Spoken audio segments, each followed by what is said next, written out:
everybody. Welcome back to Wobbleville. Welcome back to Cardolan because we are gonna get back into these guys. Remember, this is our second of three Arnor armies that we're working on. These are all done by Khurzluk. I'm not quite sure if I can drag that logo up here. That doesn't seem to really work terribly well while I'm on stream, but I'm gonna give it a try anyway here, just so that people can see what we're doing. Okay, I'm not gonna try to move that because that did not work out well last time. Now we also have Malbit the Seer here. Now this is the Arthedain version. I want to do a different version here. You can also see we've got a little different light here. Hey there, Neela. Look at, oh wow, this is, I really do, I like these things. These are those balloon lights. It's much less harsh than our other light. Ooh, I've got that here. Good. You can see how harsh that is. Whereas this, not quite so. I see it it's more diffuse. So that's what we're looking to do here. So Neil, great to see you again. Thanks for being here. Appreciate that. I'm going to just set these off to the side here. But again, we need to get some some source lighting going there. We have other guys. We got hobbitses. We got all kinds of stuff we're going to be doing here. There we are. Some of our floral green. Let me get a little. Yeah, let's get a little bit of that phthalo green in there too. Just because reasons. And then we're going to immediately proceed to create a whole bunch of lighting here. Thank you so much, Drax. Appreciate that. So Nurgle Matthew, I hope that you're doing well. Happy Monday there. So Drax been here since the very beginning. Thank you so much, Drax. Hey, Drax. Oh boy, I wish I had some of those Infinity miniatures that I've been working on. So Drax, will you be able to do some streaming tonight? Hopefully, it's gotten at least a little bit cooler out there for you. Okay, well, that answers my question right there. So sorry that it's still super crazy there and super insanely warm, Drax. Because has it been now a week and a half of that, Drax?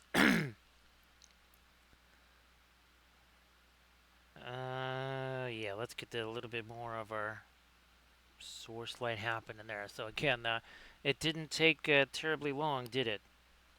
Not terribly long. So Drax, I know that it gets super warm in your streaming area, right? When it gets, well, even just, it doesn't even have to get this hot. Hey there, Ryan. Nice to see you. So Ryan, I gotta tell you, these are a new favorite here. These little lights, because it's so much more diffuse than the other lights. I mean, they work well with the terrain also. So now I've got I got some yellow and some orange version of this. So Drax, hopefully that's going to end at some way. You can see just how much harsher that is. And that's nowhere near this thing. You hold it here. I mean, it's like that is pretty darn harsh. So great to see you again there, Nurgle Matthew. As always, appreciate you being here. Thanks, Arid. 32 months, right, Arid? It's hard to believe. Now, did we get ourselves a hype train there?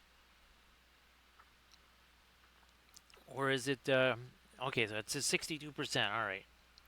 I'm looking at that going, it usually takes a third party or something like that. It goes in threes, right? Yeah, let's go a little lighter here. So, and of course we've got, I was trying, there's a video that I'm going to be posting. I'm going to get it posted sometime tomorrow here. So this was a test of the Mars Black from Winsor Newton and also those, the not radiant colors like this one. And we have this one out on the palette for the first time. That's the Brilliant Green Light. Let me see. Oh, thanks, Ryan. That's 15 months worth. So Ryan, when there's more folks in the chat, if you want to post your link and stuff, that's fine.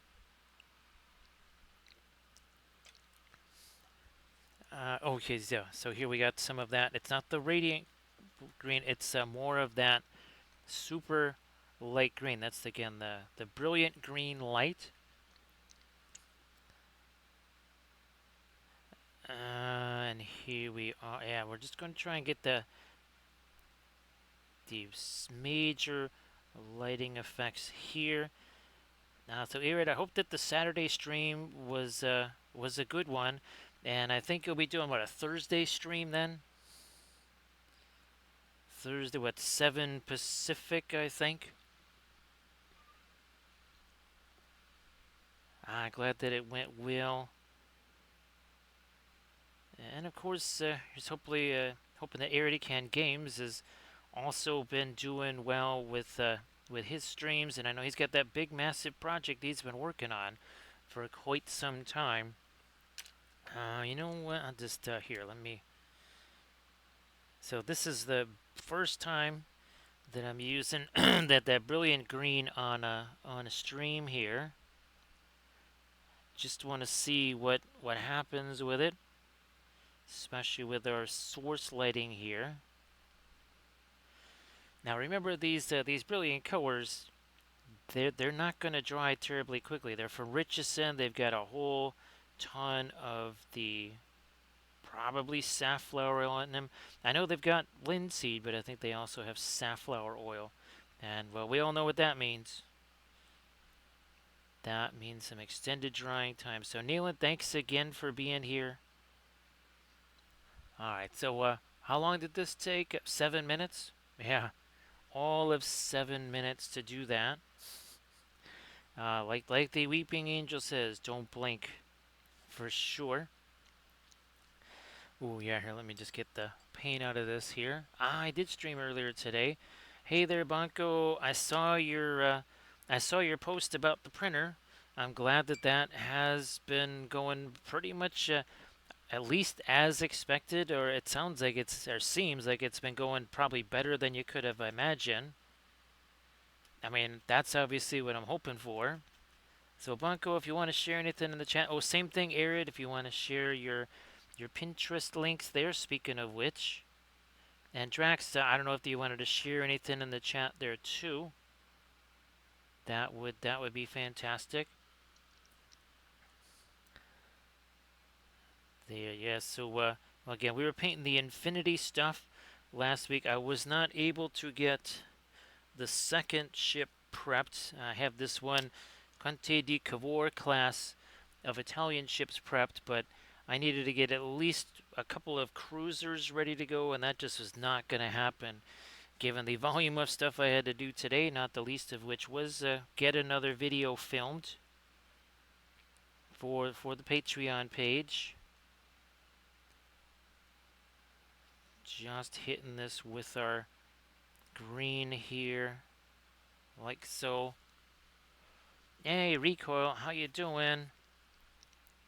So, Recoil, are you moderating Rottweiler stream now? So great to see you there, Recoil. So Recoil, yeah, today I was doing a different kind of painting. I was painting the house. Actually, maybe let me see if we can scare this up here. 1 second. Here, this, and yeah, okay, there we go. So we were doing that today. So that's 1-to-1 scale terrain there, Recoil. Yeah, that's 1-to-1 scale terrain.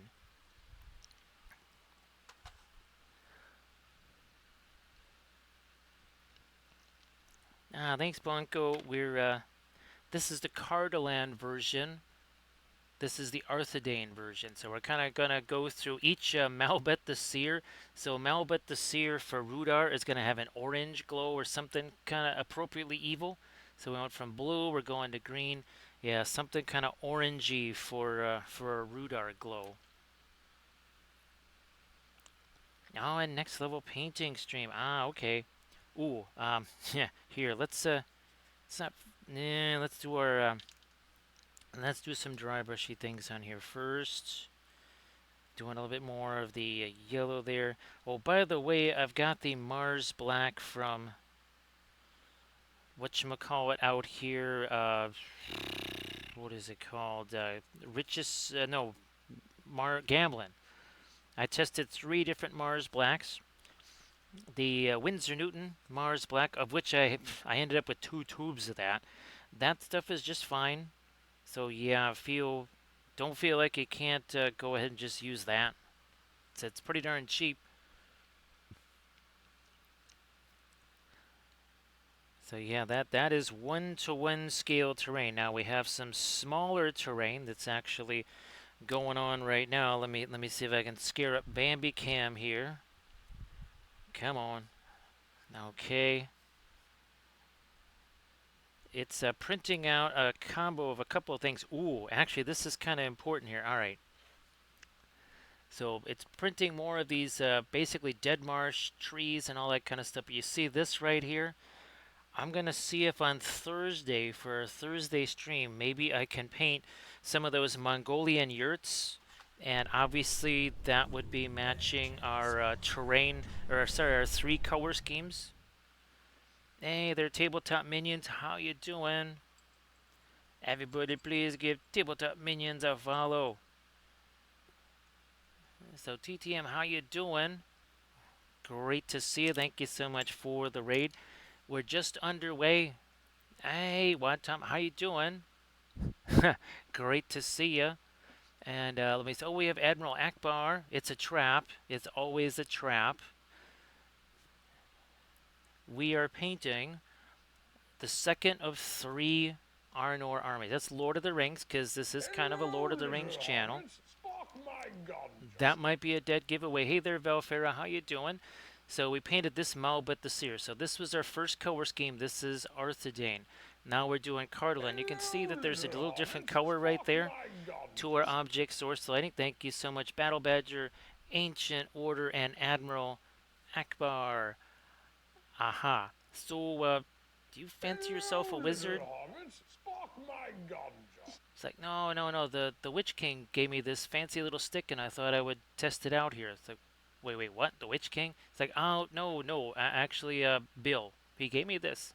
It sounded like he said Witch King. So we got to roll on the Gandalf 6 here. No Shireweed was mentioned, despite the presence of hobbits. Yes, we do have the presence of hobbits here.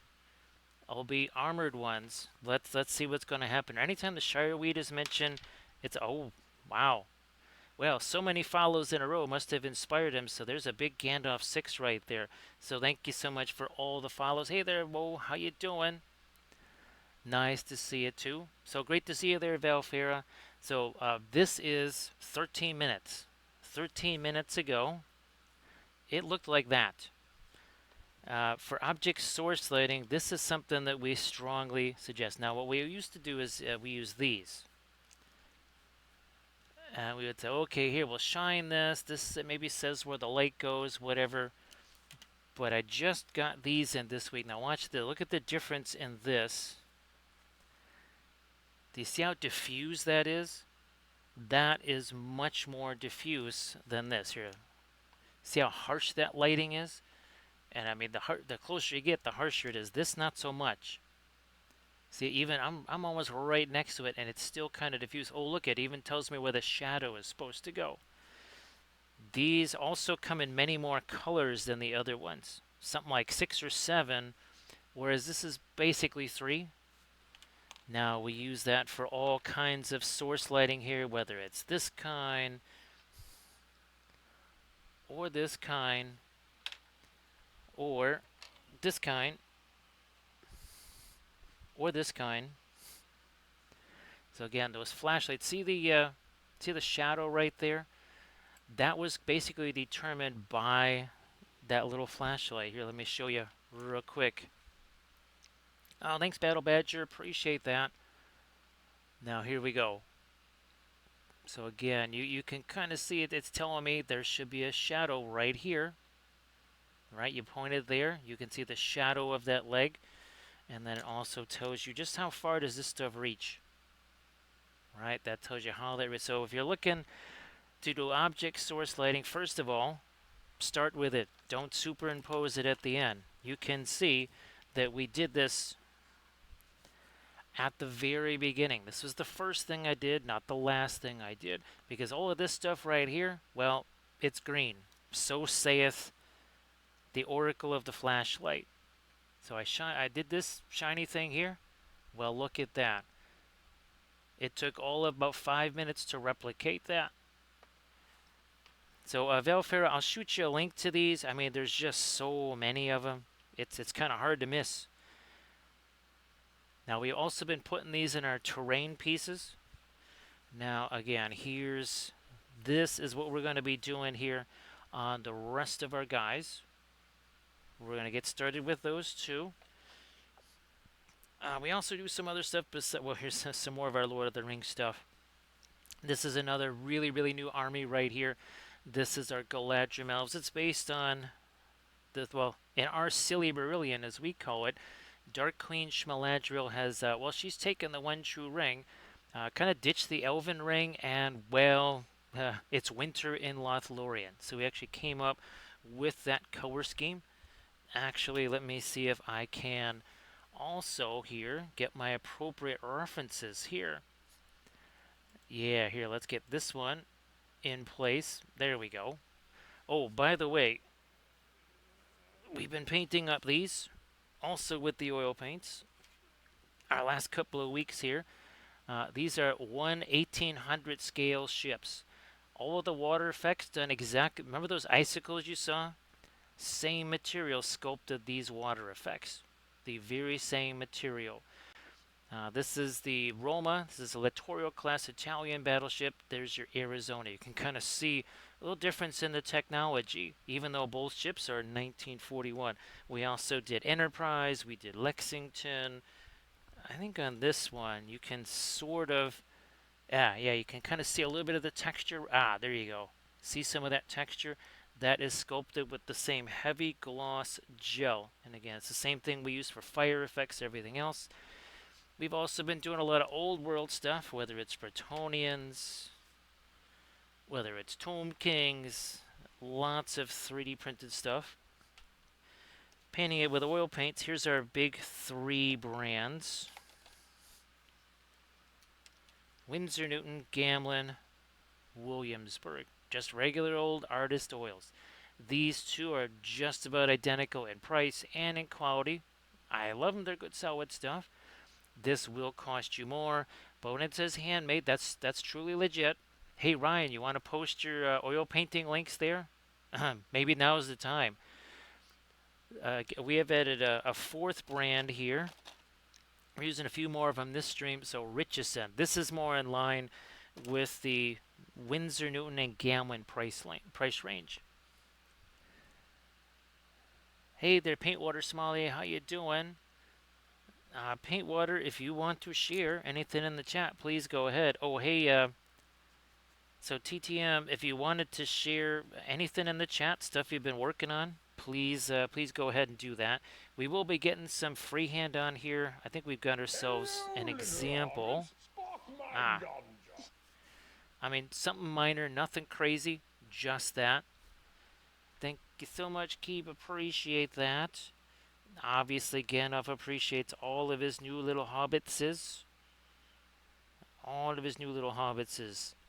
That's well, we're going to bring in Gandalf once again. We will be adding some more, because we don't have enough painted Gandalfs already. So wait a minute. You're telling me someone just gives you a nifty little glowy stick like that, and I die? Yep, Maiar, like, immortal being dies. That's fantastic. And I get a white robe as a prize. Also a new stick, which he already has. So thanks, Iluvatar. Well, he did roll a big 6. Grumpy Gandalf, I don't know if he's going to also roll a 6 there. Well, not too bad for a Grumpy Gandalf. Not too shabby. So thank you so much for that follow. I appreciate that, of course. Let me see if I can get my other Cardolan reference out here for you. Now, the big deal about these things those are in the lower right hand and left hand corners. Let me take you to this. All right. So figuring out a color scheme for an army. Most people just say, what in the world should I do? No idea. Why don't you just maybe go into something called AI, type in something simple like show me Arnor miniatures with red robes and gold armor. Sometimes it gives you some weird stuff. Here, it gave me something really nice because see that black, the red, the gold, and that it put the black in there. I didn't think about it. Remember, I need 3 armies worth of color schemes, and there has to be one element in common. Well, that black has become the common element between all 3 armies. Also, and I did a tutorial on this, this army scheme was also determined by AI. I typed in Galadrim elves with teal cloaks, white armor, snow bases. What I saw said, holy smokes, this army's got to happen. So yeah, that's a valuable tool, especially if you don't want to start painting up miniatures and go, yeah, that color scheme is not doing it for me. So everybody, please check out those Instagram links. It's Paintwater Sommelier and also Ryan. Valfera, I think they were too afraid to show up because they didn't want to end up being surfed on.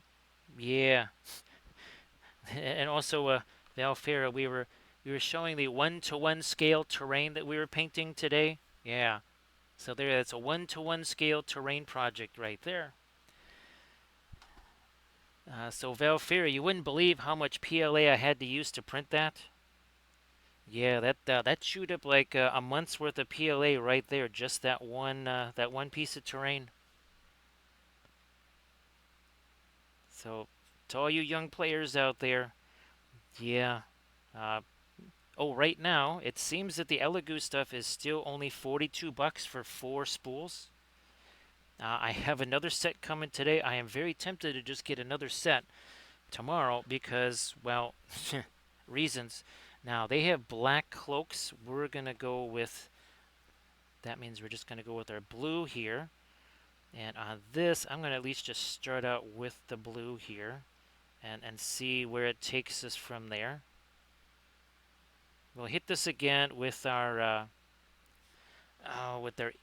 Indanthrin blue. So everybody please give Tabletop Minions a I know you already are. I'm sure you're already doing that. But if you're not, or maybe double check because Twitch is twitchy and sometimes it does that mean little unfollow thing. So yeah, maybe be sure to go check that out. Let me there you are. We'll want to take this. We're going to take our Van Dyke, maybe some of that Mars black here. We're going to start doing some lighter dry brushy type things on our bases. This is just bulletin board cork, and then the miniatures are 3D printed from Khurzluk. Basing bit here, 3D printed. Pretty sure from Zabevka. Not Make It Epic Basing. I do so much stuff from them. Thank you so much, Green Fairy Studios. Appreciate that. Oh, geez, thanks, Recoil. You caught me by surprise there. So happy July there, Green Fairy, and happy Friday to everybody, or happy Monday, but happy July as well. So Bunko, it's just primer. It's just some black primer, some gray primer, and a little bit of the Prussian blue ink right here. Actually, the latest, one of my latest videos on the Patreon page, that was all about mixing the inks with the primers. We must have mixed, what, a dozen different primer colors? Oh yeah, here's another. This is another custom primer color that I mixed up there. So thank you so much, Recoil. Appreciate that. Yeah, let's keep doing this here. Now, Recoil, I don't think you have that posted to Instagram, right, to some of your projects, but if you do have them on Discord or anywhere where you want to share them, I don't think you've had a chance to share any of your fabulous stuff yet. You've been doing a lot of nifty things there. So yeah, if you wanna share that, that would be fantastic too. Now we're starting to get into some of our other stuff here. Bunko, you don't want to do too much of the inks in there, but you will love it. You will really love it. You can make. I mixed light ones. I mixed dark ones. I mixed really intense primer colors. Actually, Nurgle Matthew, you would enjoy this. I made some of the most Nurgle greens that you could possibly imagine. Yeah, Nurgle Matthew. It was very Nurgly. Hey there, T-Cat. How you doing? Everybody give T-Cat a follow, and of course, T-Cat, you want to share anything in the chat? Of course, please go ahead and do that. Great to see you there, T-Cat, and again, happy July to everybody. Now, it's very possible I won't be able to do my Saturday stream this week, which means, well, maybe we'll do a special July 4th one, because it is, let's see, Monday, Tuesday, Wednesday, Thursday, ooh, yeah, maybe that's when we'll do some more of these. Okay, so we won't do the terrain on Thursday. We'll get ourselves some more ships. That'll give me some time to print up and prep a few more ships, because we've got some more. We'll get some more American ones. We'll maybe we'll get ourselves an Iowa class. Again, so Valfera, great to see you, of course. Here, let's do this. So yeah, Bunko, I just took a whole bunch of figures, uh, and what's interesting is that now, of course, I was using some of the Green Stuff World inks, and they've got opaque inks. And actually, those opaque inks created some primers that, well, I was purposely priming over some previously done stuff that was really dark and not too shabby, I have to say. Everybody, please check out that Instagram link that TCAT just shared. And of course, please give TCAT a follow while you're at it. Let me just chuck a little bit of this on here. This cloak, I know, needs to get some of our gray. Where's there? Oh, he doesn't have a cloak. Okay. Well, that's a whole different story right there. I'm gonna go with the blue cloak on well, the Cardolan version of Malbit the Seer here. So Valfera, he's been working another Ren Fair. He's really wiped out. He might try to join us here. Yeah, his schedule is very brutal. Thanks, T-Cat. Where's my Indanthrun here? Now I think, let's see. I know that I think Gamlin has an Indanthrun. I think Williamsburg does, but well, Williamsburg, right? So this was the first place where I tried the Indanthrun. I think either Gamlin or Windsor Newton has it. Oh, by the way, we also do we do 2D art here as well. So, oh yeah, there's Respect the Umbar, and there's speaking of terrain, there you go. And, oh, there's their Isengard. Yeah, so we do a little bit of that. Let's grab Malbeth again. So let me try to get some of our skin tone. You know what? Yeah, let's. Nope, not the green.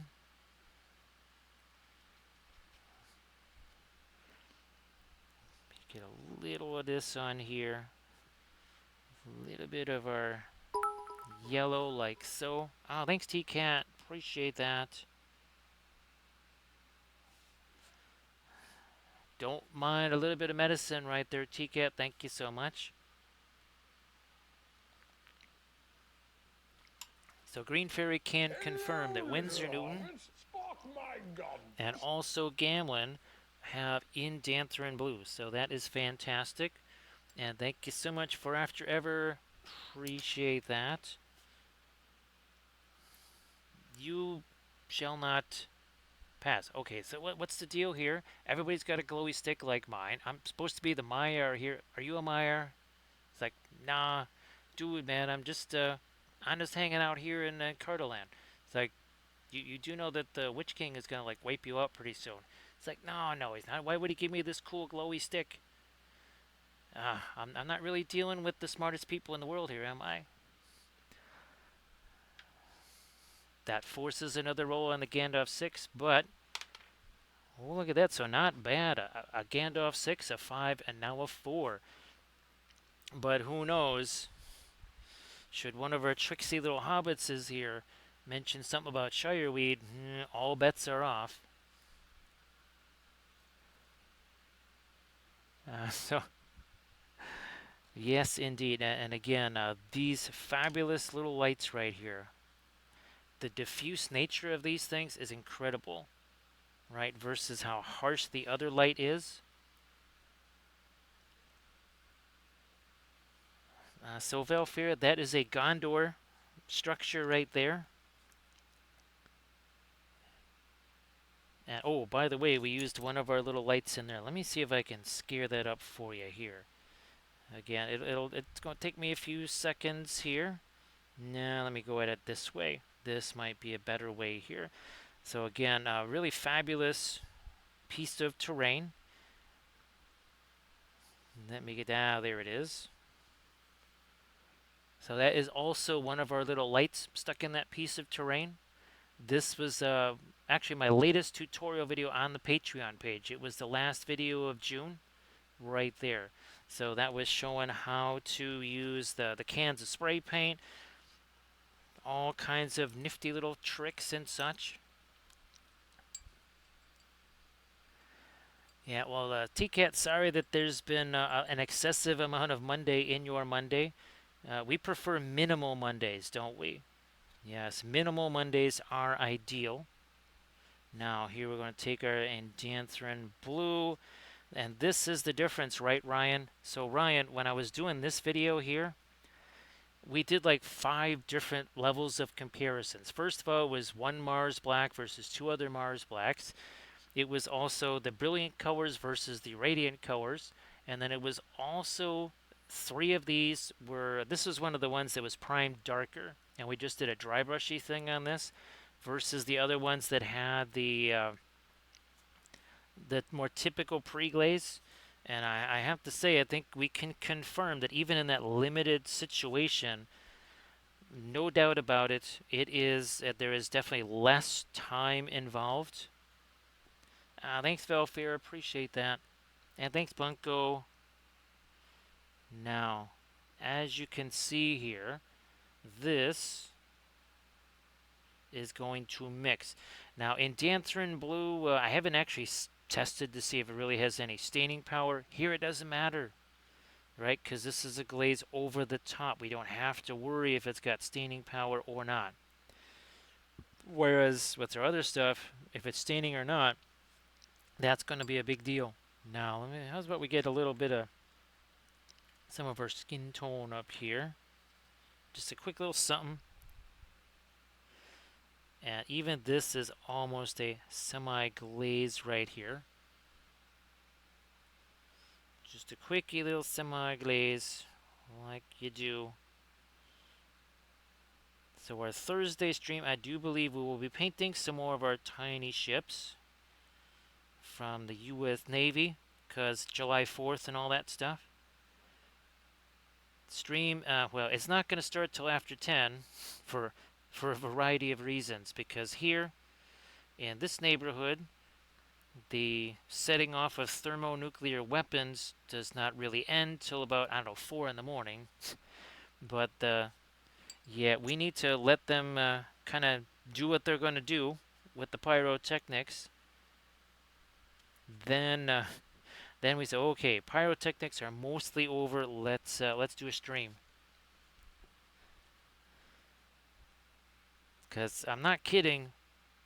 Yeah, those big fireworks show that you see like in a municipality, I don't know, like New York City. That's every other house here. Very interesting, since fireworks are illegal.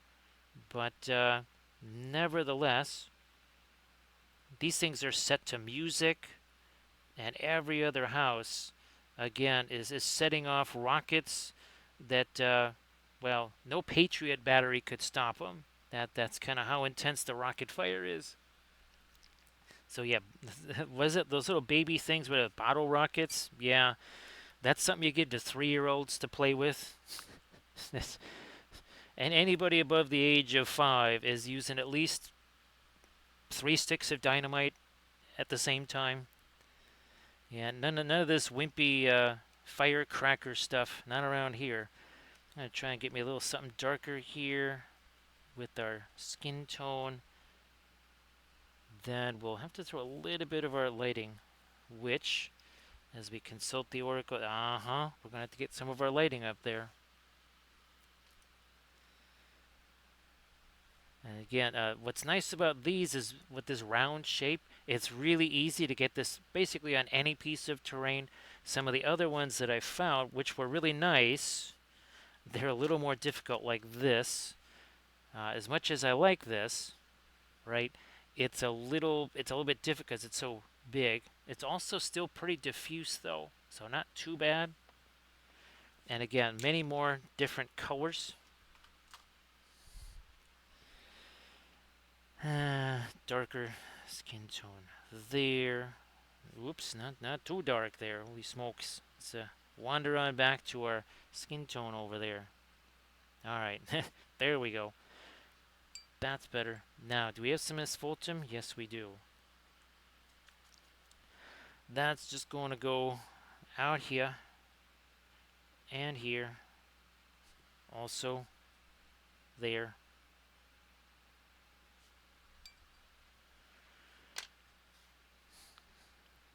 We have to let that set for spell. No pun intended. Let's start to parse out. So that is the goal. Remember, that is not. So we shall take this, some of this, pop that over here. Let's get the sword going. Then we're going to do some of the same glazy stuff that you saw. And let me do a little double check here. Okay, so unlike our Arthidane where it was all gold armor, here we're kind of going halvesies.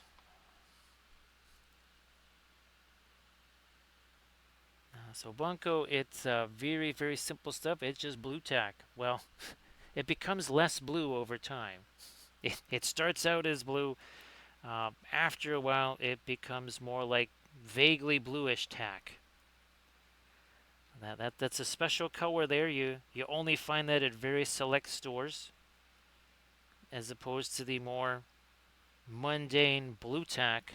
We have vaguely bluish tack. So it does not harden over time. Some of that blues tack is, wow, that is, some of that stuff is years old. So it will remain, it remains workable just fine. These are just dead Reaper paint jars because, yes, this is how Reaper paints used to be. And I don't mean like 50 years ago. That's what we're used to. That's Reaper Miniatures. That's, again, a dead Reaper paint jar right there.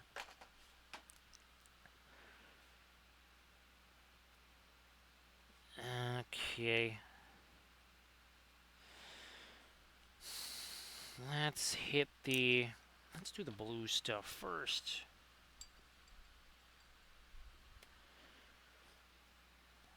Now, if you're talking about on the base, some of it's hot glue, some of it's regular glue, some of it is pinned. So I think in the case of, yeah, this guy, he's just hot glue on there because unless they're metal, these are all 3D printed. Now, in the case of this one, he's metal. He is pinned in there. So there is a metal pin that goes down through the base because hot glue, yeah, probably not going to hold up terribly well in that situation. So yeah, not relying on the hot glue there. Indian yellow. Indian yellow. Then we're going to hit this with some of our, again, kind of the precision glazes. I think that's the only thing, right? We have another archer sitting around here somewhere. There he is. All right. Yeah, so we're not gonna do that same oopsie as last time.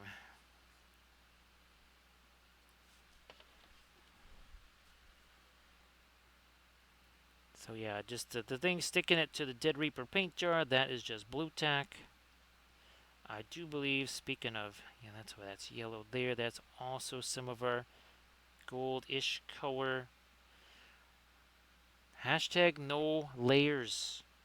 That's one of the critical things working with the oil paints is no layers.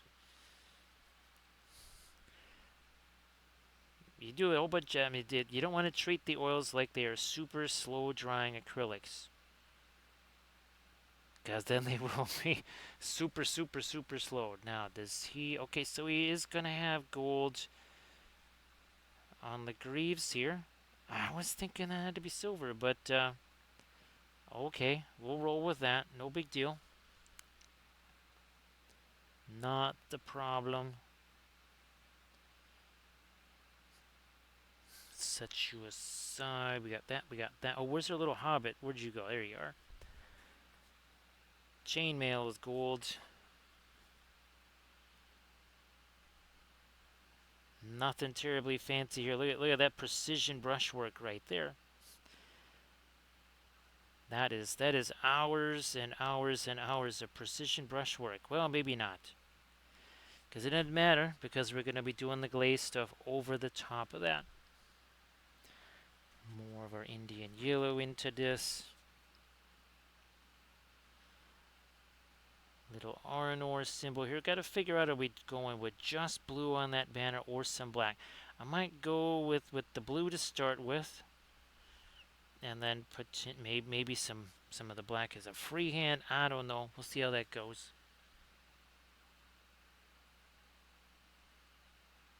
We'll see how that works. So again, everything here with the oils is not about layering. It's about position your color, place it on there, then push it around, generally with another brush, or you do some pin line washes over the top of it. There is not going to be that kind of typical, well, we'll start with a darker thing and go with a lighter thing and then a lighter thing. Not doing that. Not with the oil paints. Not necessary. Definitely not necessary. Let me, okay. Is that? Yes, that is gold. Okay. Now, when you're getting into things like your metals, a couple of things to remember, and that's also furnished in the Book of Wapple for you. I do believe it might be is it chapter 54 or chapter 55? Chapter 54 says metal surfaces reflect their surroundings. So all these blue cloaks, all this gray stone and everything, if that is not reflected in the armor, well, not really going to look like metal, is it? And this color intensity and temperature contrast, that's really important because, of course, contrast, well, that's a lot more than just light versus dark. And here, okay, since it's relatively monochromatic, we'll just do a gratuitous, yeah. So you can, there's some vague something going on there. But when you bring back the color, right, you start to see, and we haven't even started really doing anything on the skin tone. So we don't have that intense color contrast here. Oh, look at this. We got a couple of light sources. Or maybe not. Again, it's not really all that different than the not object source lit area. Certainly couldn't tell the two light sources apart. Two light sources, two very different colors. You need the intensity and that other contrast. Here's another example right here. Let's look at this cloak, and well, just in general, a huge portion of our contrast goes away. That almost looks flat. I mean, yeah, there's a little bit of shading. Shading is not really what does it on here. Watch as we start to bring back that color. You can see already, this is like at 10%. Now we're at maybe 20, maybe 30, getting closer to 50 there. Color contrast, temperature, cool versus warm, warm versus cool, intense versus less intense. Those are all forms of contrast, all obviously very important.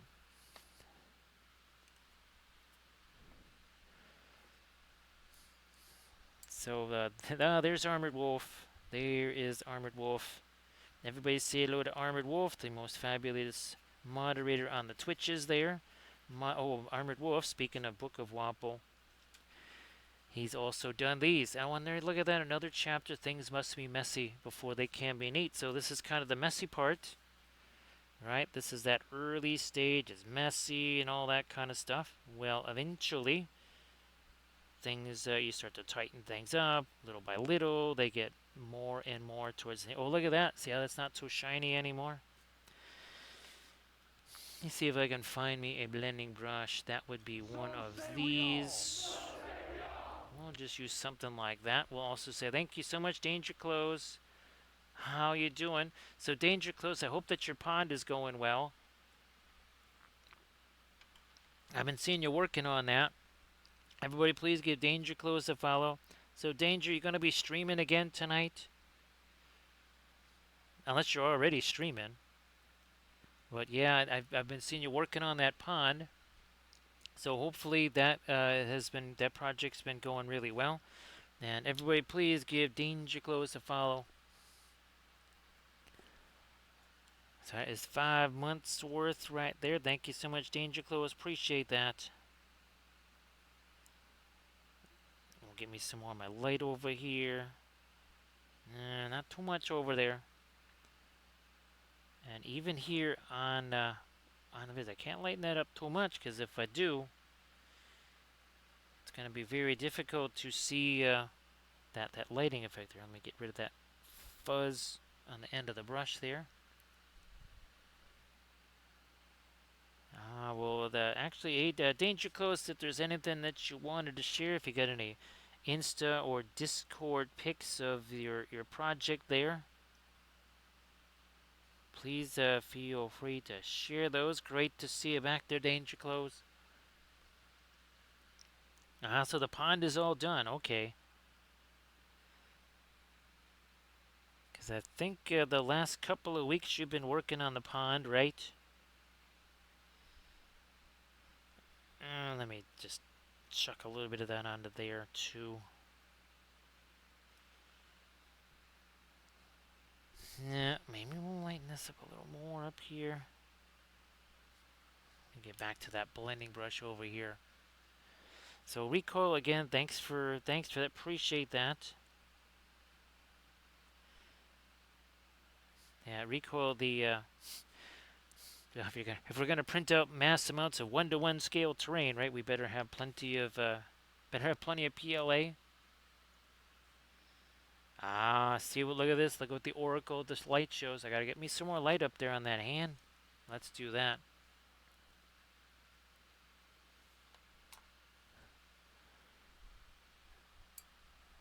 Well, I'm glad that it all worked out for you there, Danger Close. Okay, we got some of the floral green in there. Now we need to make sure that some of that is reflected over here, and because this is oils, see that dark on the end of the brush right there?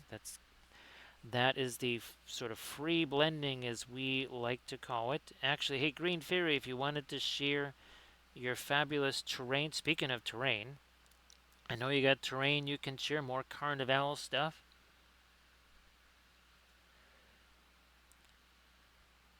Thanks, Rico. It really is a huge help.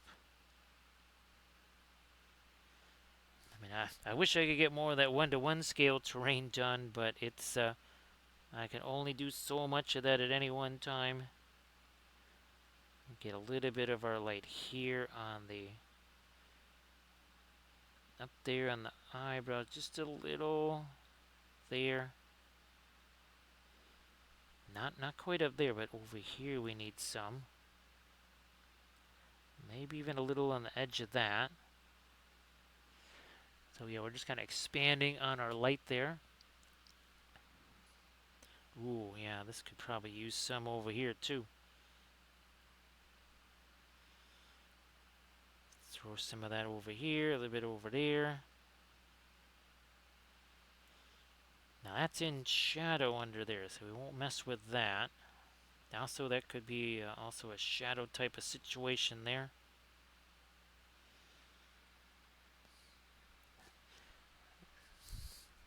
This is not our lightest light, of course. Saving that for over here.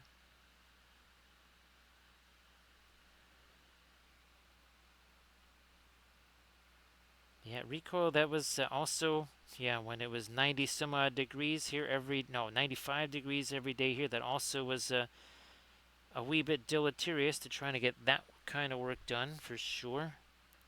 Ooh, that. Backtrack a bit here. So thinking shadow right there. Also, maybe a little bit over there too.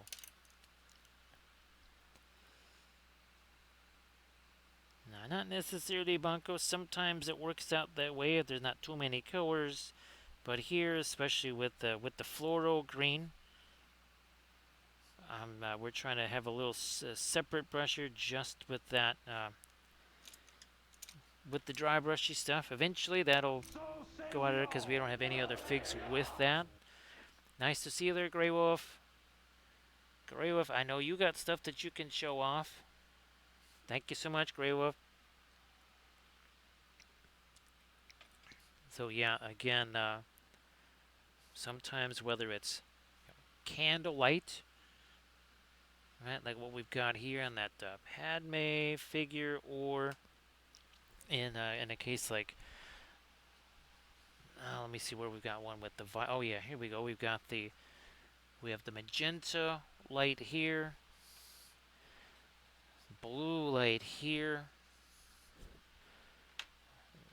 and let's see, where's sometimes multiple light sources, or well, here you go, something like this, right? You got your, well, quite literally lava light, and then, well, somebody maybe like a Saruman with a Palantir there in his hand. Oh, and by the way, okay, just because something is light doesn't mean there are no shadows on there, because all you're going to have is object source shading. In fact, here, film noir, boom, we just turned off the object source lighting because it's not really a value thing, it's a color thing. You can see that orange starts to appear as we get closer and closer to our 50% there. Right, but we still see that shadow area that's in between. I don't care if he has a white cloak, wear a white shirt or something like that. Go into a semi-darkened room, shine a flashlight on yourself, and well, take a look at what it's like. So, Grey Wolf, if you wanted to share anything in the chat, like always, please go ahead and do that. I'm gonna try and get me a little more light on the knuckles here. Maybe a little something lighter on the staff. Oh yeah. I'm going to try and get something lighter on the clothes here. Well, right where the light source is anyway. That'll be right here. Also there. A little there.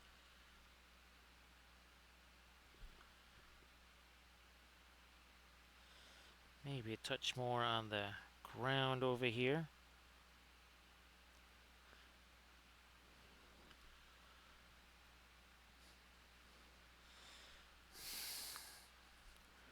I'm going to get me a little bit on some of these little elements here.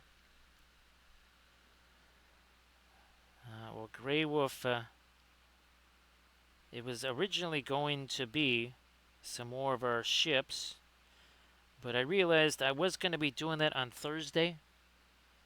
So yeah, our July 4th stream will involve ships. So I thought, why don't we just save them? Why don't we just save them for that?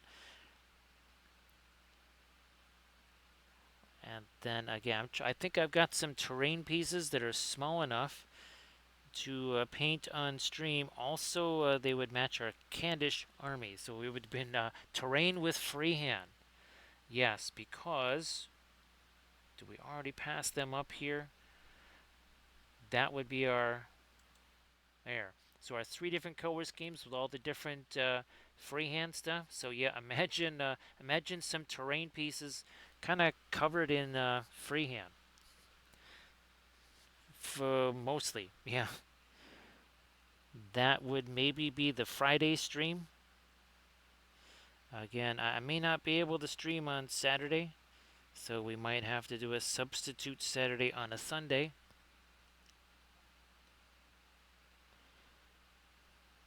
Trying to gear up a little bit more of our lighter stuff here. And remember, we're going to be putting flower tufts on these as opposed to the orthidane stuff where we were already using the roses and such. Hey there, Lucerios, how you doing? Happy, well, it's still a happy Monday here, but happy July. Happy July to everybody. Here's hoping that your July started off as well as possible.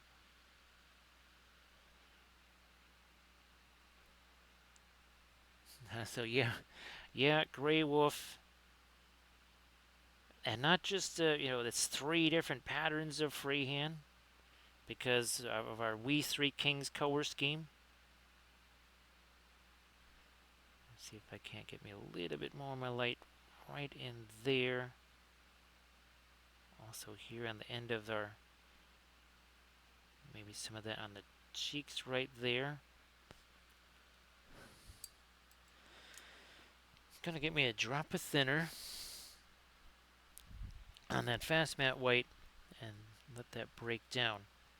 So TCAT, I think you posted your link to, and again, Grey Wolf, if you want to post any of the stuff that you've been doing in the chat there. I know you've been doing some of those figures there, a whole bunch of them. Those were looking really great.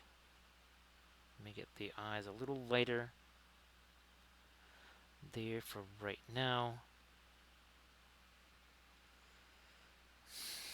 Blending brush. What could we use? Oh, we can use this for a blending brush here. Ah, that's good.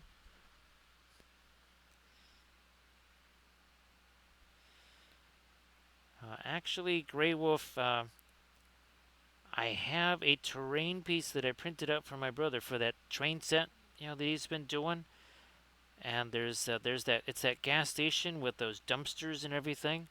And I have from Green Stuff World, believe it or not, I actually have some. They're supposed to be transfers, and there are various forms of graffiti. So yeah, that should be really darn interesting. Thank you so much, Rogue Leader Echo. I appreciate that. So I hear a rumor that you've got more of me printed out. It's like I heard as a rumor that he's got more of me printed out. It's like I will end you. It's like, dude, word to the wise here. Maybe you shouldn't be arguing with the horse that you're riding on. So you referred to me as a horse. Also I'm like way older than you, dude. So, thank you so much for that follow, Rogue Leader. What's going to happen on our Gandalf 6? Oh my goodness, that is the second one tonight. That is 2 of those, also a 5 and a 4. So yeah, Grey Wolf, we'll see what those can do. I'll be very curious. No idea if how well they might work, but gotta give them a try. See what happens. So yeah, recoil. I've got to find them again because they were in a. I knew exactly where they were. They were on a certain shelf, but they have been moved to make room for other things. So I will have to relocate those. I might try to just do, well, of course, we're going to do some other graffiti like Linseed Fellowship and Oils for Life and Down with Big Acrylic and all that other kind of stuff. So yeah, we'll be putting other graffiti on there too. Actually, TCAT, it's going to be a little bit like the oh, remember the thing we did at Adepticon? Yeah, let me throw a little bit of this and some of this. What's that going to do for us there? Don't want to go too light, but where's that blending brush? Here we go.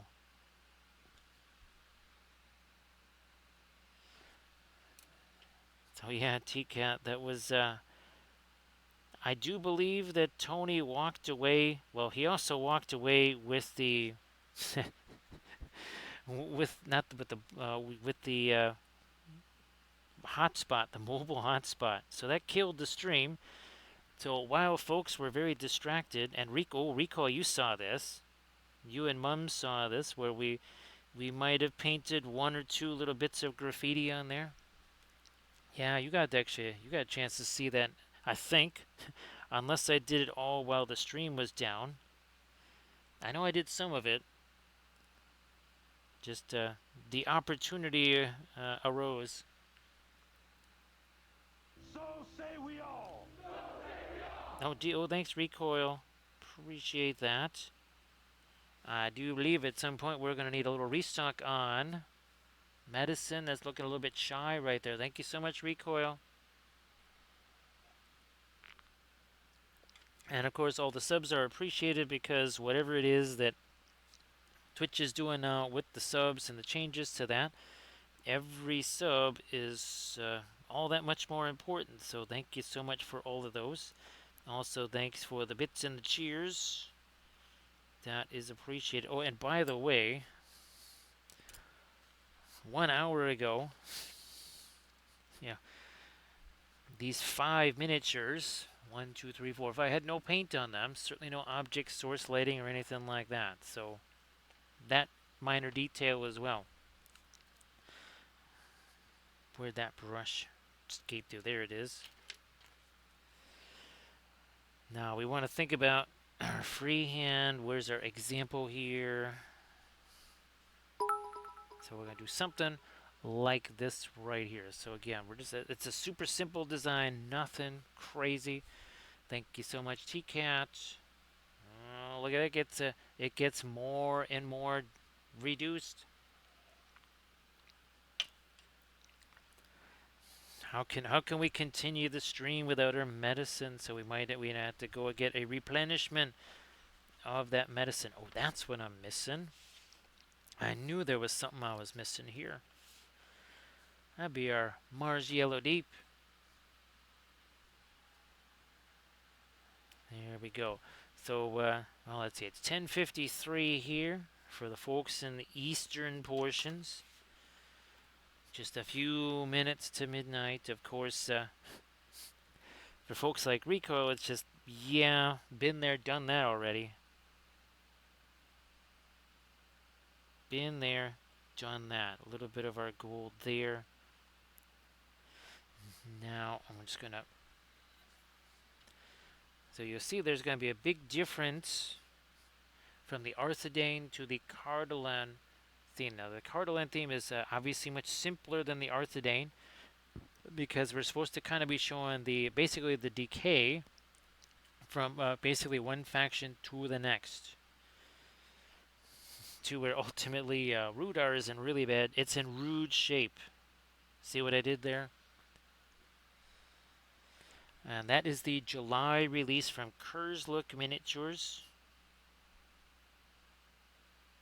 I also have to start well, I'm kind of hoping that the Kingdom of Tor Italos will be a good source for Arnor themed terrain.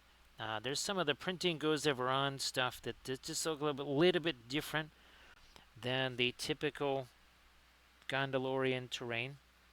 Now let's get our star on here. So we need the 8 points, right? Yes. Well, it's always open mic night, right, Grey Wolf? at the Wappelville Comedy Club. Yeah, let's keep going with this. Again, a wee spot of free hand here. Nothing, nothing terribly outrageous. Just a little something here. It's not cool. Yeah, we don't go too late just yet. This is more, yeah, here. It's more about the shape of it than how light it is. So we're gonna go back to our Mars Yellow Deep.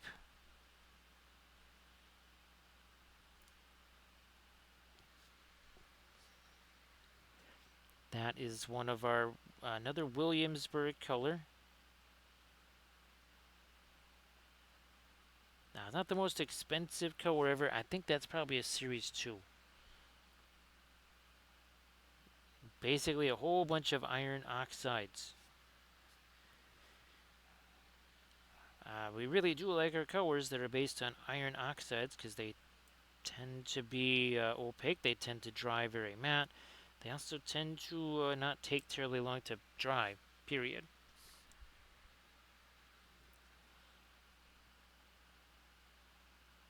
So yeah, we needed to make a bit of a change there. Okay, there we go.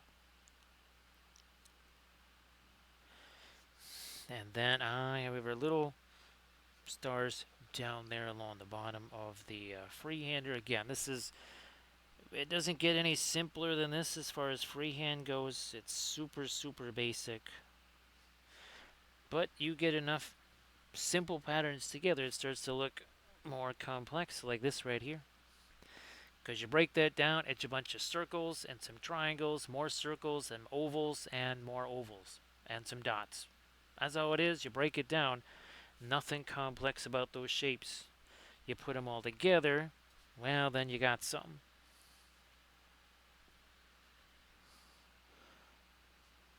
Pop another one of these over here. And then, yeah, what the heck, we'll throw one over there too.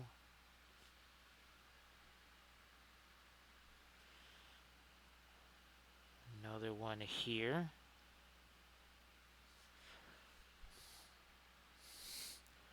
Also here. And then, yeah, that's it. That's it.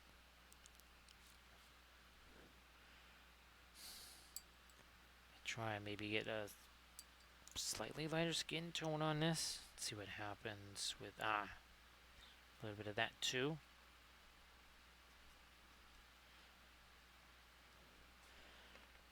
Move you guys out of the way. Oh, yeah, we can definitely get lighter there. Let's not forget the knuckles on this guy.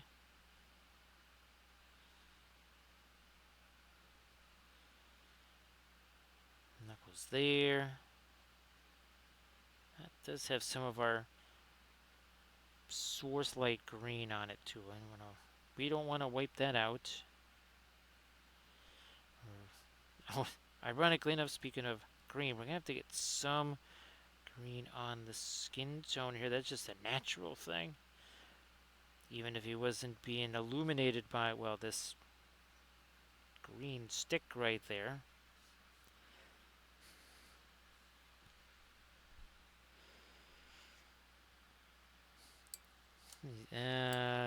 Yeah, let me try something here. I'm gonna get the indigo. Let me break that down.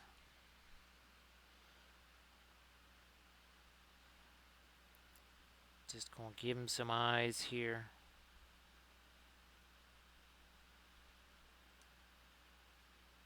Something real quick, like nothing too complex.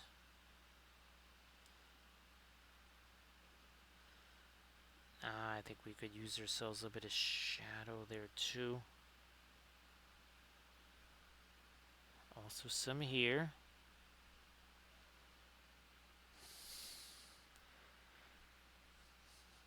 Actually using some indigo there.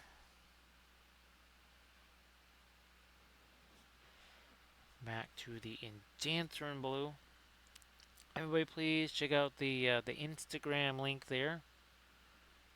Oh yeah, Lord of the Journeys in Middle Earth. I couldn't remember what it was called. So yeah, Journeys in Middle Earth. Everybody, please check that out. And you've been able to get through those pretty quick, right, Grey Wolf? Getting just the Anthrax Blue out of there. Now I think we can start to think about something later on our go freehand there. That might be a little more light than I wanted. Backtrack a little. It's going on the kind of these raised surfaces right here so that it follows the undulations of that cloak. This is the nifty thing about the oil paints with freehand, right? It makes it very easy to shade the freehand because you don't need to go back in there and darken it. It just kind of shades itself, especially at the beginning. That is where so much of your time savings happens with the oil paints.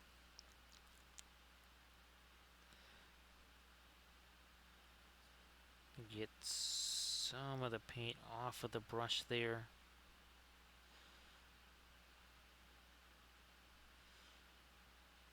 That's just going to need to be lighter anyway, and then that will maybe darken down into that recess.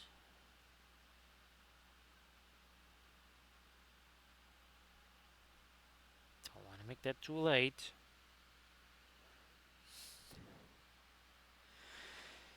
Oh yeah, I agree with. There's been one or two interruptions, right?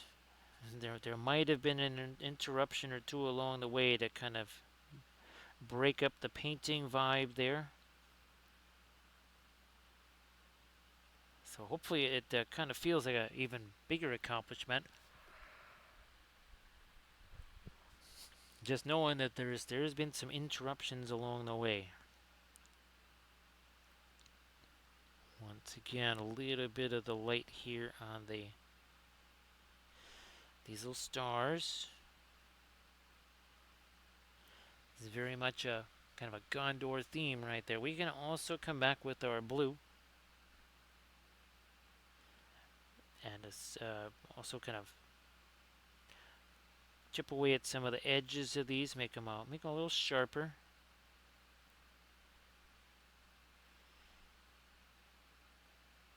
And that's going to happen there.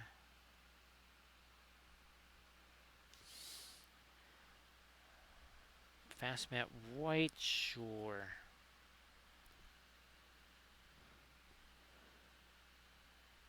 Yeah, Grey Wolf, and that's well, that's sort of where the oils are nice because, well, interruptions don't necessarily mean that all of the wet blending is gone.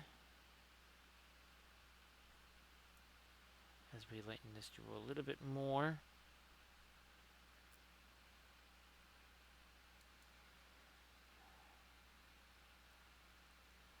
Again, this one and the 4 other ones, an hour and ish minutes ago, completely paint free. There was nothing on them, just primer, that's it.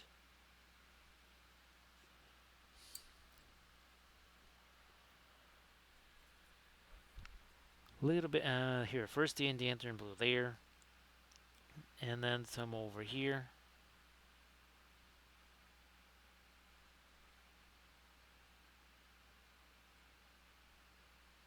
Get that. Oh, yeah. Okay, that wasn't supposed to go on his schnoz right there. No, no, bro, we'll just hit that again.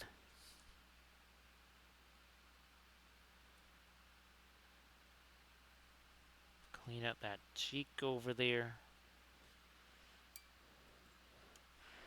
And then we might have to set him aside to, again, let some of that have a chance to set. Now we got ourselves, maybe we'll play around with this one here. Let me put you off to the side.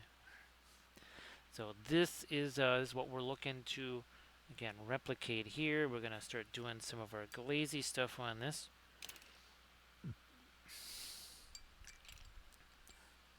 Ah, that's fantastic there, Grey Wolf. Actually, Grey Wolf, is there any, what am I saying, any kind of terrain bits or pieces for that? Wait a minute, let me, so that is still in quarters. Okay, so this should be our, come on, our blue over here. And then, okay, this is going to be halvesies because, yep. So this side going to be blue. Other side will be the black.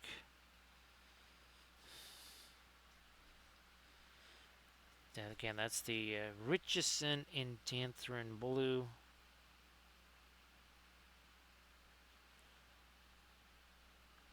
Just gonna start plopping some of this in here. Okay, not there.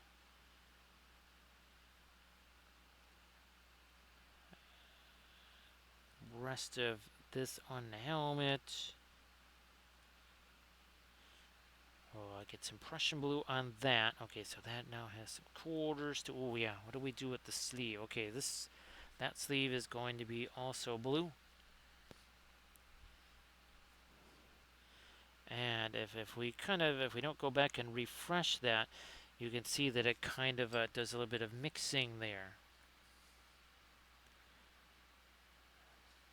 Prussian blue is slightly different blue than the Indanthrin. Now we will not be doing the rusted weapon gambit on not on our Cardolan stuff. The shields, we've been throwing a little bit of rust on the shields.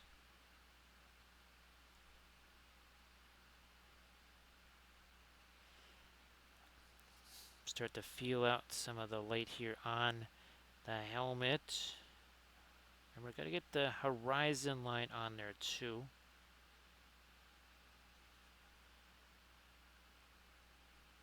You know, the feathers. Got to feel out some light on those. Just let that mix in some spots.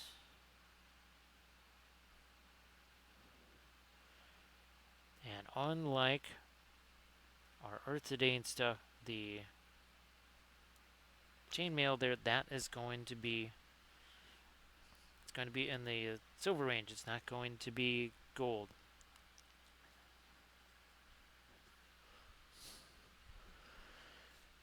With tiles and terrain tokens. Okay, it's kind of funny. It's almost a little bit. There's a bit of Song of Ice and Fire in that. Oh, actually, yes. Hopefully you can get back to your Song of Ice and Fire stuff. And of course, I know you've got your zombie side stuff, which of course was certainly looking fantastic.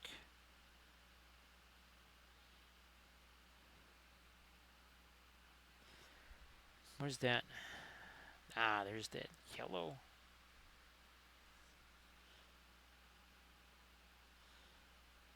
Throw that here on some of our little basing bit there.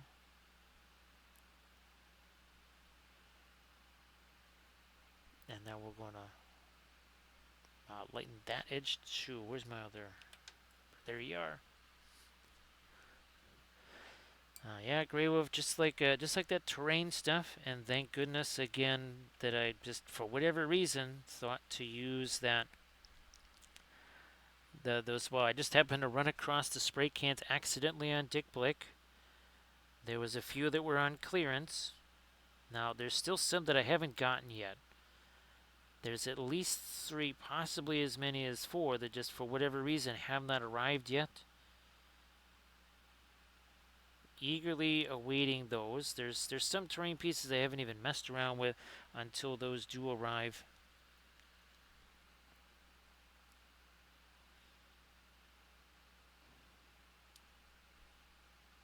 Get some more of our a little bit of light here on that object. Some more light here on the stone. or marble, either way.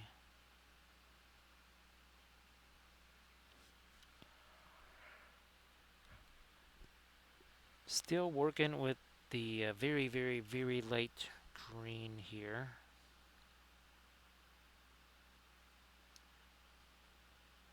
Never really did try to establish an edge on that sword. So even our armor here is a little bit of wearing and weathering to it. Mars Black again, Mars Black. Now again, this is the Gamlin version here. I've been using the Williamsburg version. We just did a video with them. Windsor, Newton, Gamlin, Williamsburg, and they were the closest I've ever seen 3 brands. Because when I show you the Windsor Newton, I brought up the Windsor Newton burnt umber versus the Williamsburg burnt umber. They couldn't be more different from each other.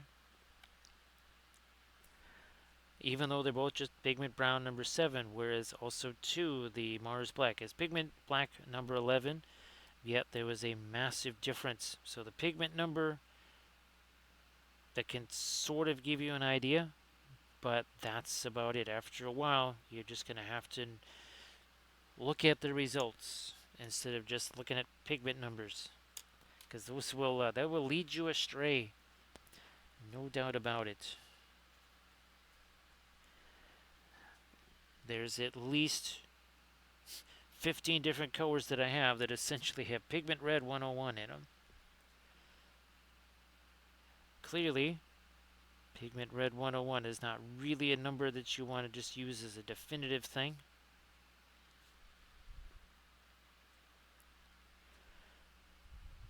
Trying to catch a little bit of that dark there, something on the shoes / boots here.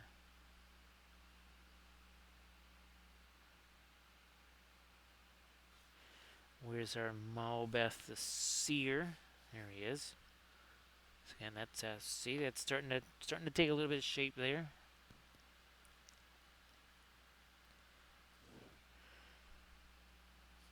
Now this is the part of the quartering where that's more of a black there. Now I'm just going to take maybe the asphaltum onto the back of the shield here.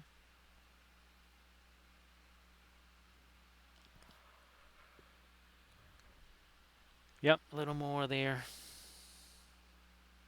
Boom. So yeah, we've essentially been doing,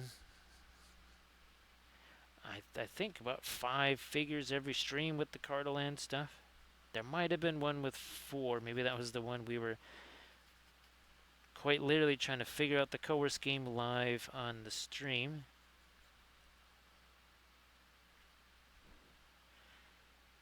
Maybe a little bit of the Rosa into that.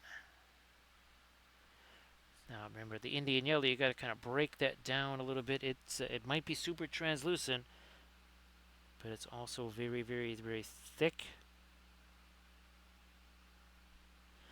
Now once again, it kind of mixes a teensy bit there. I guess you could call these pretty targeted glazes.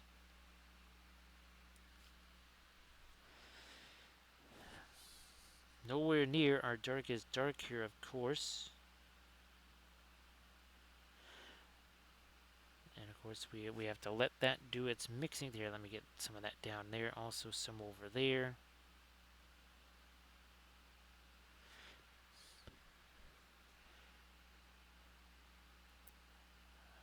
Also some of that here. Now maybe there, instead of the rust, maybe we do some kind of a patina, something with that sort of greenish tone.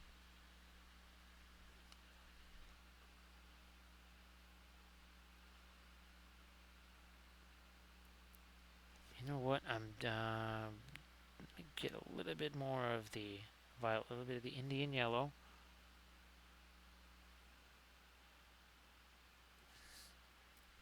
I almost forgot the sword there.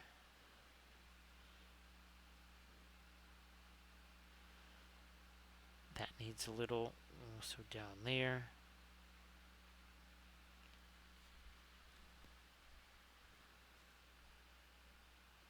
Oh yeah, that should get some of our fake gold, I guess.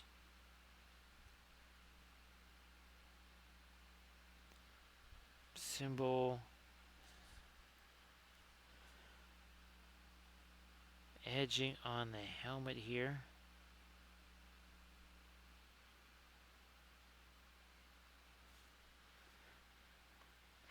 And of course we have our fabulous little example right there to show us.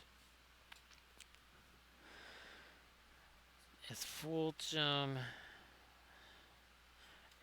some of our violet there.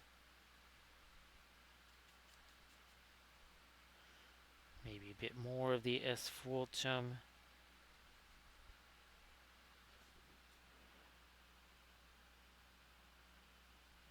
Toss in some dark there, also there. Some dark here.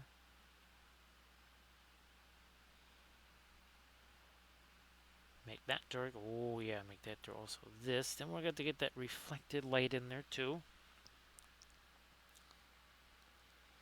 Haven't forgotten.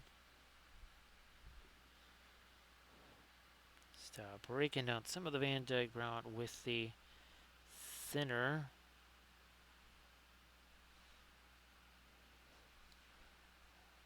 Around the back to where the scabbard is.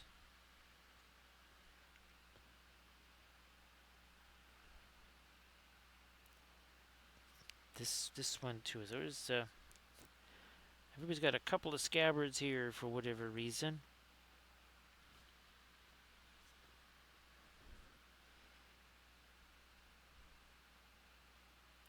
Darkened up the top of that a little as well.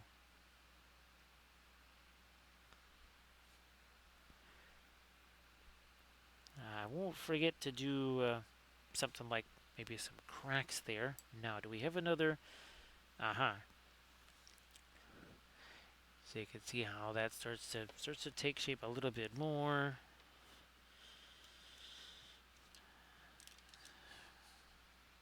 This might just work as a blending brush. And all we're doing is a little tap, tap, tap. That's what we're doing. We're not actually brushing on it. All that would do is just smear and smudge. We're not looking for smearage.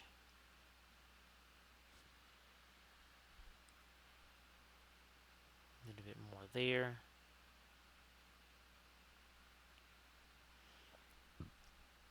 I think that's fairly dark. Oh wait, let me get this edge there. Now let me see if we can find some of our lighter stuff, and that would be I think we can go with some of the fast matte white here. Let some of it mix with the Indian yellow.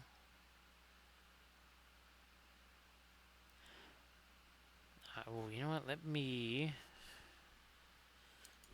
No, that's a blending brush. I'm just gonna take this one here.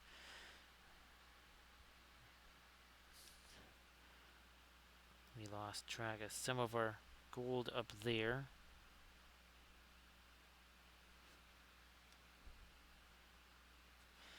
Nah, that's a little more than we wanted with the super opaque stuff there. Let's take a look at those some ruffians there for again the Journeys in Middle Earth. I believe that's what it's called, right? Yep, Journeys in Middle Earth. Again, posted by Grey Wolf. And of course, as always, Grey Wolf, appreciate you being here.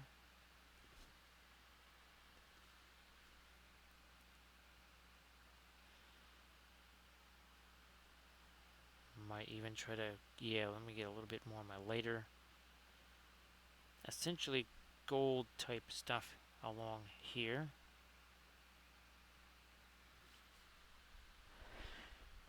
Again, I might want to use some kind of verdigris there. to tarnish that as opposed to, well, our rust color.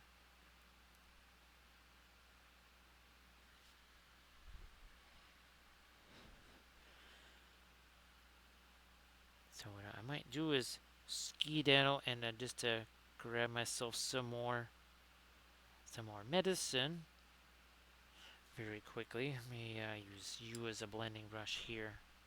So can we just plop that on there? We're just going to pull that stuff around.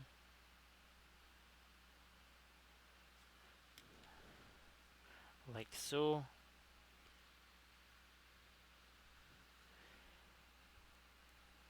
Well, Grey Wolf, again, sorry that I kind of didn't send you too many messages today, well, the last few days. I know that you've been super busy, lots of stuff going on there too.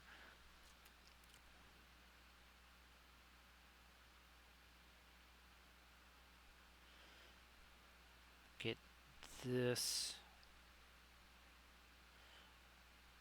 a little more light along the edge of that and there. Now I have to start thinking about the greaves and this. We will be coming back to add some darks in there like we did on the other guys.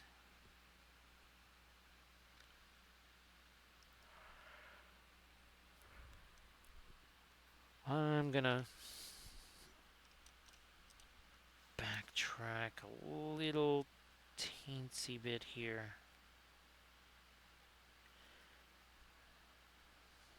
Some of our more of the violet.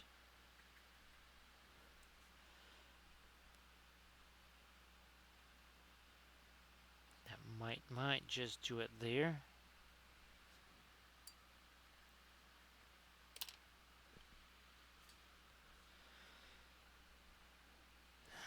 That's right. Well, let's gear up a little bit of something vaguely skin tone-ish.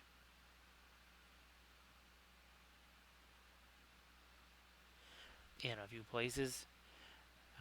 An hour and a half ago, all 5 of these, again, even with all the stuff we're doing here, 90 minutes ago, they all just looked like that.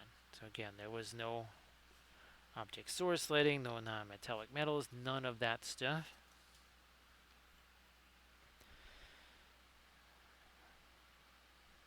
I will get some of our, remember we've been doing some of the green as a reflected light.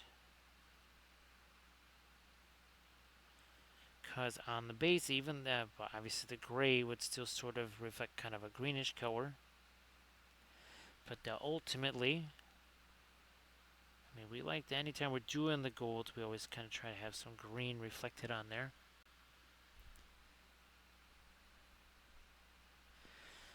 Thanks, T-Kit. I'm telling you, these versions of the little T-Light's really fantastic because the light is it's so diffuse as opposed to the other one that's a really harsh light. I mean, again, it's not like I don't like the other one, but this really is, it's amazing. It's not the easiest to turn off, but we can welcome Doji. How you doing there, Doji? So see you later there, Grey Wolf Studio. I know that it's very late there, and it is a Monday, but it's a Tuesday. It is a Tuesday for Doji. Doji, I hope that you're doing well.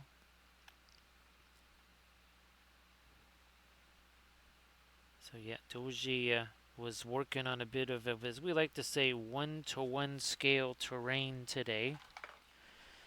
Here, let's move this over here. So yeah, instead of that, it was, well, a little bit more like, whoops, not the right one there. Here, let me get back to this.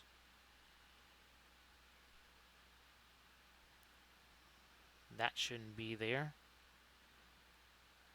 Oh well. Well, let me check on Bambi Cam here. After we say hello to Sarge. Hey, there's, uh-oh. Now we're really going to have to go get some more of this here. Now we're pretty much out of medicine. Thank you so much, Sarge. Appreciate that. So Sarge, I hope that you're doing well. Do you still have the insanely long shifts? I'm guessing so. Well, great to see you. No matter what, no matter what, Doji, it's always great to see you. And who knows, maybe you'll be able to drop back in on us. I mean, we're only 90 minutes in, basically. So yes, indeed, we may meet again here tonight.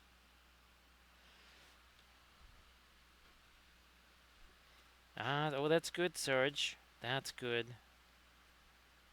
Because there was they were 14s, right? Yeah, that talk about extra crazy there.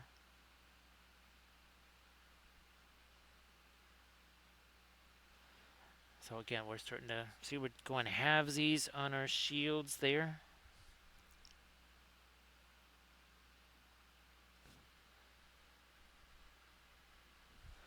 A little more of that over here.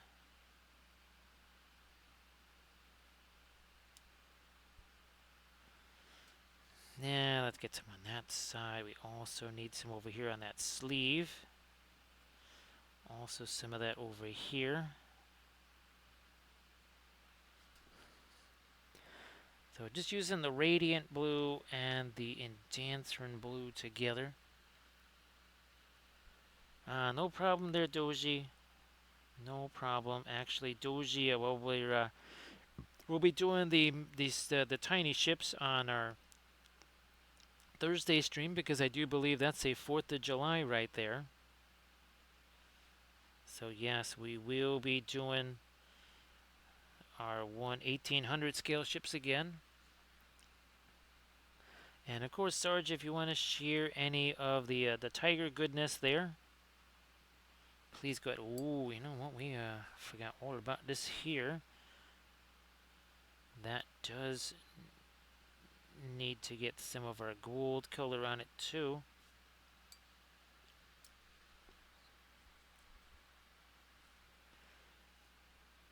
And then the Friday stream, I might just be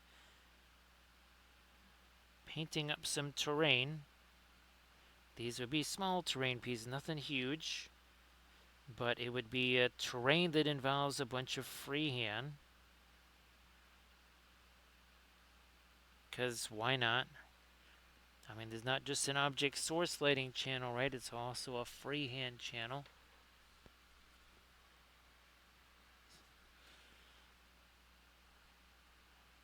Let me get a little bit more on my light along that edge, and then we'll have to come back with our really dark stuff.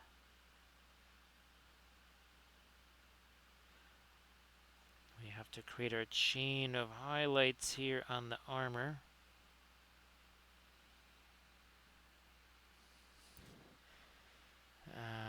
Yeah.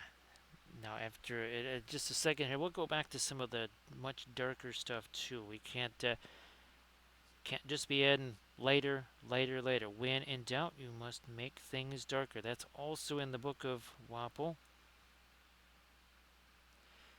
And remember, Armored Wolf has created a whole bunch of fantastic stickers with the Book of Wapol on them. That's on the Armored Wolf Etsy page. Also, that's where you can get the incredible crushed glass snow. Only place you're ever going to find that. That's good, Sarge. I'm glad that you're getting yourself the 4-day weekend there.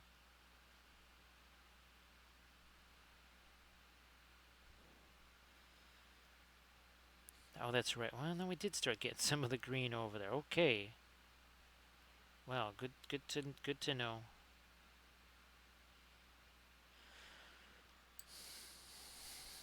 Now, yeah, you can see how that's starting to change. Now we're really going to make a big old change here as some of the violet and the asphaltum are mixed together. Not really a glaze at all. But we need to get some good solid darks in here. Start to really frame out some edges too.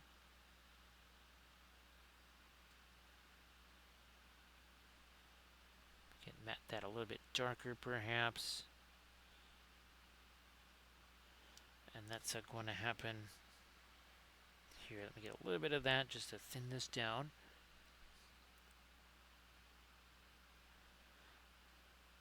And then a little bit of dark along here.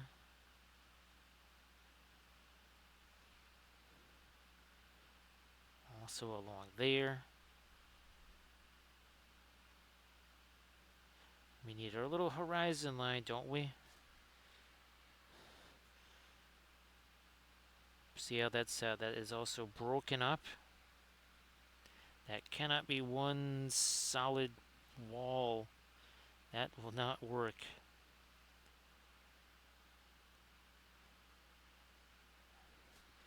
Now we need to do some of the, ooh, you know what? Maybe even push that a little more towards the orange here.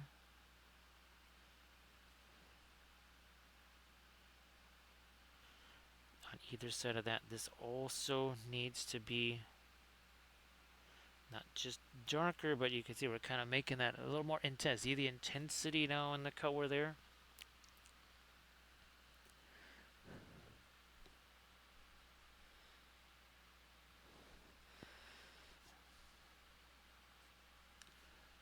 So how's about we welcome in Night Whisper? How you doing there, Night Whisper? Everybody please give Night Whisper a follow. So say we all. Oh, thanks, Mom. Uh-oh. Well, Recoil, he kind of contributed to the emptiness of this particular vessel right here. So thank you so much, Mom. Appreciate that. Everybody please give Night Whisper a follow. So Night Whisper, if you want to post, I know you got all your fabulous oil painting stuff that you can post in that chat. So please go ahead and do that. And everybody, again, please give Night Whisper a follow. So Night Whisper, I'm sure the stream was fabulous. Now, if you need to ski-daddle off to the photo booth real quick to do your newest pictures, either way, that it's all fine.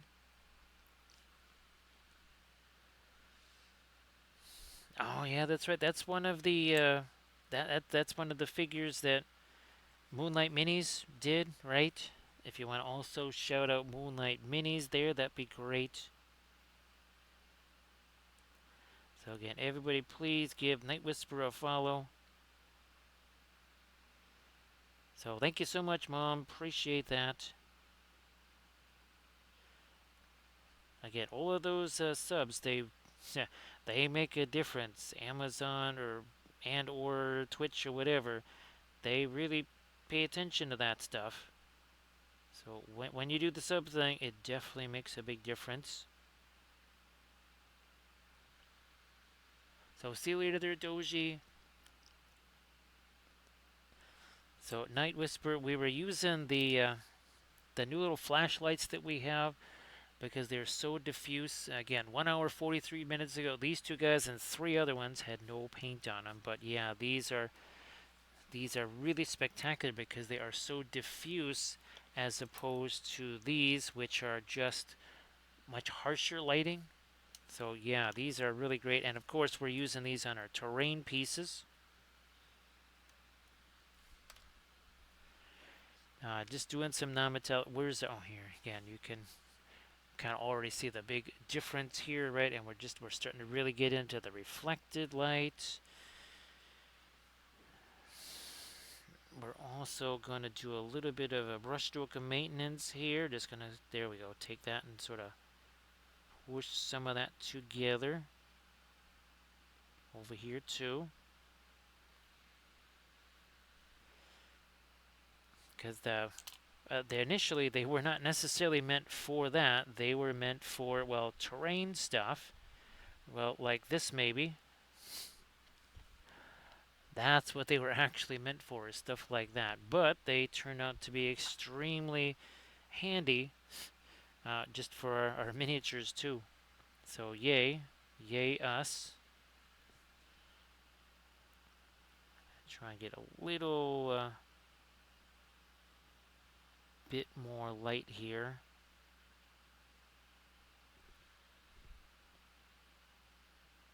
on our. I'm gonna go a little further too, I think.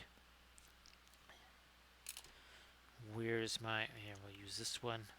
Now, first, let's take care of the darker stuff that we need to do.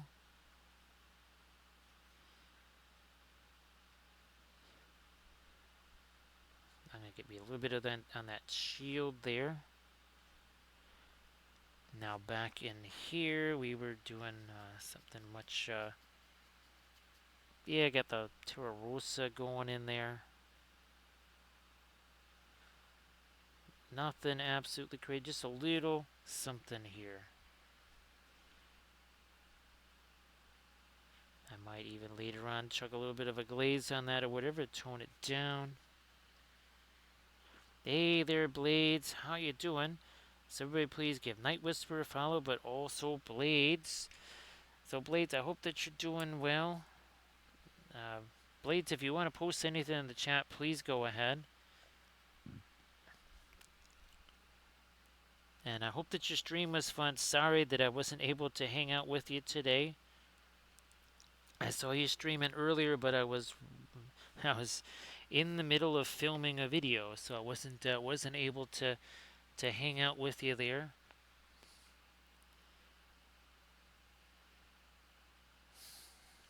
So yeah, sorry we could not hang out and have fromage. More fromage, more better, of course. There's no such thing as too much fromage.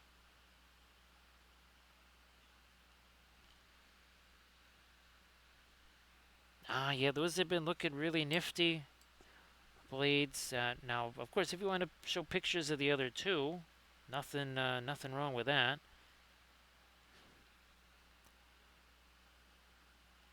I'm just going to try and get me a little bit more of this. That's just more of a neutral gray there. And that also goes on this side. Yeah, that does. Because remember, we're trying to actually do that in quarters, such as they are. This in halvesies. So we got the blue on the one side. We have the essentially the black on this side. So everybody, please check out that Instagram link that Blades just posted. Mix in the S Fulton and our Terra Rosa. Again, to just create some rust type colors here. So that shield's a little bit, again, a little bit worse for wear. At some point this month, we will be getting the new files from Khurzluk so that we can do the Kingdom of Rudar. That is going to involve lots of. So if you're looking for grim dark or lots of rust and corrosion, those guys will have it for sure in abundance.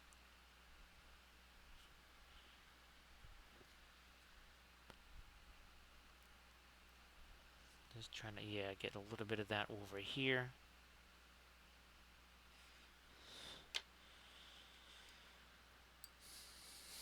When in doubt, make something dark. We're gonna actually get a little bit of dark. Yeah, that's what we needed there. Also, there again on our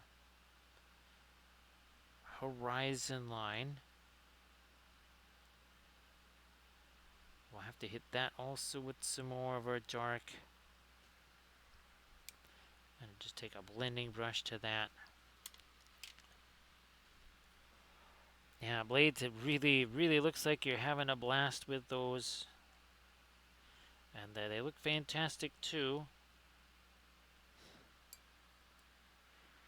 I think you've been painting those for a few weeks on stream, right, Blades?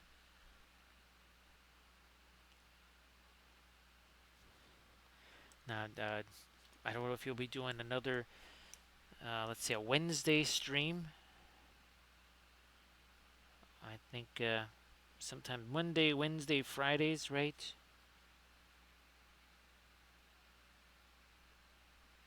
And my apologies if I get that for schmizzled there because, well, my own schedule is kind of in my head.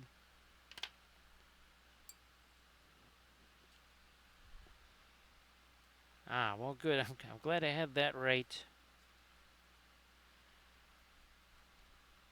Because I've already been thinking that today is Thursday. It's like, wow, okay. Ooh, look at that. There is some really light stuff there. Starting to get some of our lightest light on the metals here.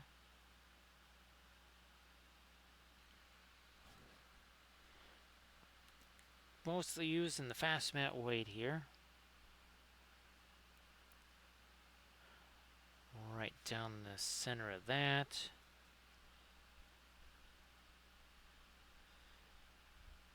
We'll get a little bit more of our light here.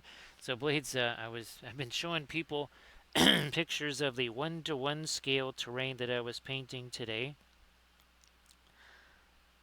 So that was trying to get those railings painted. Those have been what, since possibly since April or something like that. I've been trying to fool around with those. Because first I had to try and knock all the rust off of there and all the really paint that was in bad shape. Then prime it. And now finally it is painted.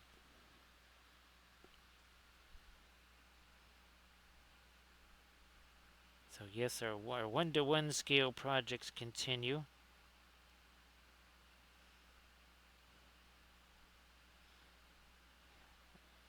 Let me lighten the side of this here. Come on, there we go. Now let me just take a blending brush to this. Again. So in a few minutes, I think I'm gonna go. We'll try to do a quick refresh on our medicines because that's all gone because people have been super generous there. Yes, indeed. It has exhausted our supply of medicine. Going back to my darker stuff here. Some of the Van Dyke Brown on this 3D printed bit here.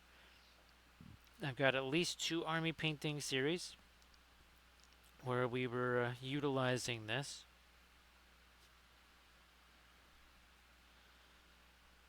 Let me find a little more dark down in here. Now that is as much an edge as anything else, not just the fact that it is darker. We're trying to sharpen up that edge too.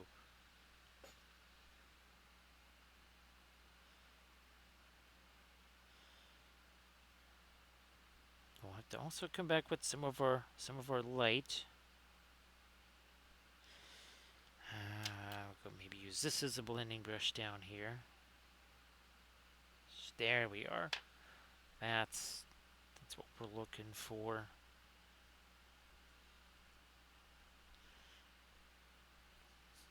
There's another little something over here. Oh yeah, we got that. That belt should be more of a fulcrum there. We're going to try and get some of our blue on this. Some lighter blue now.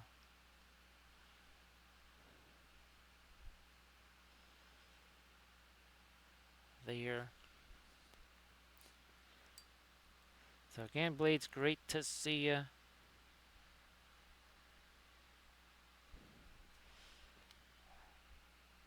And let's see.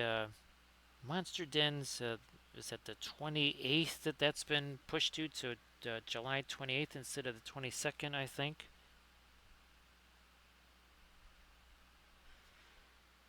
which again, that's kind of handy. So they're again trying to do that in the halves there.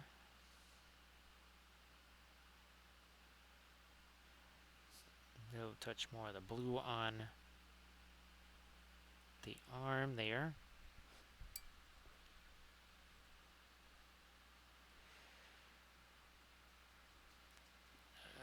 Let me get a little touch of the Indian yellow mixed into that. There's the rivets here that are we need to lighten those up so they're more riveting. We'll also get some of the light up here on the upper portion of that collar. Need to start thinking about his eyes too. This is yep, there's one of our blending brushes right there.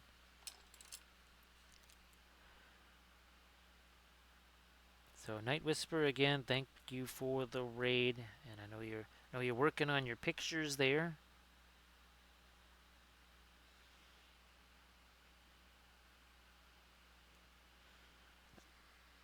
And we get some more of our light here on that armor.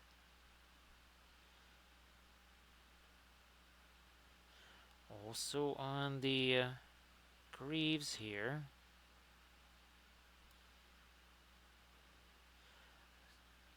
Some more, there we go. That edge was not quite as sparkly as it could have been. Certainly more sparkly now.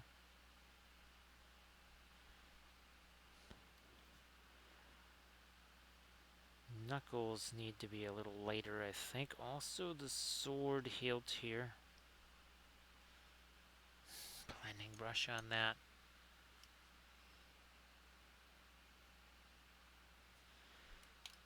Yeah. Oh, I need to get that on this helmet. There's some gold stuff that's not really... Yeah, we'll have to scare up something there. But here I know we darken that down with a little bit of a dry brush type thing. Now we're going to get those very riveting rivets again. Put a little something on our freehand there. And blades, oh yeah, we've been playing around with the new little lights. Oh, I have to, I think you saw these, right? These are really nifty little guys.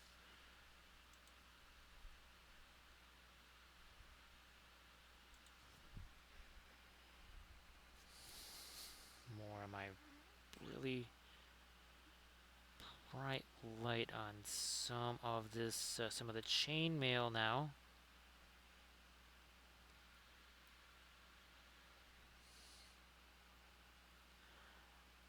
I think I can also a little bit of our light on that.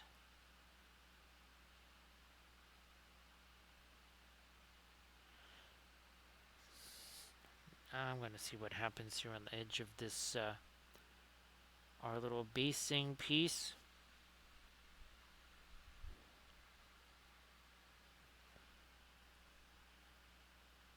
Boom. Find a little light along the edge of this. So this right here is just a sheet of Sculpey, kind of broken up. I'm not going to do too much with the painting there because we are going to get some vegetation on this. Also keep in mind that Rudar is going to also have some snow on their bases, but I'm thinking more of a muddy type snow. Snow that maybe has some blood effects in it too. So each of our three armies is some very different flavor to it. Even though it is all supposed to be Arnor. And I'm definitely hoping to utilize, the Tor Ithalos Kickstarter campaign, which I believe has already ended.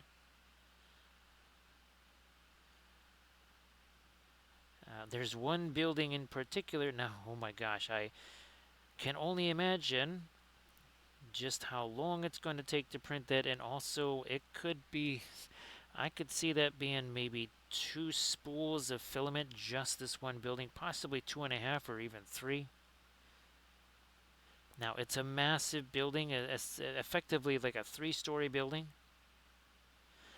but it's got a fully playable interior,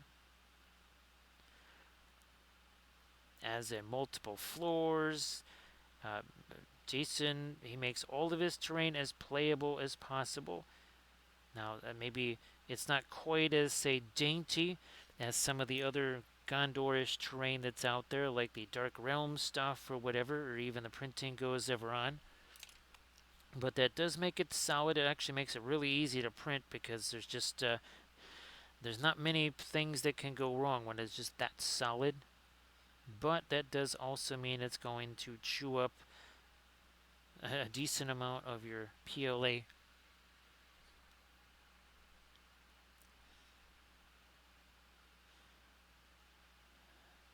Lighten up this a little here.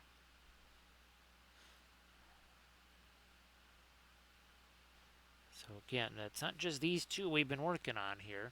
2 hours ago, these two and 3 other miniatures, including, well, we have our banner guy over here too, and our little hobbit and such, and also an archer.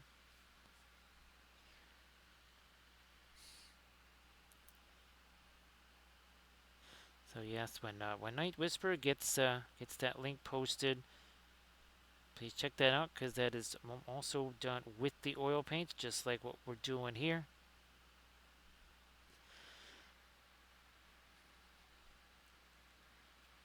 Back to the skin tone there. That was starting to get a little bit close to the gold and everything.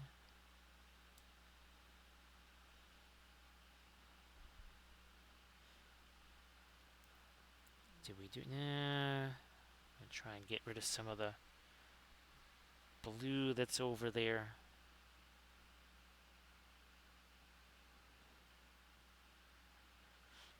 That blending brush. I think we need to simplify some stuff here first.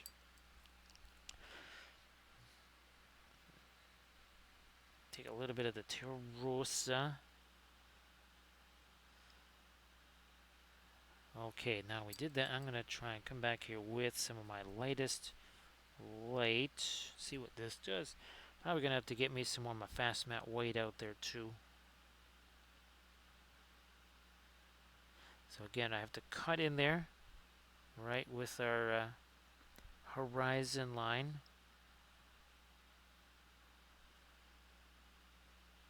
So there's some breaks in there.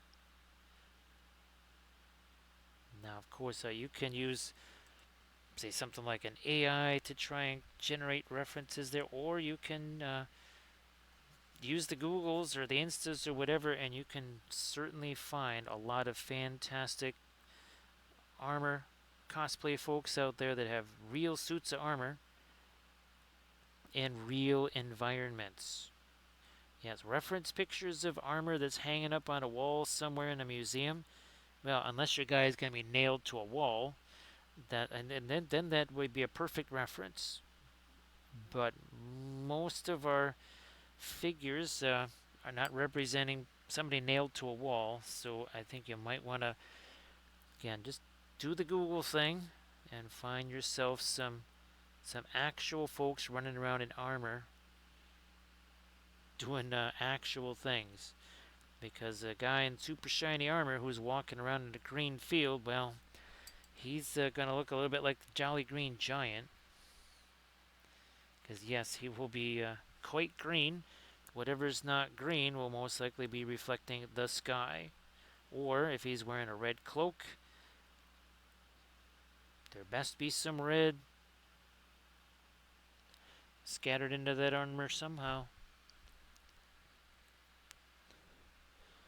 Trying to get a little bit of this, the reddish color on his boots there. Let's see if I can do something for the eyes. I'm just going to take this indigo super quick here. There's one. There's the other.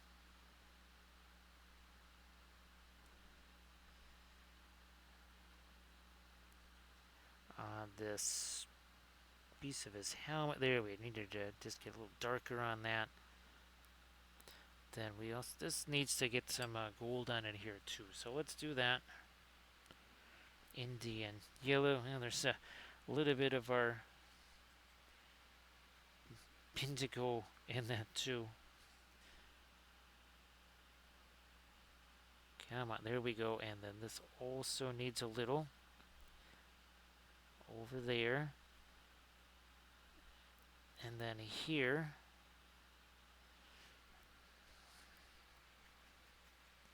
I think I can get me a little bit of the orange. There we are.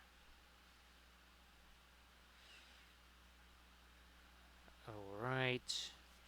I might take a little more of the Terra Rosa, some of the Mars yellow deep here.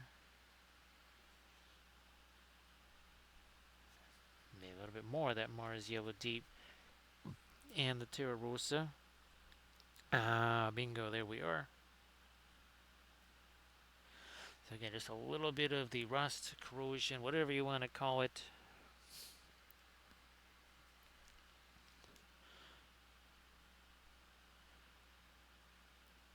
More of my orange up there. And now, let me see if we can't. Is this going to be light enough? I don't want to go too light with this. No. We will take it a little further here. Ooh, there's a whole bunch of paint on that. Saw that right away. Said, nope, let's take some of that paint off of there.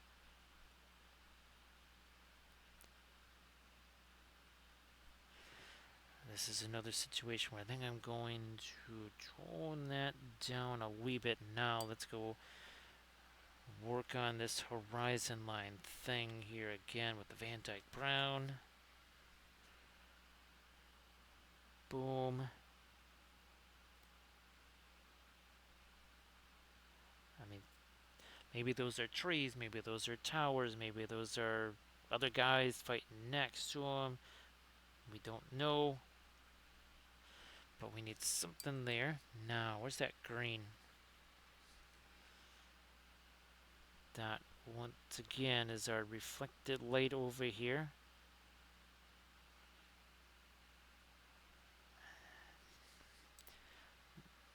That's actually my rust color, which is now going to go over here. There we are. So yeah, that was, we had this super equal highlight all along the whole range of that. Can't do that.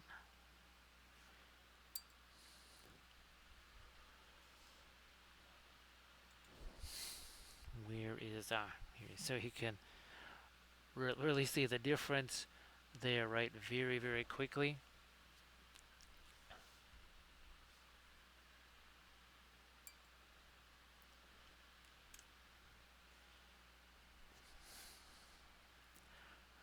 So blending brush here, blending brush. This is where the oils just save you so much time. Again, I slap some paint on there. We call it the old pop and push here. Just gonna take that and push that over there.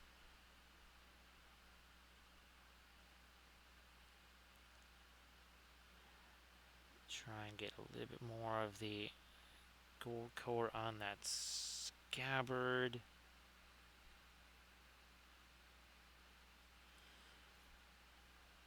Along here, come on, more, there we go.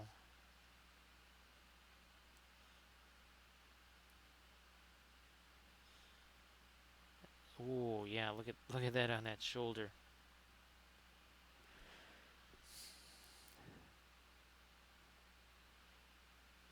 More of our light right along here.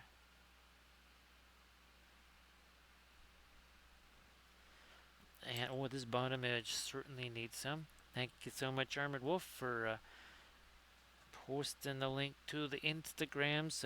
If you want to take a look at that tower that I was showing earlier, there's more pictures of the tower there. You can also kind of get a little look-see at the. This is one of those garage work areas that I've been trying to establish. Well, for at least the last 8 months, yeah, something like that. And I have to say that was reasonably successful, especially for just a first test. Had really no idea exactly how that was going to work.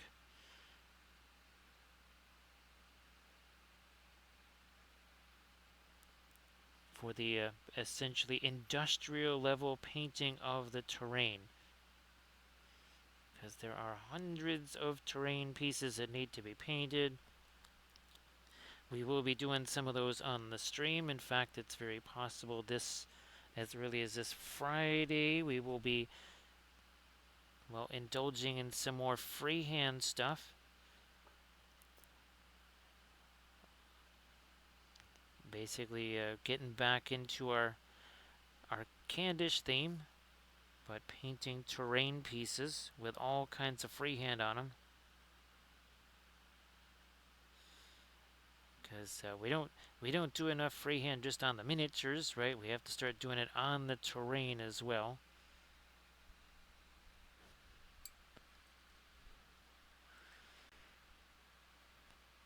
Geez,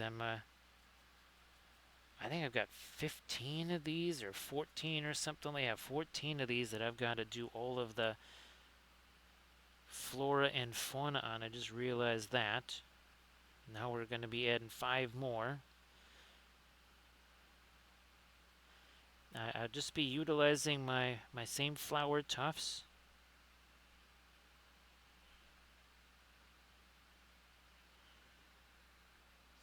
A little bit of my, where's that Van Dyke Brown? Scare a little bit of Van Dyke Brown on there.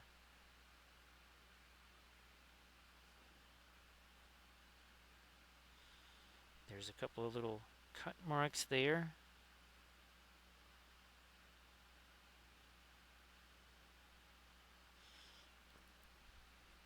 Fine, we'll just do some streaks there. Put some of those over here. There you go. Looks very, very nifty. Now here, let me. Now we'll wait on him. We're gonna let that set for a little bit more. Oh yeah, here I am gonna darken that up a little though. For sure. He hit the his fingers right here. So these are all 3D printed from Khurzluk. I'm wanting to say this is, what is this release? This could be the April release. It could be earlier actually.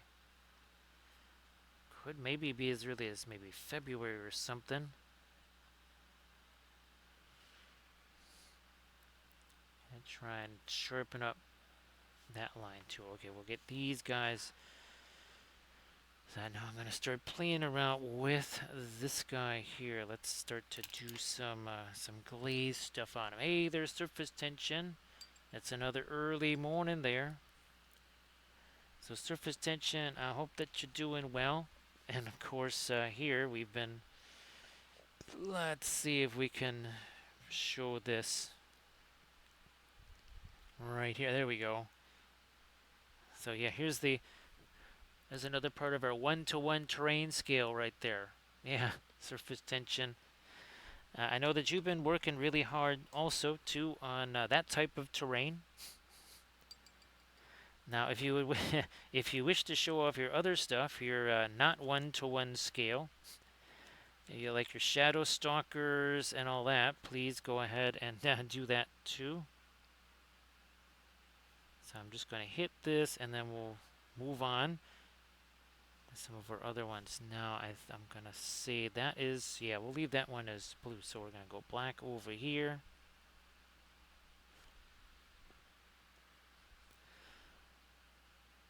So yeah, that at least that does not involve any ladders. Sadly, all the rest of that is going to most definitely involve verticality. And actually, some of it where I'm about to head to with that word, that's going to be, shall we say, a little bit more of a hazardous part of the house to get with the paint. Much as I would really love to try and get the fancy ladder from Home Depot, I don't think there'll be any time for that.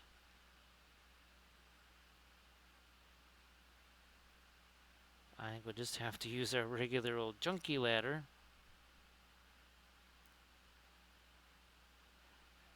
Oh yeah, you know what? That is, we'll just make that blue. Alright, fine. No problemo.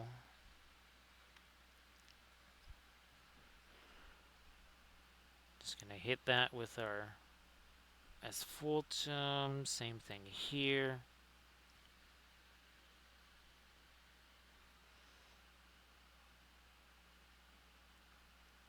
So yeah, surface tension. It's that front portion of the house there where any sort of ladder and stuff is that. That's just going to be, instead of me being vaguely up against the house, it's going to be more floating in space. So that will definitely increase the level of difficulty and hazard.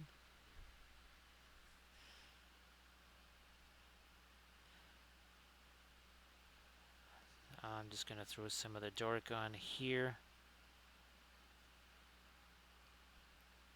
And then that's also going to get some of the gold on it.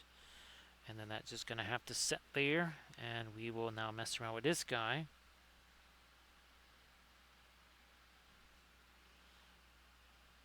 Where we give him some of that. On his armor there. Hit the quiver as well, whatever.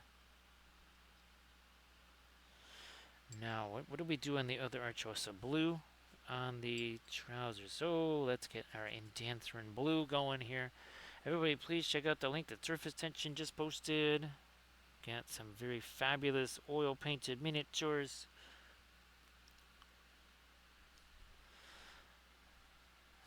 So Surface Tension, sorry it's such an early start. And of course, Blade, sorry that it's so late for you there.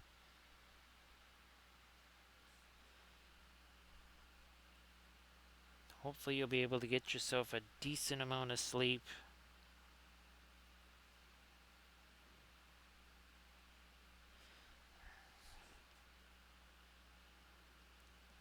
That should be that's going to be our black there.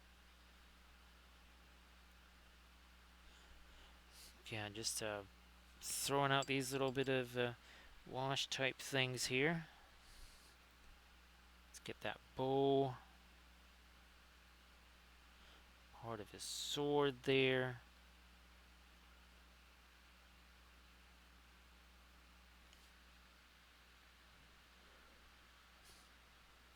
Oh yeah, it's one-page rules.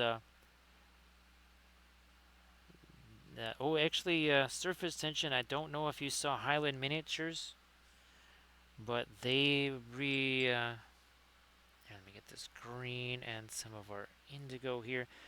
They did Tomb Kings this month. So yep, Highland Miniatures doing Tomb Kings. Ushopti. I saw a bunch of skellies. I don't know, if they were more of your elite skellies, right? Your Tomb Guardians or whatever, or if they were just kind of regular skellies or archers or whatever.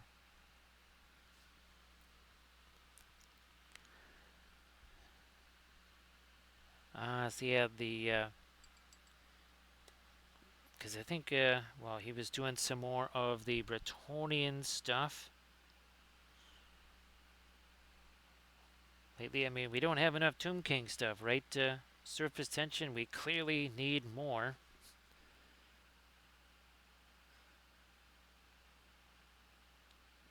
I did actually see, oh, Texlari Factory Surface Tension. I saw their Sneaky Snakes, their Necropolis Knights. They definitely look much more like the GW ones, but I had to say I'd rather either have the OPR ones or the Titan Forge ones that I did. Well, by the way, this one's all dry now. I can't reach that. That's a little too far away for me to reach.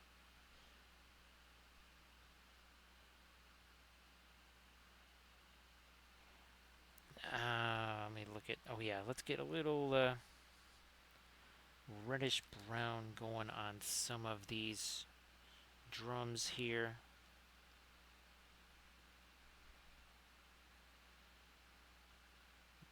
Teensy bit of a color difference. That's all it is. Tiny bit of a color difference.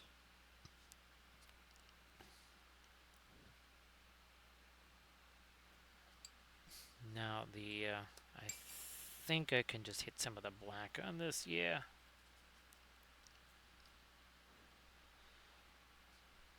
Some more of it here. Ooh, that's gonna be too much thinner. So yeah, surface tension. Well, enough Tomb Kings is for one sculptor, right? It's say okay, well we're good with Titan Forge stuff. Now we need to do a little bit more Highland Miniatures stuff. Oh, that's right. Now I don't want to forget the. We need to do some of that gold up on the top of this here. Let me just get some of that on here before I forget, because I will.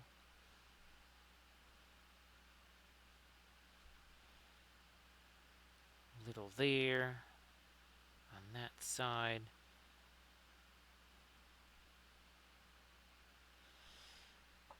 Oh yeah, this also should have some of our gold on it.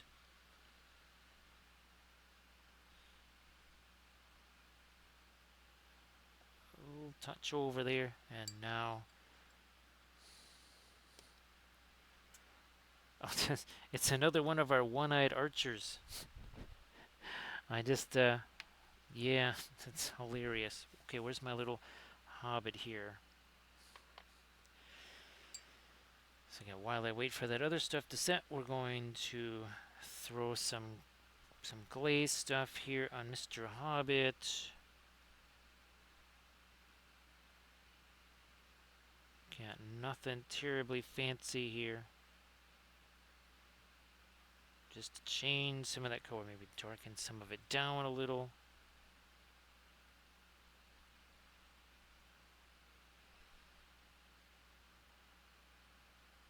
And then we'll let me get a little bit of our skin tone here.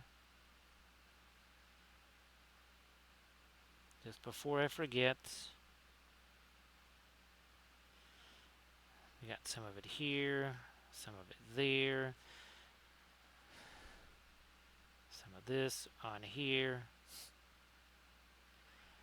Nothing fancy right now. We're just gonna let that go.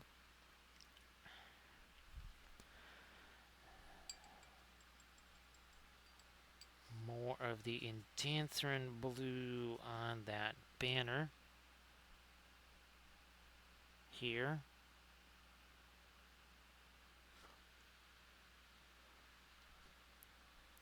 Oh, that's right, boy. Surface tension. I still have the Casket of Souls to put together, which of course was much better than the Handbag of Souls.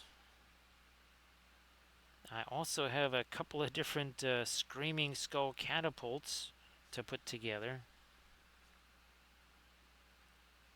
All 3D printed. They're just kind of ready to go. Again, just letting that Indanthrun blue darken some of that, and it kind of mixes in a few areas there too.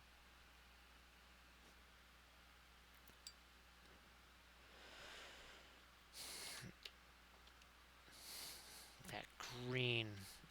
Here it is.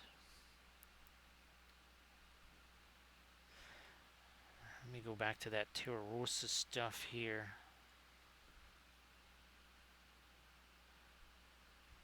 Just giving that a little bit of a reddish tinge to it.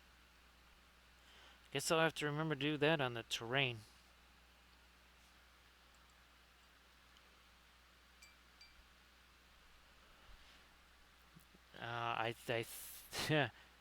Well, let's see now. The Titan Forge one was just kind of regular sized. That one's more like a cathedral of skulls, right? Surface tension. That was pretty monstrous. Again, this is just bulletin board cork with a couple of 3D printed bits. It's really as simple as it could possibly be. Some of these are also some Sculpey, get with some 3D printed bits.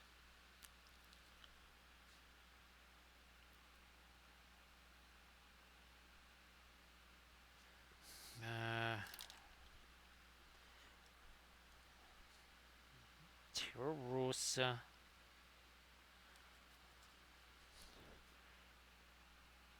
Now I'm feeling like that has a little different coloration to it.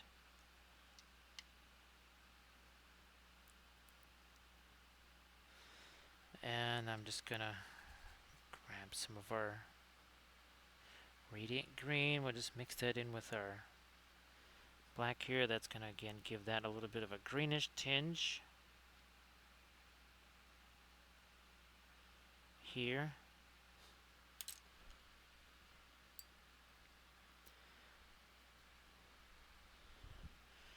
Let me start to maybe get a little more light on this stuff here.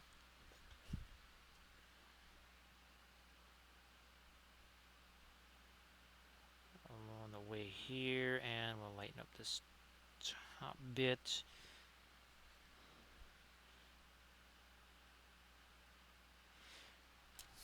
I do have this that I can use as a blending brush to just kind of push that stuff around. This is again where the speed comes in, right? Hashtag no layers. We basically did, well, one layer. That's all it took. And then just pushed it around. Same thing here where we need to actually kind of do a little bit of blending of stuff. How's about we welcome in the Bearded Celt. How you doing, Bearded Celt? Oh, gee whiz, I wish I had some of our Highlanders to show you. What a bummer. That would have been very fun.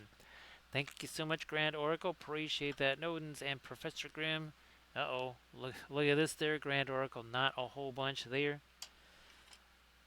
So thank you very much for the raid. Everybody please give Bearded Celt a follow.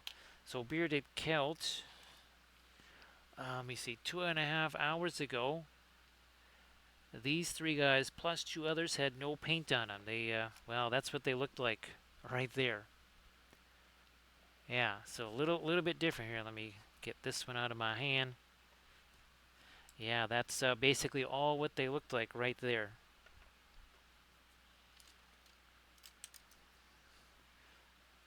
So here, let me move this over this way.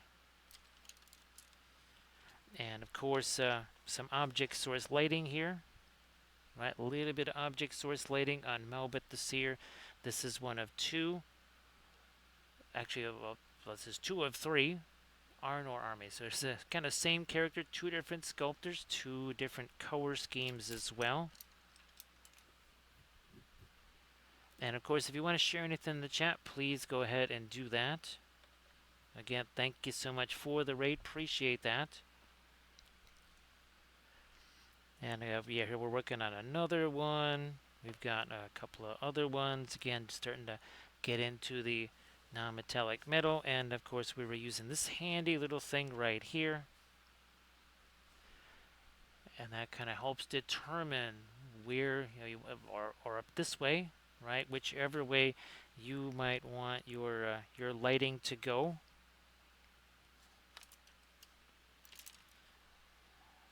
And let's see, we've got some other ones, of course, with all kinds of different object source lighting on them. Orange, red, you name it. Everybody please check out that link that Night Whisper just shared. And of course, Bearded Celt, if you want to share anything in the chat, please go ahead and do that. So yeah, Grand Oracle, I'm saving the ships for our 4th of July stream because I just realized that, well, I don't have them. They weren't prepped anyway. So, because I was filming a video today, which will be up on the Patreon page tomorrow. And that was the video with the brilliant colors, which I'm actually using right now, and also testing out the Mars Black from what is that from? Oh yeah, from Windsor Newton, and it seems to be just fine. It seems to have plenty of staining ability and such, so that one is just fine.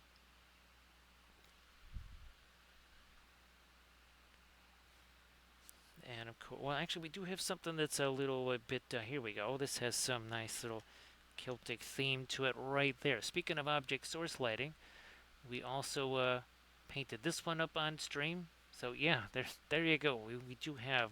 Oh, we actually no, we do have some more. That's right. 1 second here. We have these guys here, and we'll be doing a ton more of these. So these are Slania miniatures. These are from Warlord Games, so we will be doing a ton more of those. Also, I just realized.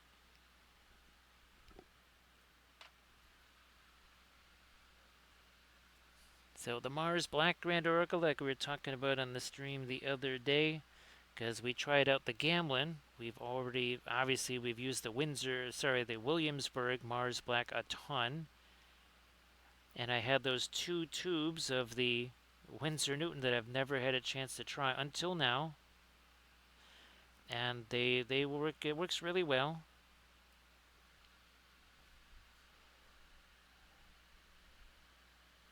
Ah, that's fantastic. Noans, if you wanted to share, if you got any Insta pictures or Discord, whatever, you want to share those, please go ahead. And again, everybody check out that link that Night Whisper also just shared. Please also give Night Whisper a follow in addition to Bearded Kilt. So again, Bearded Kilt, thank you so much for that raid. Appreciate that. We're just trying to cut away a little bit of this here. Like so.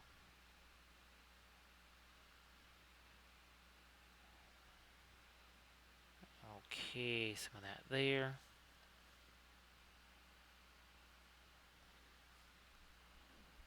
Let me separate these fingers a little bit more here. And we are using traditional oil paints. Traditional oil paints right out of the tube.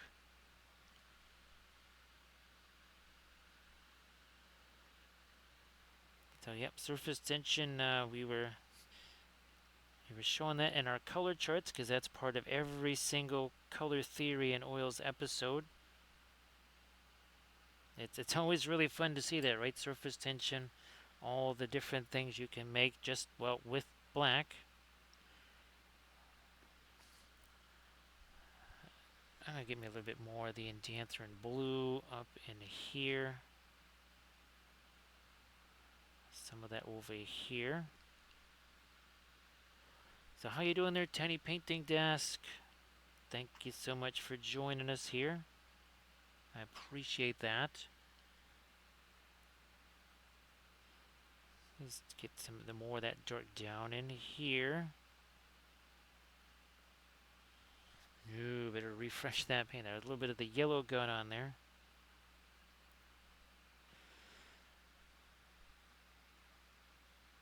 And let me get some more of my darker blue down here as well.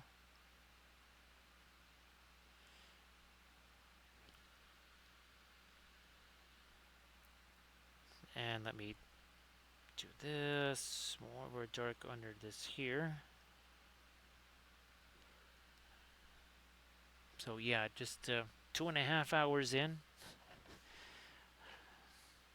I'm gonna get back to this guy maybe here. A little bit more of the Endanthrin blue out here. A blending brush like this maybe. Yeah. This little blending brush that actually has some paint on it.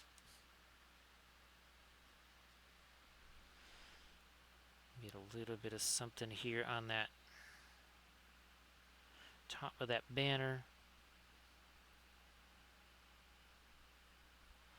Oh, wait. There. Blending brush.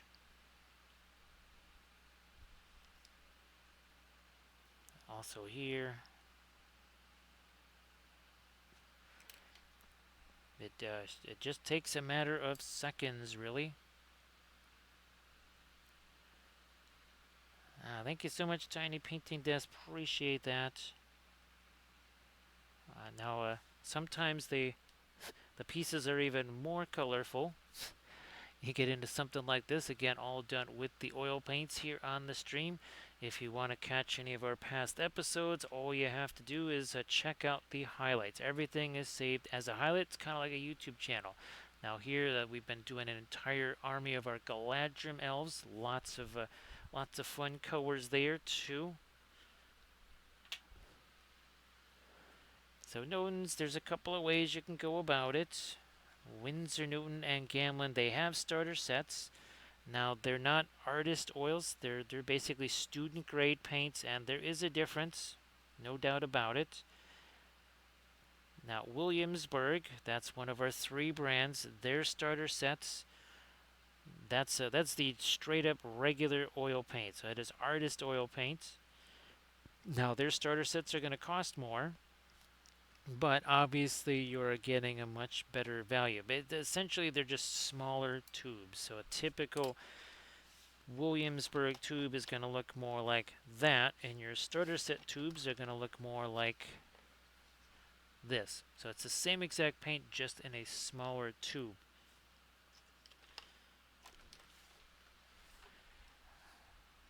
But again, we definitely advise against the, oh look, I just got 20 oil paints for $5. That's unfortunately that's a little bonfire made out of a $5 bill. That will not work so well. Years ago, I started out with the Winsor Newton starter sets. You can just get those on Amazon even. Typically 10 colors in there, but eventually you're definitely going to want to move on to the regular artist oils. And even then, a lot of the colors that we use there are not super expensive colors either. Like the Mars Black we've been talking about, that's not an expensive color.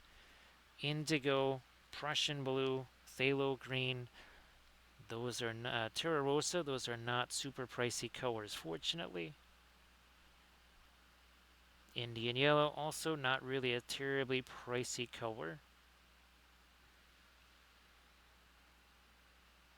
And of course we're not using a lot of paint, right? Even on these, a lot of the dry brush type stuff, a lot of the some pin line washes, glazes. Put a color on there, take another brush, push it around. You also have to kind of keep in mind thin over thick and vice versa. Like here, I had to go a little bit thicker with this, and we're basically almost dry brushing that on. Because the previous application there has a little bit more of the thinner in it.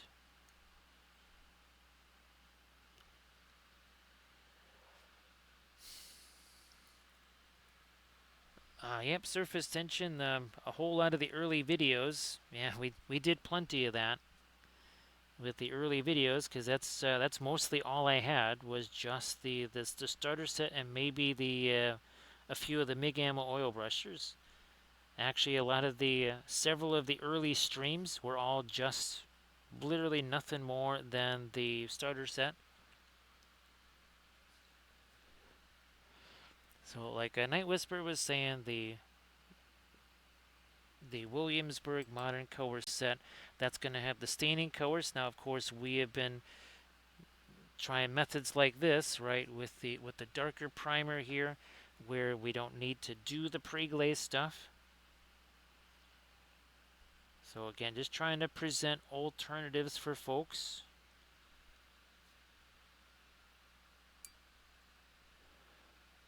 So, and of course, I highly recommend that you do things like this, where you do these color charts. Of course, it also shows you the difference. This is pigment brown number 7, burnt umber. You can see how different the Winsor Newton is from the Williamsburg. Also, another thing that maybe is not a bad idea for your first one is just do a value study. One dark color, one light color, that's it. When we were doing our watercolors, it was a 10-month course.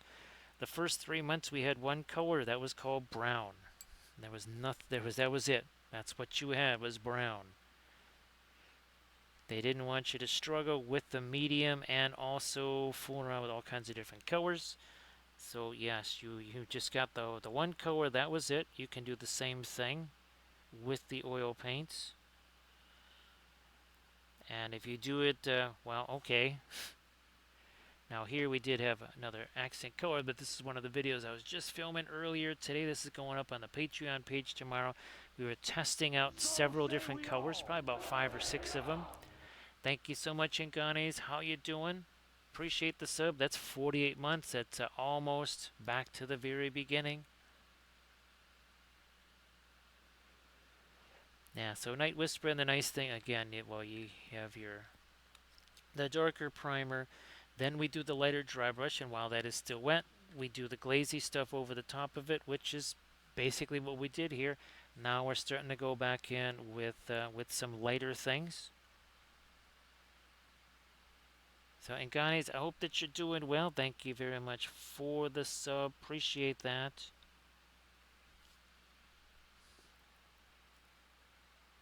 That's going back a long, long way, so appreciate it.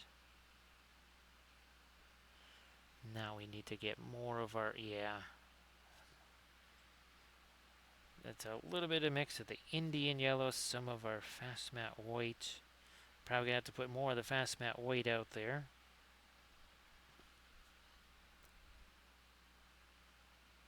So, guys, great to see you again. And of course, Bearded Celt, if there's anything you want to share in the chat, that would be fabulous. We're going to try and get a little bit more of our lighter gold colors down here on these greaves. Oh yeah, also on the scabbard here. So see you later there, Surface Tension. Thanks, as always, thanks for being here.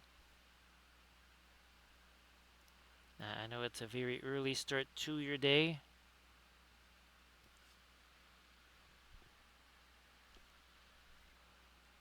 You get a little bit more of my, like there. Now this, that is not going to be the regular mode. We want that to be the gold. Got that little, that clasp right there.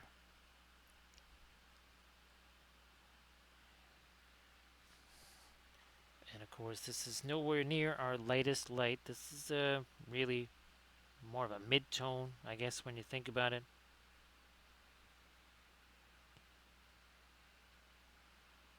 Oh, I knew there was some more of our gold stuff up here that I was forgetting about.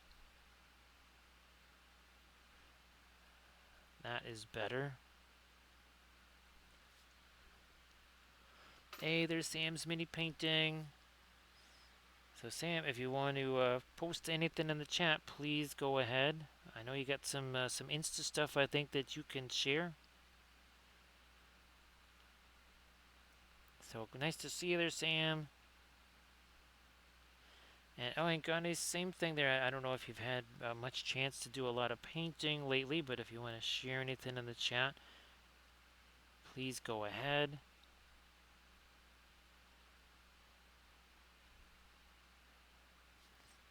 Yeah, as you can see, we're kind of shifting the color of some of this here on the banner.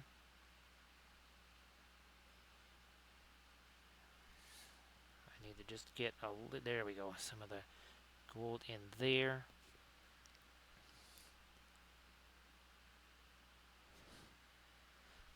A little more of it right down there. Again, got it changing that more towards some of the orange. So everybody there, please check out, again, that Sam's Mini Painting. We got something that was all done in oils. So very much part of the Linseed Fellowship there.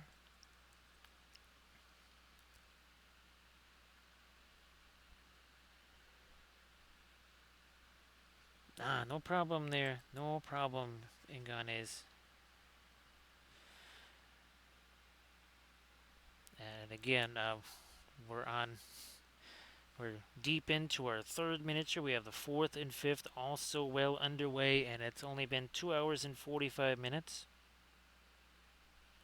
And that is complete again with object source lighting, with freehand, and, well, with all of our non-metallic metals, even some weathering. But here again, the key is we just plop that on there. We take this blending brush. Now we're just going to push that around. Hashtag no layers. Yes, this is not super slow drying acrylic paint.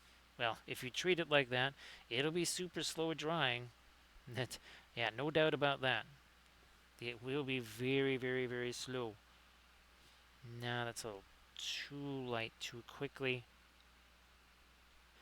And you see there, like, we just whacked it real quick. There's a few quick brush strokes, and then we take this and we push that around.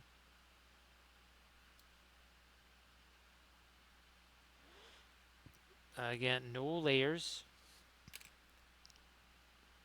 Let that mix together. That's the whole point of this, right? Let that all mix together. Do its thing. So Sam's Mini Painting, glad that the oil paints have been working out for you too.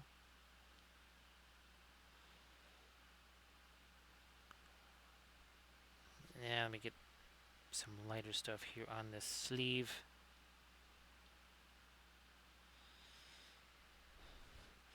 And you could see how things start to emerge here as we're doing this.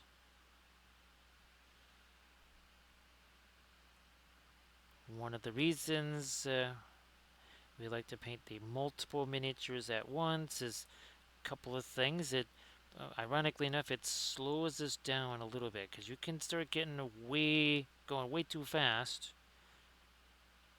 And the next thing you know, you've just kind of gone a little too quick, and now you got yourself, well, some mud.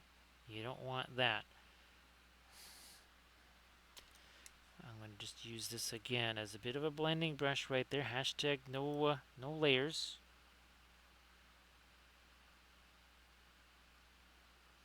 Why not just let that mix with what's already on here? That's, again, kind of the point of the oils, right? If we're not going to let those mix together, might as well just use the acrylics. Now, because obviously layers, that's something that they do very well.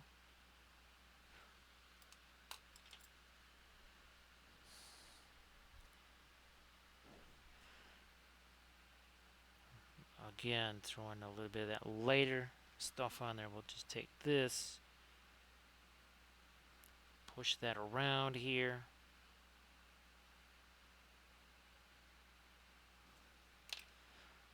Might lighten up the end of that a little too.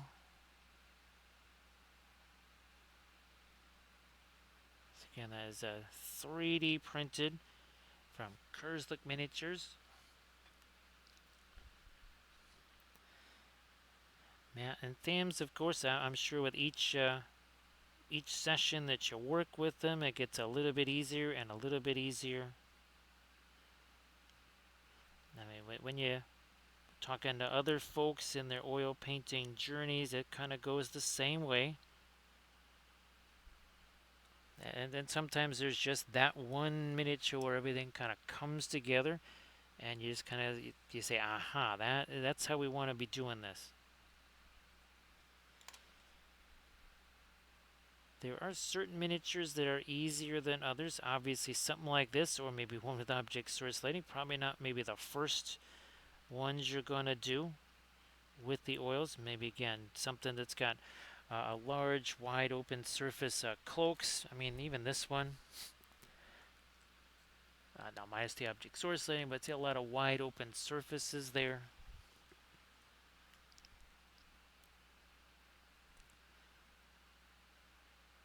Get that again, a little bit more of our light in here, so you can see this is starting to. This really didn't look like very much just a few minutes ago, not long before the raid. I'm gonna reflect a little bit of that onto that gold too. Let's see if we can't. We should probably lighten that up a little bit more up there too. So this is a very simple mix of just the Endancerin blue and the Radiant blue. That's it. Again, letting those mix together. There.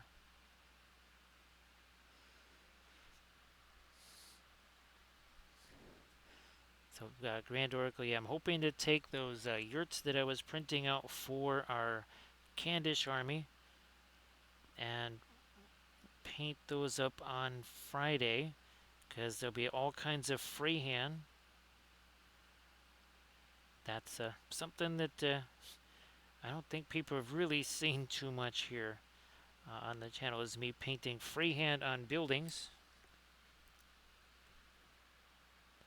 So that should be a blast. Get the eyes in there.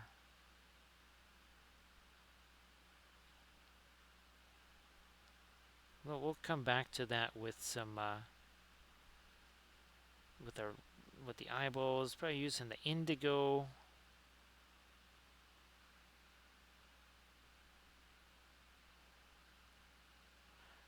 Again, it starts to develop pretty quickly. It was not very long ago that he was just like this guy over here. I am gonna throw a little bit more of my fast matte white out here, though. There's well, fortunately we have other tubes of this stuff here. Oh, by the way, Grand Oracle, as I was looking for another thing, I do have Severus Blue here, and I also apparently have a second Perline Black. Where's that Severus Blue here? That's not it. Don't tell me we re-lost it again. There it is. Yeah, remember I thought this was over at the house where I did the mural? Because I was looking through all my old color charts, and of course that's where I saw the Severus Blue, and I thought, oh boy, it'd be nice to have the Severus Blue, and I look, and sure enough, there's Severus Blue. It just got pushed way, way, way back on the shelf. I'm taking some of the fast matte white. I'm just going to break it down with some thinner here.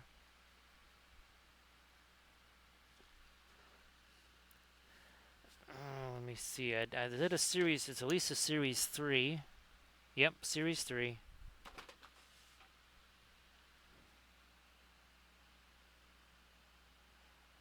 Ooh, yeah, this needs to be a whole lot lighter here.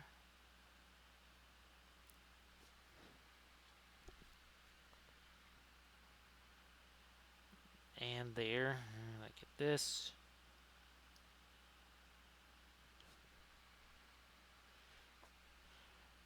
Yeah, that is supposed to be our lighter glow. I can always come back in there with a little bit of our a little bit of a glaze or a pin line wash. So see you later there, Sarge. Thanks for being here as always.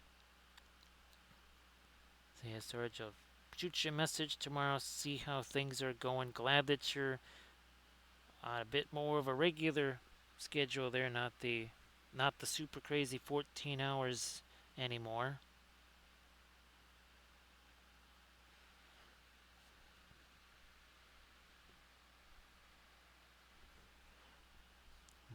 lighter, go right on the end of that. Also a little bit in here. And then some down here. So Grand Oracle, I'm going to try and get some more of the American ships. And I'll try and get at least a couple of those prepped for our 4th of July stream. All I had was just the one ship, the Italian ship prepped. There was no time to film the video, get that edited, rendered and everything, and then try to also get more of that stuff ready for the stream here. So this thought, well, why don't we just do ships on the 4th of July for a special stream there again.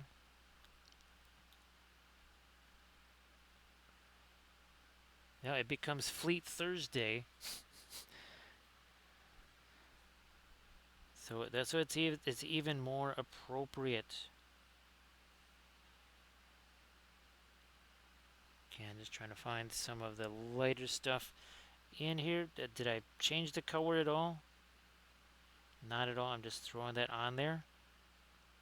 And then we just let it mix. Look at this. Just throwing it on here. Let it mix. Put it on here. Let it mix.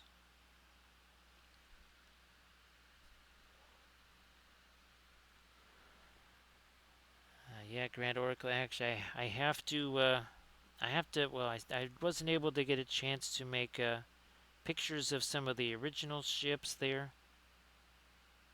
I mean, I got the Instagram post. I suppose I could send him those pics. But I was hoping to make him some horizontal ones. I don't know if he's got a logo or anything like that that I can try and put in there. We need to lighten, get that light right on here, but also to get some of our reflected light. That would be that green, because it's reflecting either the blue here or the gray down here.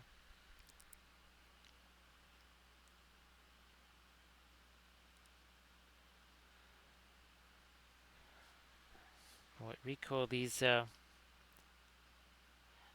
always just make it so darn easy. Every time I go back to do an acrylic type thing, and I try to do the usual, right, the plop and push with the oil paints, it's like, yeah, that just doesn't work with the acrylics. You get very, very, very spoiled by it, that's for sure.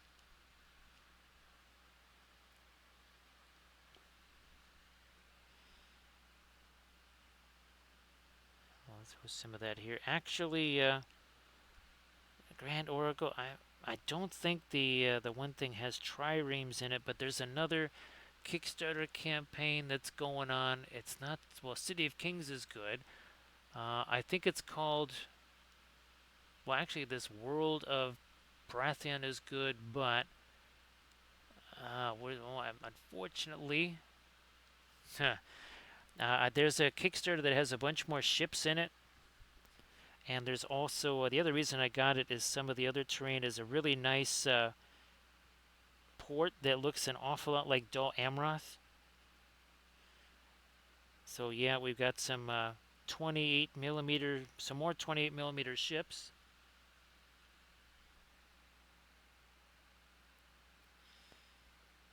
So yeah, recoil the, oops here, look at that, we're doing it now because it's a hard to reach area, right? I'm just taking that, I'm just mixing it with what's there. We will do the same thing there. So I just literally chuck that on there. Here, I'll turn it a little bit so you can see it. Take my blending brush to it, bam. So not only is it, well, the same kind of blend that you would want, just no matter what, it's got the added benefit of it took a few seconds instead of a whole lot of struggle.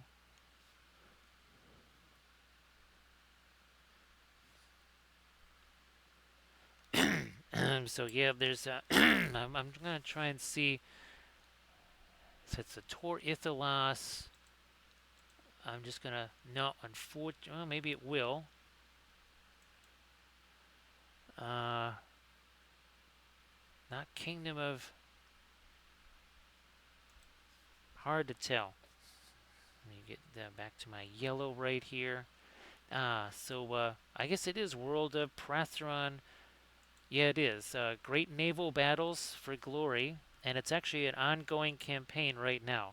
So it looks like you got some caravels there, some galleons.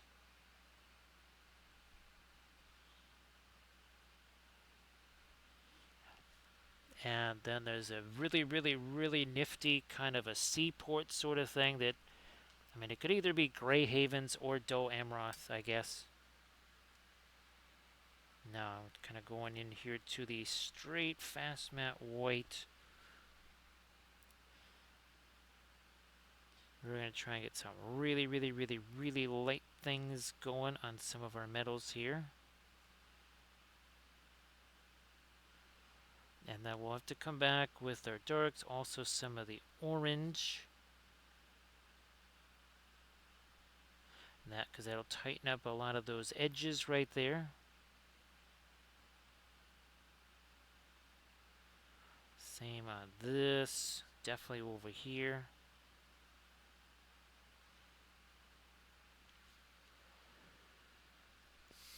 Grand Oracle, I think there's at least a dozen, if not maybe 14 or 15 ships in that printable scenery set that I got. That is why, well, I would really, really, really like to get that second bamboo. I have no idea if they're still on sale. Now, of course, someone did say that they believe that the next generation of bamboo X1 printers is coming out very soon. I don't know if you think it's really that close.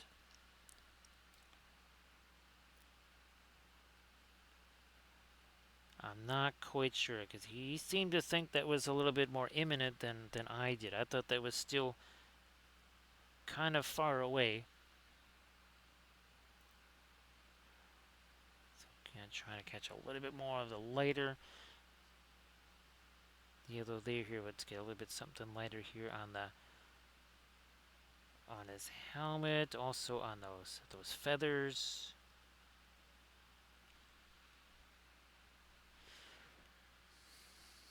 I'm gonna do a little bit more on the gold here, and then I think I really want to get to the something on the skin tone. We don't have a whole bunch there.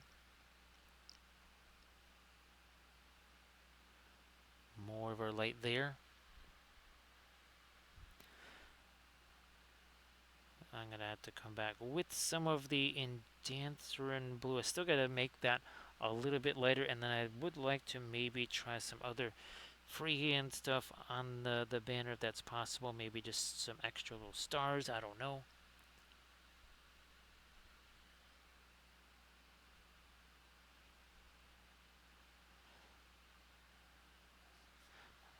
Actually, he was. I think it was supposed to be bigger. Obviously, that's kind of a trend. Not for me. If it meant that the X1, the current X1, dropped 30% in price or something like that, I would be just fine getting a second X1 instead of trying to get a new, larger one.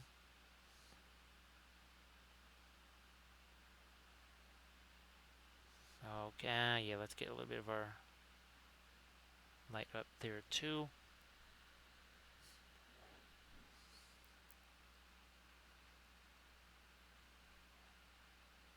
Yeah, we'll lighten that up a bit. Alright, let me scare up some stuff here on that skin tone.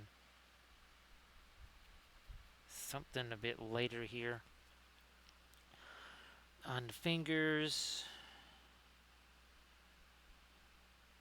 Well, I tell you, after painting all those really old metal ring rates, painting this, it's just shocking how much more detail there is, especially in things like the hands, because there's no mold lines running through them. So the X1C still is at the, okay, that's good.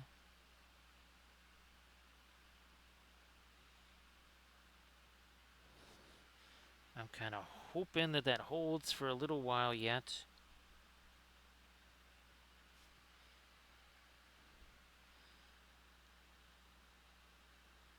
Alright, let me get that. more of that skin tone here. Now on the face where we can.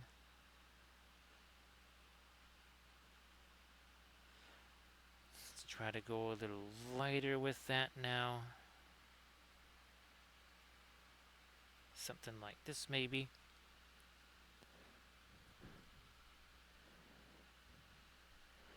Ah, so it ends on July 5th. Okay, well, thanks.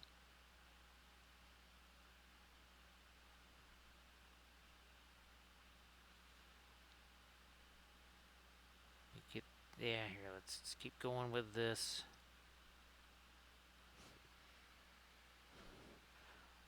And there. On those knuckles.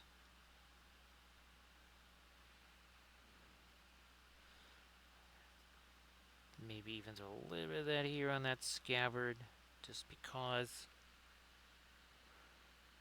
Hey there, Bithron. So Bithron, it's really wild to see. Ah, here we go.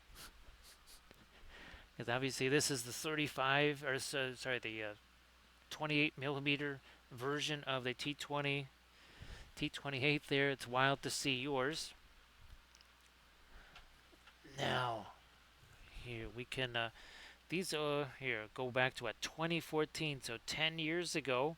This was our very last 40K army, and this was the last 40K tournament that I did at Adepticon here. And that will be the Sisters of the Raven. You got tons and tons of conversions there. Some of those miniatures, and we're talking 10 years ago, some of the miniatures I used were 20 years old even then. So now they're that much older. So yeah, that's some really old figures that we use. We did a lot of conversions on the vehicles there. And again, you can see them there. That's a Highland Miniatures, or no, sorry, a Highland Moss Guard. That's from Victoria Miniatures. I added the banner to it. There's again, that's a massively converted vehicle that I turned into an exorcist. So lots of plastic card, polystyrene, tubing, all that kind of stuff.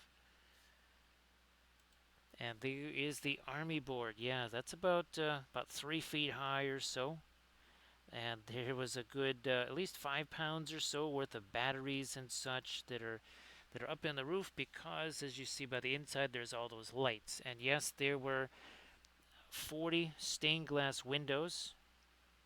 40 stained glass windows in that thing. Holy smokes.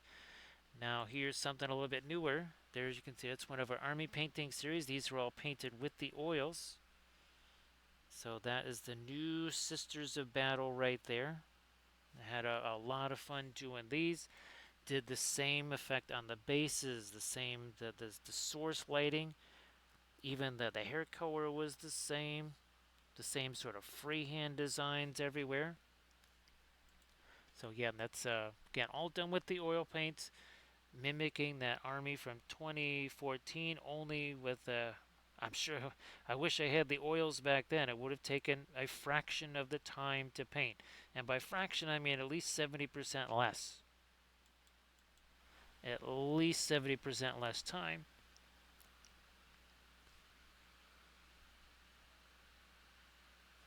So yeah, and actually some of those vehicles are also on the Patreon page. There's one of them that shows how I did all the conversions and all of the plastic card to create the extra armor there.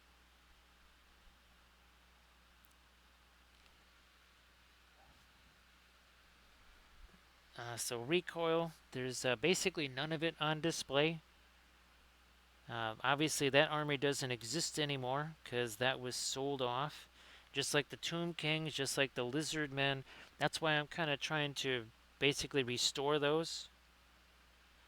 Because, yeah, those all got sold off. So that's kind of why I'm trying to sort of, that's why I call it rebuilding the old world. Because I'm trying to get back some of that stuff that I sold off. Now the Lord of the Rings stuff, what's not obviously in the room here, that's just in carrying cases just to keep it dust free and out of the way. There's no room for any display cases, unfortunately. Recoil. There's it's if you check out. Oh boy, I think there you. It sort of shows it in one of my last blog posts. I'll just send you some pictures. Recoil. Yeah, I'll just do that. I'll send you some pictures of these stacks of these. Basically, they're plastic bins. Piece of sheet metal in there, and then the miniatures all just magnetized in there. So it would be nice if I could do that, but sadly, a lot of times it's either called upon at a moment's notice.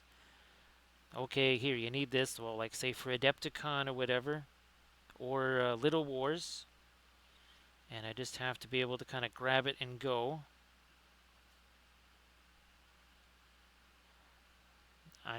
No, not even with the terrain. I was just going to say, oh, maybe the terrain there might be, but no, that's all going to kind of be tucked away as well.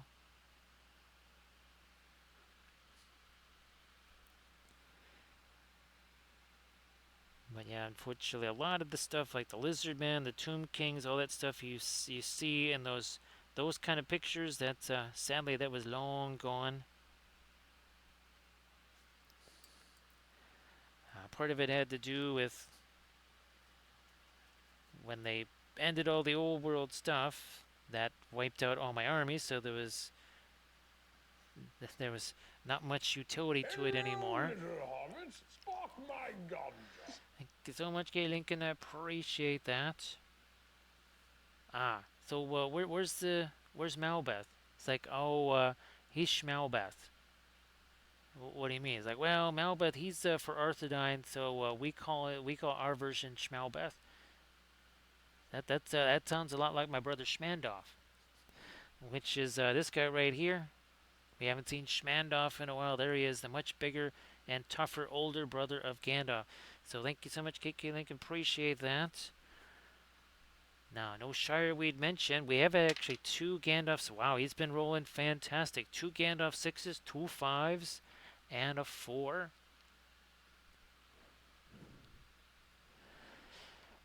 Grand Oracle, that is exactly it.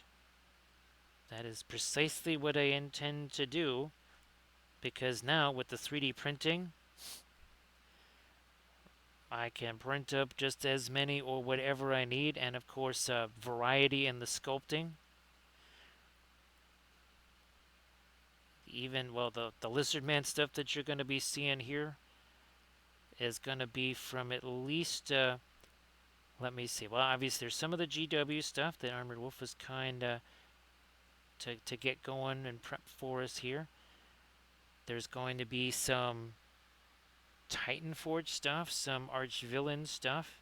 I mean, I have it, it's already printed out.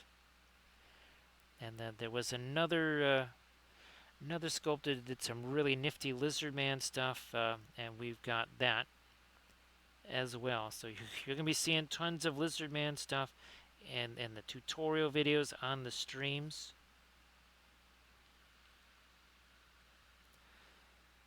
So there's Archvillain, even I think Lost Kingdoms maybe, possibly Highland Miniatures. I don't know if he did lizards, but there's all kinds of lizard men here that we will be seeing. Not to worry about that.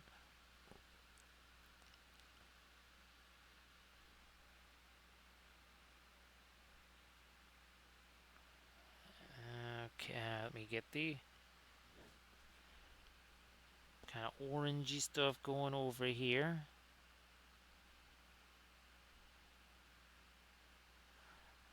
Like so.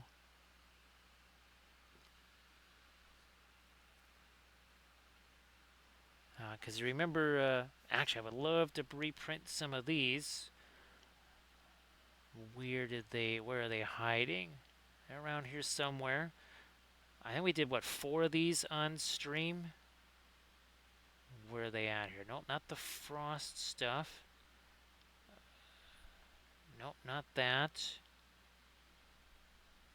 Boy, oh boy. I'm trying to find these guys here. No, that's not them. I'm looking for... Ah, there they are. The Mato Riders. Remember those guys? Absolutely love those. Now, of course, there we were doing the pre-glaze stuff. Those are classic dark primer type miniatures there.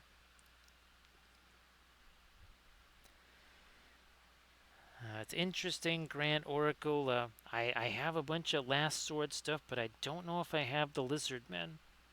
I don't think so. I mean, I could if they are, I want to say, less than 2 years old. Then maybe I have them.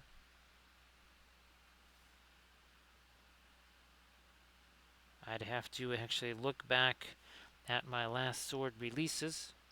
Alright, let me get some really dark stuff here. Our Van Dyke Brown. Even some of the violet in there.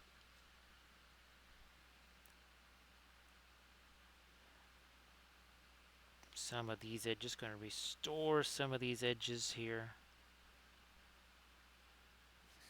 Better thin that down a little too. Boom, look at that. Now that really sharpens that. We'll come back with some of our light. Once again, we also have to get our green reflected light in here. I think Last Sword might be doing some, I don't know, like hippogriffs or something. Definitely some Empire. Or no, not, well, yeah, some Empire themed stuff. Because he's done a lot of, an awful lot of Bretonian stuff lately. Get me a, yeah, let's darken that up a little more there again. Blending brush here.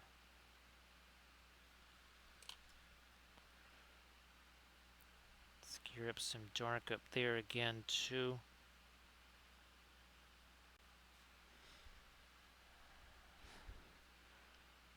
I'm gonna try and just sneak in a little bit of dark on that cloak. Blending brush. It's super hard to reach back there. Also, you can't really see anything, so why would I screw around? Spending tons of time trying to paint that.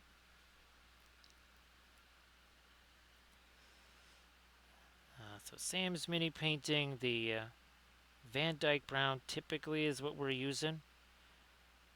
I think you could say that it's possible that the Gamlin version might be a little bit cooler, but Van Dyke Brown is kind of something we love using here. I mean, you can also too. Let me get some of my skin tone on this. You can take a little bit of the indigo or something like that and mix it with it. It also makes it even deeper and darker.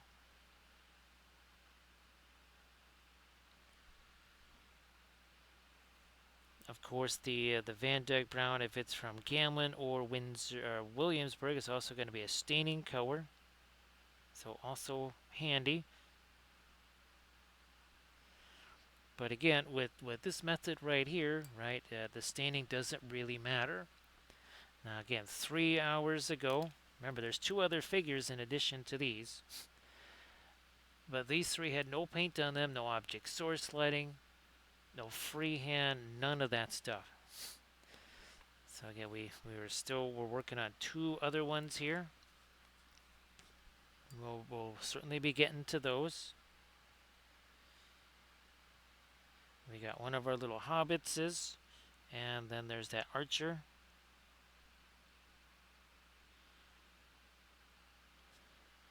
I will take a quick little pause to go snag some more medicine because we're all out of it here.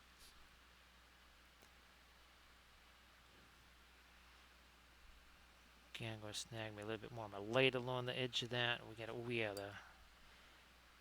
get some of that Indanthrine blue on that. A little bit more of the Indianthron blue down here. Also some over here. Just letting that mix with what's already on there. Also there.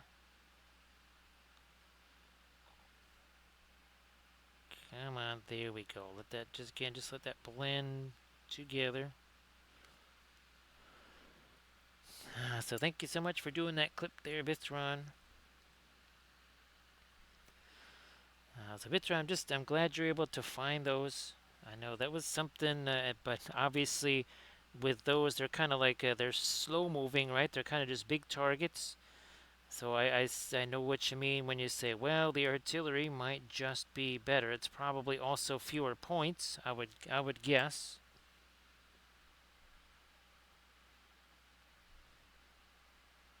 Let me push there we go.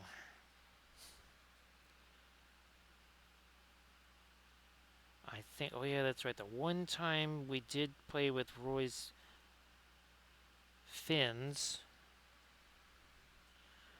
I had the T-28.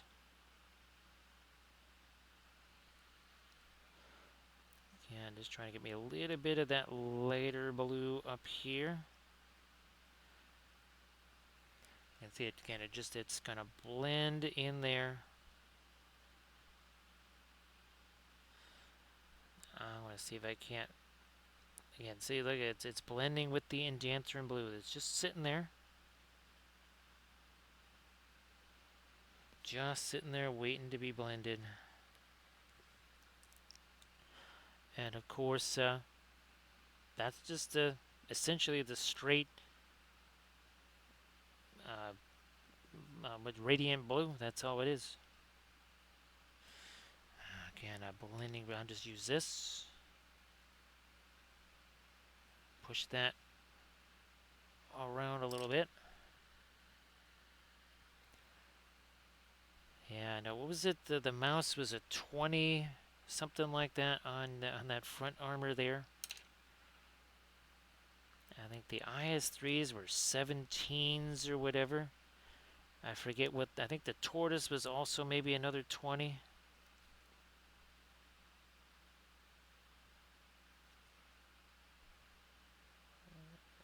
Let me get, yeah, a little bit more of my light down there. Here too.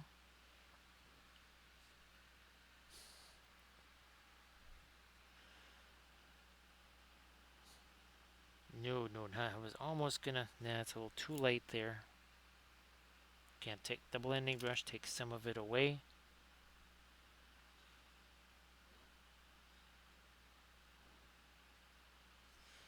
Same deal, just gonna drop that on there, take that blending brush, push that around. Now, where's that radiant green, which we're gonna start to put here for that all important reflected light. Over there, over here.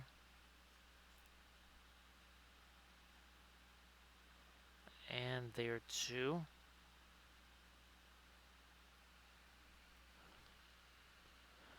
No problem there, Sams. See you later.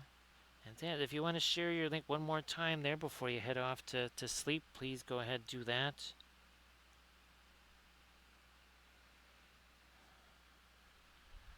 So appreciate you being here as always. Again, that all that is just the radiant green. Might even let a little bit of that work its way on to some parts of the banner here. Yep, same deal there. Maybe a couple little lights here on this drum.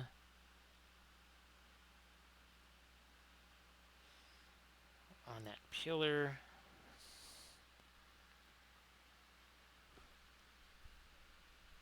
Hey there, Steela. How you doing? Everybody, please give Steela Rebel a follow. Steela, great to see you again. hopefully the shop goes well. If you wanted to share any links to the shop or whatever their Steel, or just let folks know where it is and such, that'd be great too.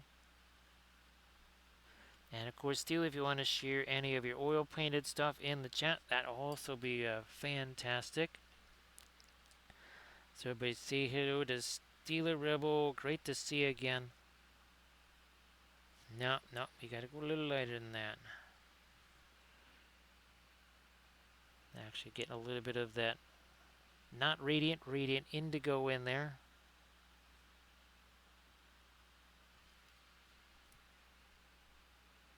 Chuck a little bit over on that side.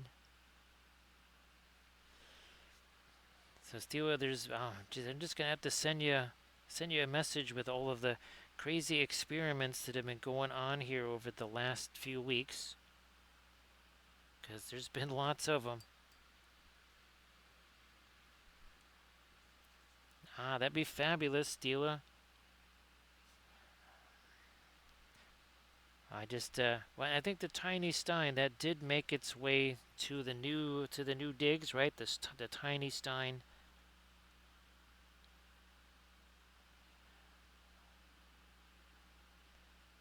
I'm gonna let a little bit of that lighter blue also work its way right in there, just like that. Hey, Neshla, nice to see ya.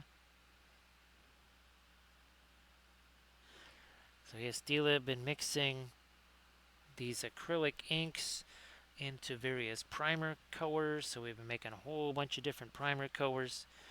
The terrain painting, actually, if you check out the last Instagram post, I was experimenting with the Liquitex spray cans to be able to basically at least do the initial blast on stuff like terrain, because I have hundreds of terrain pieces to paint. Let's do some of this over here. We've also been kind of developing this idea of the darker primer. So not so less and less of the pre-glaze, going more with the darker primer, and we started calling it the post-glaze. So again, great to see you there, Steela. And it'll be fantastic when you're doing those streams again. Because first of all, we'll be able to go from oil painting to oil painting on our raids.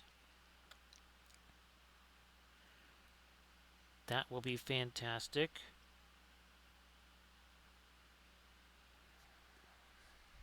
So again, just using the raid. Oh, we're using the brilliant colors from Richardson.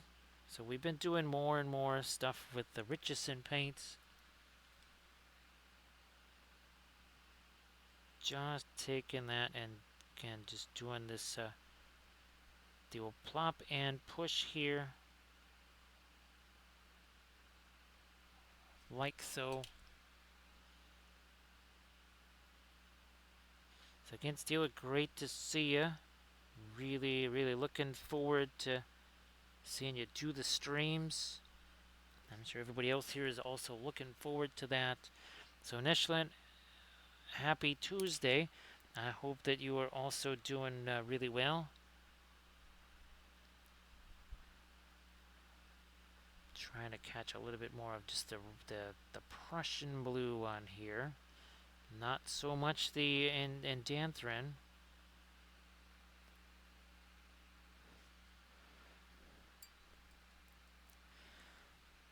I might, here, let me see what happens if I take some of this darker stuff right here. Do that. Just separate a couple of the fingers there, and then maybe also a little bit of dark right there.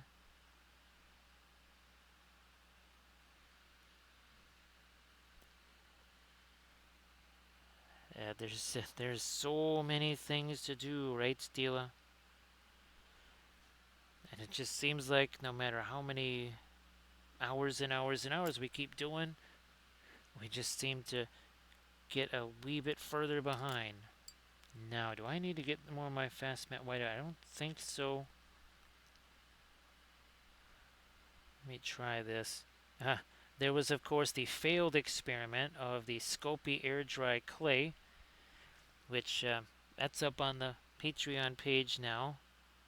I was so excited as I was using it. I thought, ooh, this is going to be fantastic in addition to the Daz air dry clay. Until the next day when we realized that it warps and it shrinks and it does all kinds of other unfortunate things, which pretty much makes it unusable. So that was one of the less successful experiments that's going on. Ooh, that is way too much paint sitting on the end of that brush.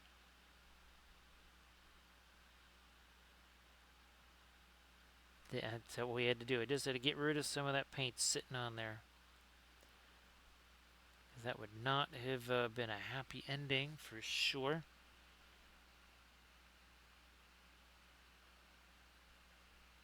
Just take a little something up here, whatever. You can see just how much we sweat all the little details.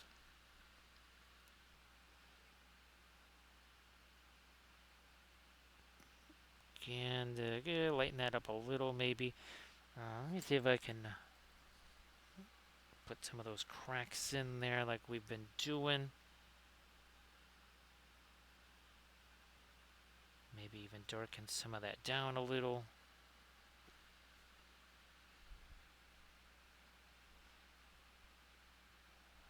And even maybe a little bit of staining there or something.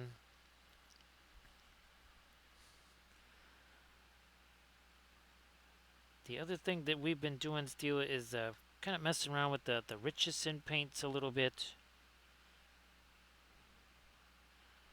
They're, again, kind of what's supposed to be the poor man's Williamsburg colors. They have a lot of potential. That extra linseed oil and stuff, though, that is definitely a little bit of a bummer having that in there. Dalen Art, nice to see you there. Yes, it'll be fantastic to have Steeler streaming again, won't it? So we're all eagerly anticipating that. So everybody please give Steeler Rebel a follow so that you are good to go when that first stream happens. As we always like to say, that first stream will probably be a nice 48-hour stream with no breaks, no food, no water, no bathroom breaks, just 48 straight hours just to kind of get caught up on everything. Because what could possibly go wrong? Alright, let me get that dark in here too.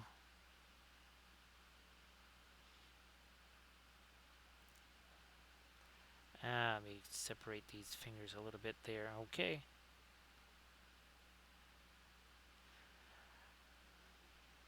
Oh, that's what I'm missing here. I gotta get me some of the Terra Rosa.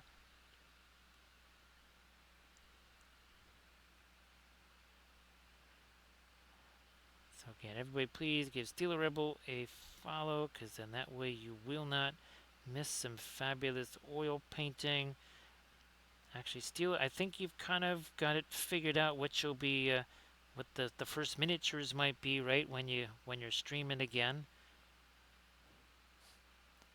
I think we might have joked that the Onis have to be part of that first stream somehow, just for nostalgia purposes.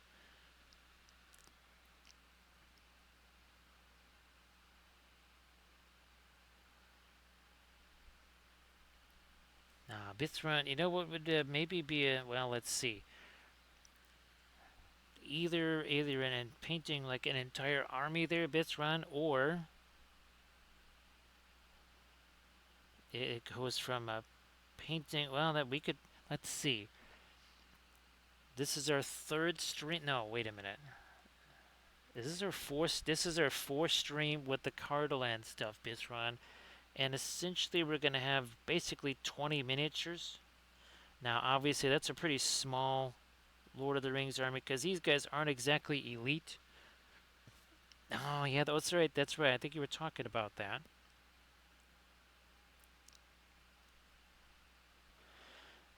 So I'm thinking that let's just say Bithram, just to make it easy to calculate, 5 hours of stream. So that'd be 20 hours. So yeah, basically what we've done here has been around 20 hours of streaming, all, well, basically 20 figures.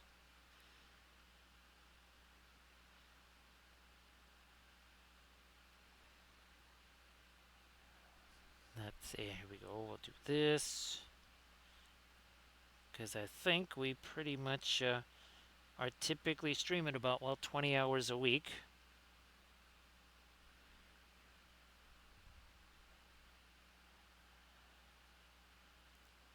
Let me try this here. The other thing I was wondering, Bithron, is if we were doing a Lord of the Rings, an MESBG campaign. We could get pretty far into that campaign, don't you think?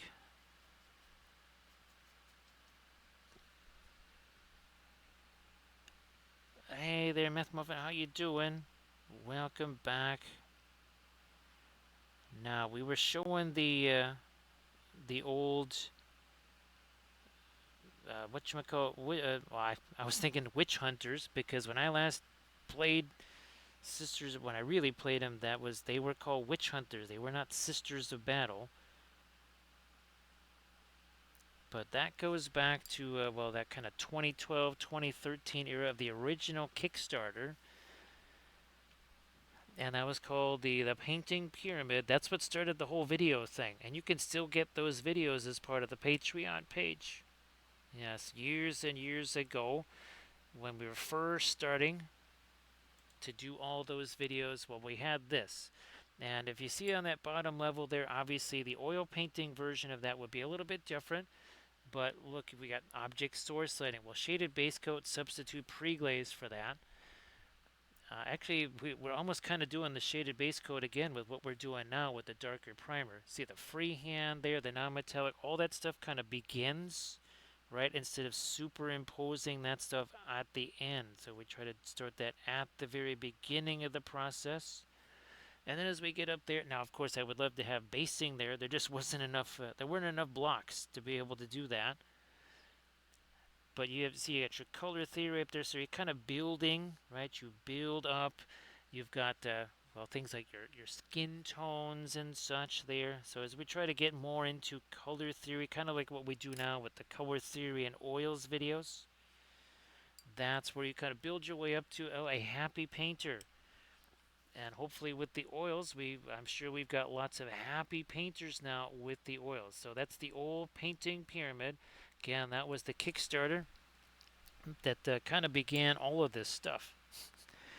That is where all the videos began, was with the Painting Pyramid Kickstarter back in 2013.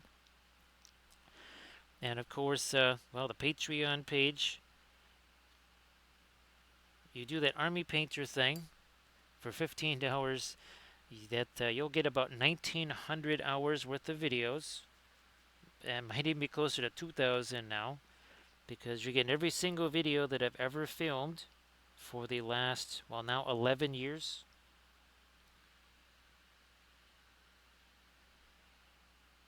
So Dayland, it's, well, here, let me go back to this. The very first thing we did here was our object source lighting. But then the freehand was followed soon afterwards. But we started with this because, well, why would we want to have to paint a whole bunch of other stuff, right? Again, here with this, well, most of it's green and orange, very little ambient light. So let's do the object source lighting first. I'm glad, Meth Muffin, that they're still helpful. Oh, here's the other thing, Stila. So these new little lights here that we use, they're so much more diffuse.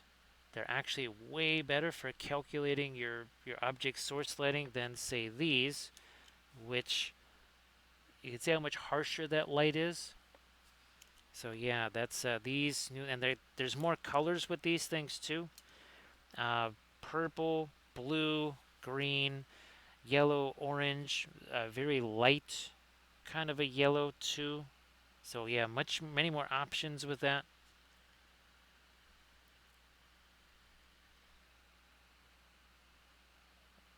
There we go. We get that. And let me see if I can scare up that one image here. Oh, well, no, that's our window width. There we go. Because the original purpose for them. So again, this is the latest video that I did there. That's putting the lights in the terrain. But then I thought, what happens if we use it on the miniatures to see what kind of reference they can be for object source lighting? So yeah, Grand Oracle. Remember, I've been showing them on the last, let's see, about the last week's worth of streams. And then again, I just put them in the latest video, the latest terrain building video. Or is it terrain? I think it's terrain workshop. That's it. Yeah. So I just posted that one. What, yesterday? I think. And yeah, I've been showing them on the last few streams.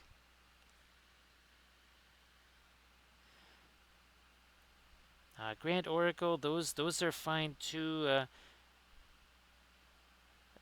Now they're also much brighter than these, I think. Now again, that kind of creates a harsher light. And maybe that's a little too much that I did there, but some cracks. That's what we're doing here. So Steeler Rebel, I just got them on Amazon. Now those round ones, you're gonna get a laugh. They're called balloon lights because people, they literally stick those in a balloon and then they blow up the balloon, and then it just kind of rolls around inside the balloon and illuminates that.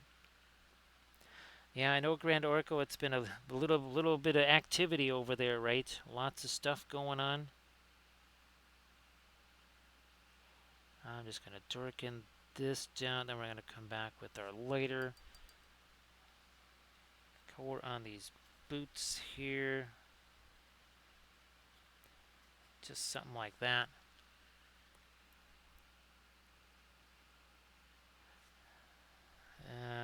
Yeah, I'll do it again on the other boot here.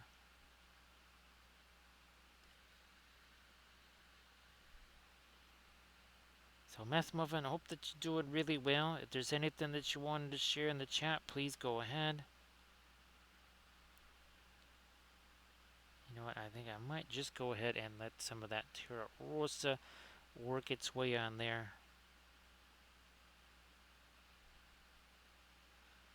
Maybe even up here on the banner pole.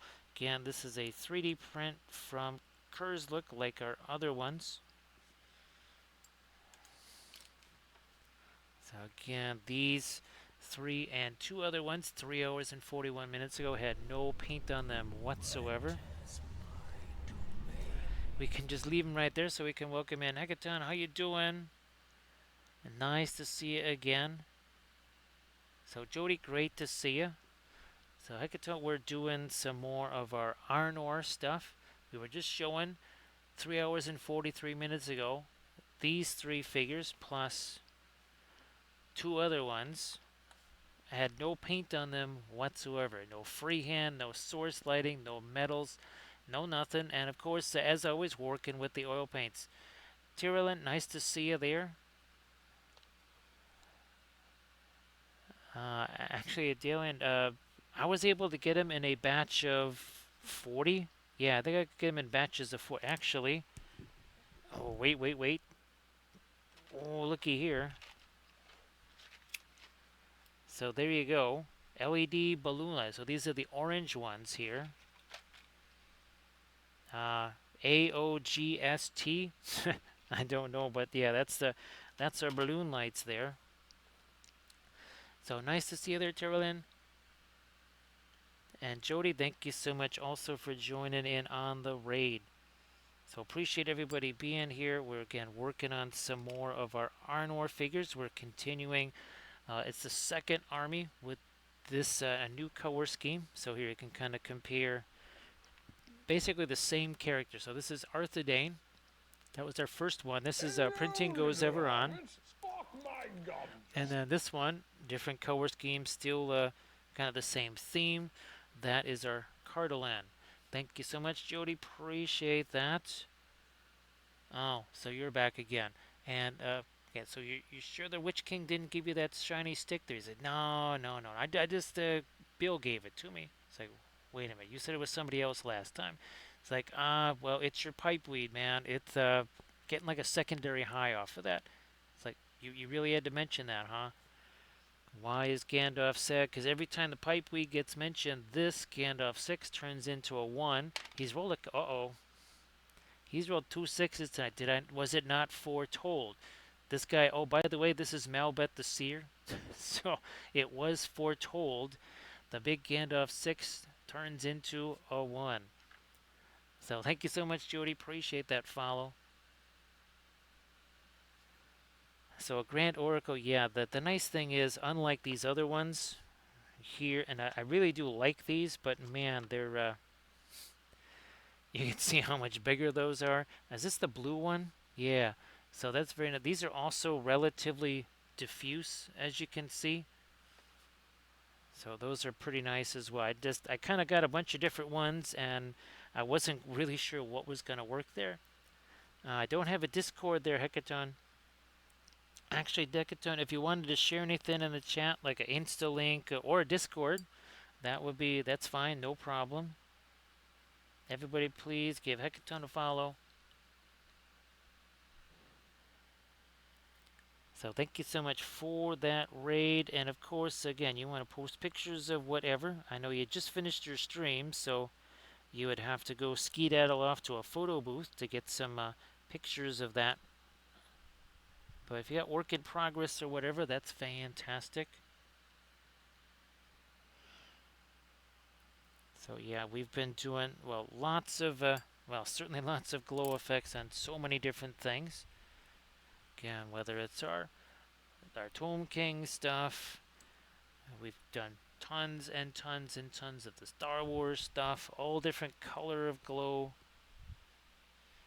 Actually, well, this one doesn't have any glow on it, but this is another fun thing that we've been doing. And actually, the similar color here involved with another one of our new armies. This is our Galadrim elf army there. That is, of course, based on Dark Queen Shmaladriel here. She takes the one true ring, and well, Lothlorien kind of freezes over.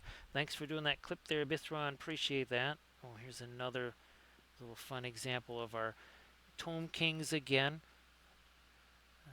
Well, essentially the same kind of glow as what we have here. You can see it, and it kind of combines with our sand right here. This is another 3D print from Titan Forge. We will be getting back to our Bretonians as well, because freehand is very fun. We love doing our freehand. Back to a little bit of the skin tone here. You know, I better hit that green on his hand again. We kind of wipe that away a little bit. A little bit of thinner in here. Oh, and by the way, we're using oil paints, like always. Start to finish. We start with the oils, and we end with the oils. These, if they're not dry by tomorrow, they will certainly be dry by the next day. Everybody, please check out that link that Hecaton just posted, and of course, please get Hecaton to follow. Thank you so much, KK Lincoln. Appreciate that. Thank you so much. Now, on our next stream, our 4th of July stream, we will be painting more of these. So I'm going to be prepping some more of these 1/1800 scale ships here. Oh, actually, hey, that's the Roma, Stila. So that is, we call it our barbershop navy. So yeah, that's the Roma, a littoral class ship. And yeah, you can compare it to the Arizona. That's to scale. That is not this is not scaled up. This is essentially a World War I era dreadnought, and this is actually a modern ship. So you can see a big difference there. Where's that South Dakota? Yeah, so you can kind of see, and even this is sort of a early to mid-war ship. So you can see a much more modern design there. So we will be painting some more of the American ships, which will be really, really, really fun. Where's our Enterprise? There it is. We did Lexington also. So, and yeah, our 4th of July stream, that'll be Thursday. We're going to be doing some more of these ships right here.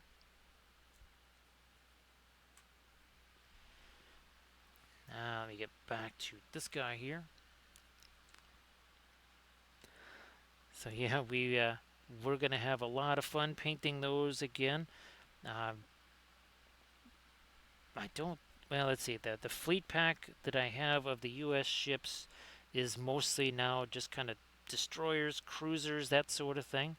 So I'll maybe try and print out a couple of the Portland class cruisers, and then we'll get ourselves either some select ships or we'll go with another fleet pack.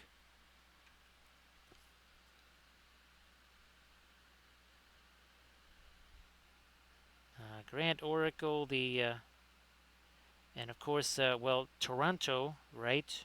That was essentially the original Pearl Harbor. And that's, well, the idea. The Japanese got the idea from that. A grand total of about 20 fairy swordfish flying in there at night.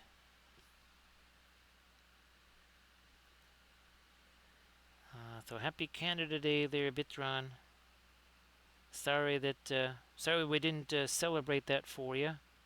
Although, well, let's see. I think it was already July 2nd here by the time you joined us.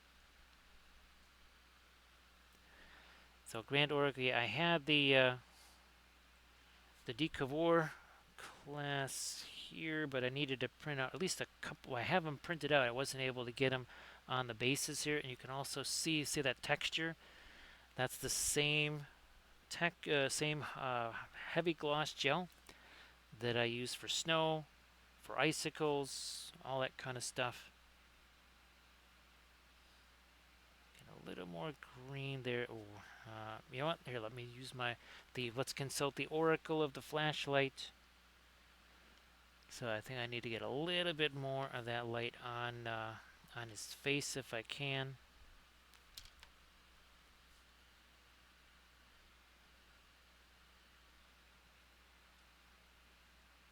Let's see. Highland Miniatures kind of does a little bit of that too. Grand Oracle. I either then I know he does, but I might have even been looking at a Last Sword post or something like that.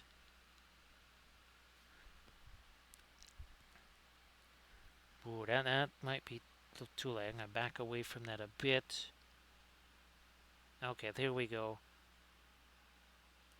And now I try and get me some of that here on the underside of his eyes. Now I'm going to go with this, with the darker stuff here.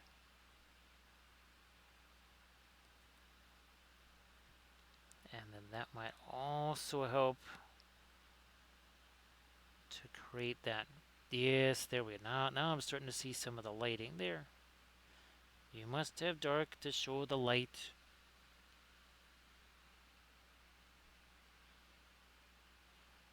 There is a diorama that I actually have printed out. It's an Empire style diorama, and it's like a banner. It's kind of got like it's like a ruined whatever.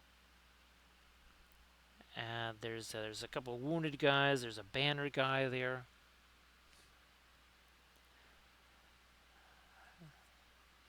I have not had a chance to get that thing put together. I don't think I would do that on a stream. I'd want to save that for a multi-episode series.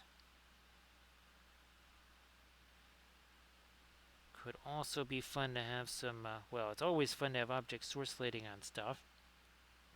Oh, that's the other thing I wanted to do. Let me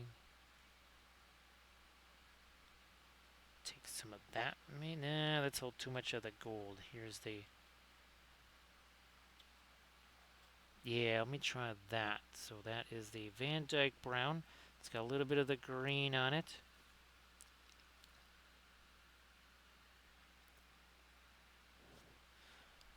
me try to lighten this up a smidge more.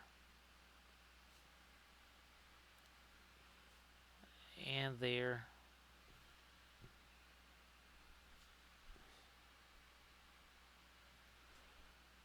Yeah, it's starting to wander too close to the skin tone. We don't want to do that.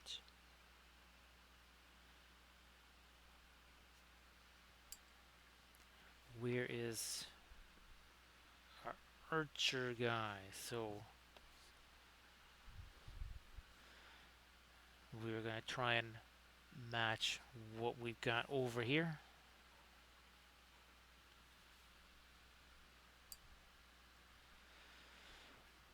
Do I take with the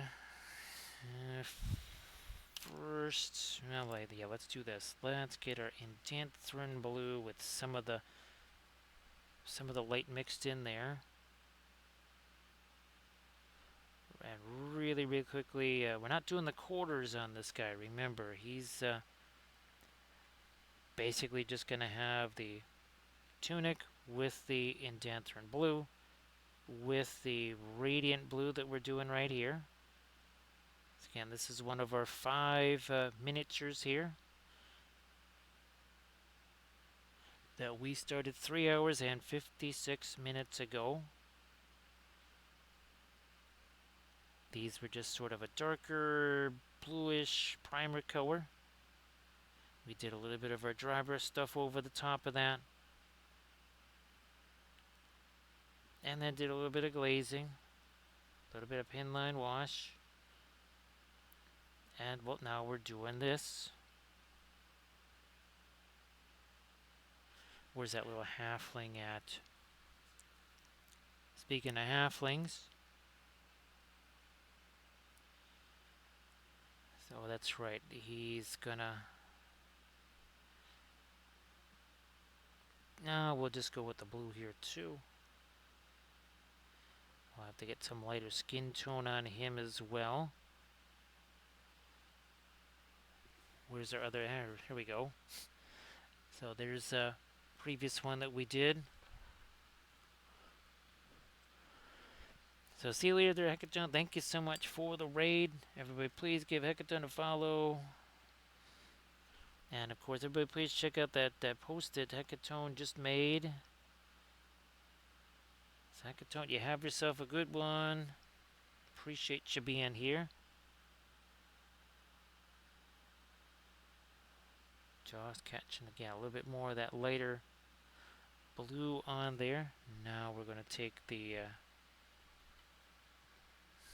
that is our new radiant indigo, as we like to call it. That's not what it is. It is just ice blue. That's another one of those Richardson colors there, Stila, that we've been enjoying so much.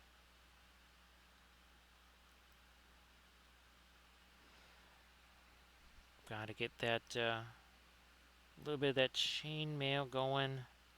We'll have to come back to our golds in here as well. Oh yeah, we've got the fletching in there. What did we do? Where's our archer hiding? Okay, so we did do gold on those ends. All good. This, I need a little bit of the gray on there, at least. Now let's get a little bit of skin tone on him here real quickly, just a semi-glaze here. Hey there, Lethal Shadows, how you doing? Everybody please give Lethal Shadows Gaming a follow. And of course, Lethal Shadows, if you want to share the fabulous airbrush in the chat, please go ahead. Everybody please give Lethal Shadows Gaming the website a look, because you got the paint scepter miniature holders. You've got the paint sides, right? Your fabulous brushes. We've been certainly using this. All right, we've been certainly using this on the stream. Caress the brush, don't crush the brush.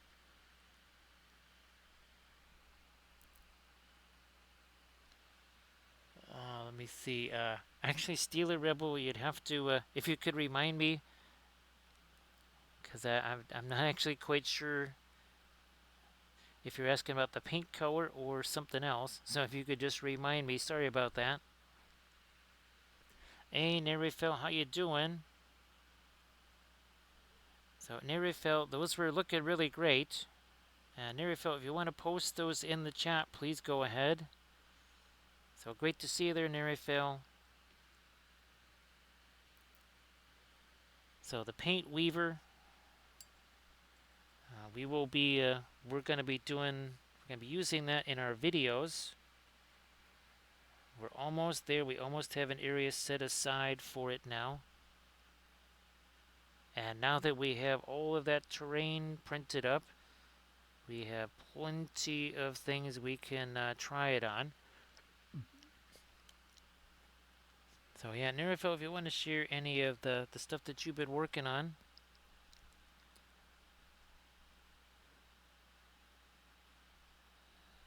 So yeah, Nerifel, I don't know, I think you saw the one-to-one terrain project there. With all the craziness, most of the one-to-one scale terrain has had to just kind of, well, not be done. I need to get me, let me do this here. Let me just, I can use this one. I can use this here. Let me get some of this kind of greenish stuff out here. Maybe something even a little bit lighter there. Something back in there, a little bit lighter down here. Now remember, there's going to be lots of leaves and foliage and other things also put on here.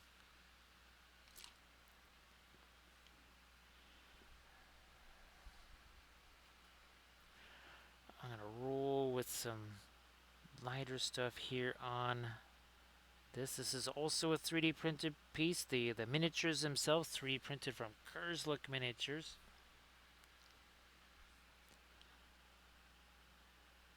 And we're just about, once these 5 guys are done here, we will be at, I think we'll be at 19 for our second Arnor army.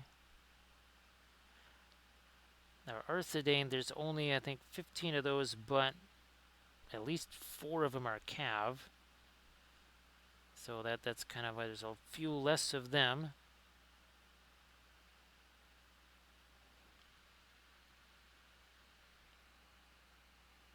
So the blue color is Indanthrine Blue. Let me get you the tube there. So there is Indanthrine Blue. Now, speaking of blue, that's the house paint that's still all over me. The nice thing is, though, I didn't actually stick my hair in it this time. So the first, 3 times I was painting with that. Talk about the finest Wapple sable. Yeah, I was painting the gutters. And my hair, the wind kept blowing my hair into the small container of paint that I had. And again, because I'm on a ladder trying to paint gutters, that the paint container was held very close to me. And unbeknownst to me, the hair just kind of wandered in there. Which, that house paint is, it's very good. It took a heck of a lot to try and wash that stuff out of my hair.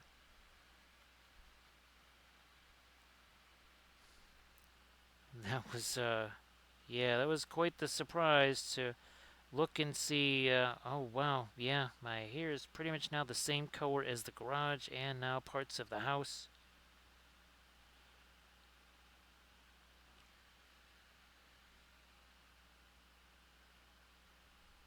It almost happened again today as I was trying to do the railings on the porch, because I had to kind of duck underneath parts of the railing to try and get all of the different areas. You think trying to get into some of these areas is tough? Yeah, try doing that with the... Speaking of acrylic paint, let me just get a little bit more. I might have to... Yeah, I'll still have to get some more of my fast matte white back out there again. Well, let me see. We're trying to get some of our lightest yellow here on this armor.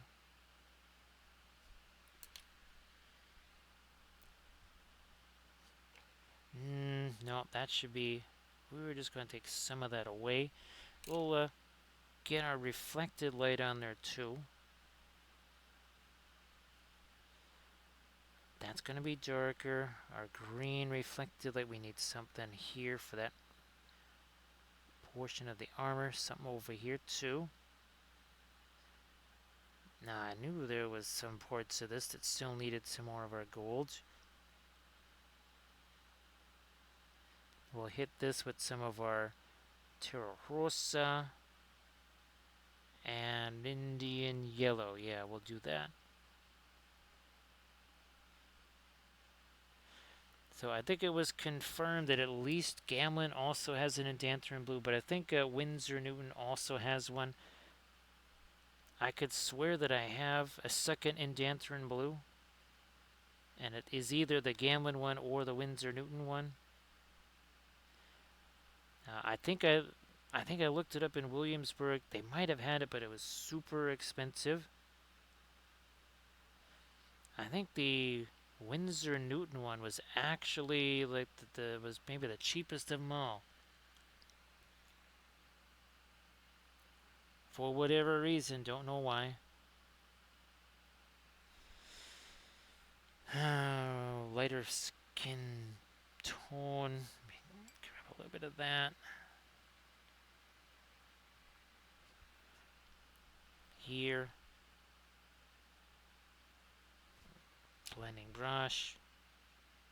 Push that back this way.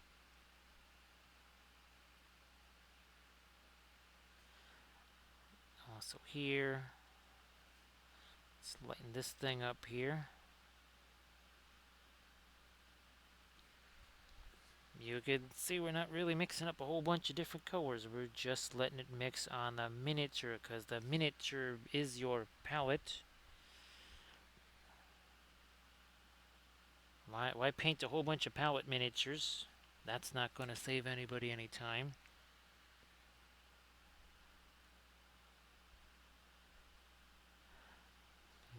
Lighten this up to here. Along his thumb. Gotta get some of this on his face now. Hey Drexia, how you doing? So oh my goodness, look at this here. We never got a chance to refill that. Oh, that's a whole lot of empty on our medicine. Thank you so much, Drexia. Appreciate that.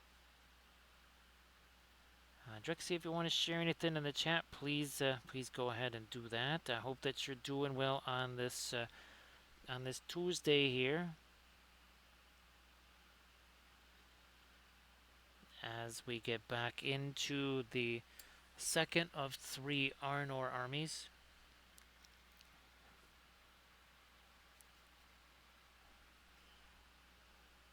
Touch of light or something there on that. Okay. Now, what did we do on this? Where'd that other bow? Okay, so Van Dyke Brown, and I think maybe some of our Radiant Green. Might just do it there.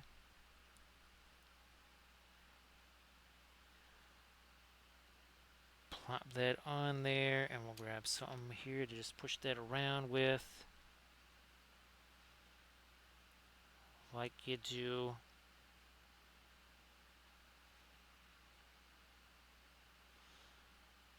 And then what we might just do is let that have a chance to set there.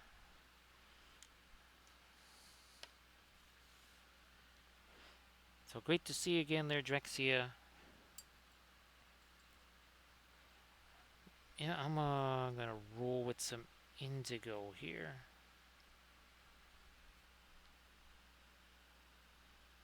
To get some of these really dark darks in the shadow areas. Yeah, and it's not a pinline wash though.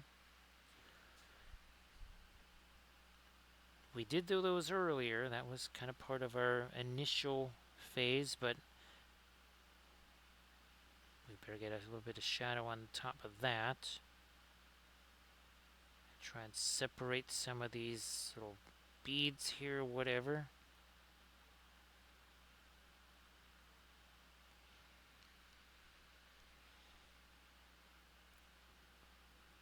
I don't know if we really wanted to get quite that dark over there. Oh yeah, here's here we need some shadow in. Now over here, we never really did get our lighter gray. That would just be this here. It's kind of a neutral gray. It's Mars black mixed with a little bit of that brilliant violet.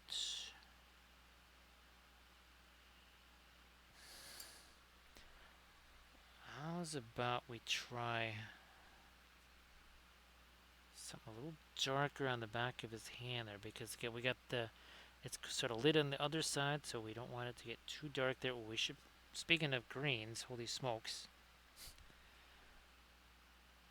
skin tone should probably get a little bit of green in it as well. Not just because of the source lighting, but that is something that makes a lot of sense. We have an awful lot of green and gray and even purple and such in our skin color. So everybody please check out that link. There was like some gene stealers there. Please check out that link by Drexia.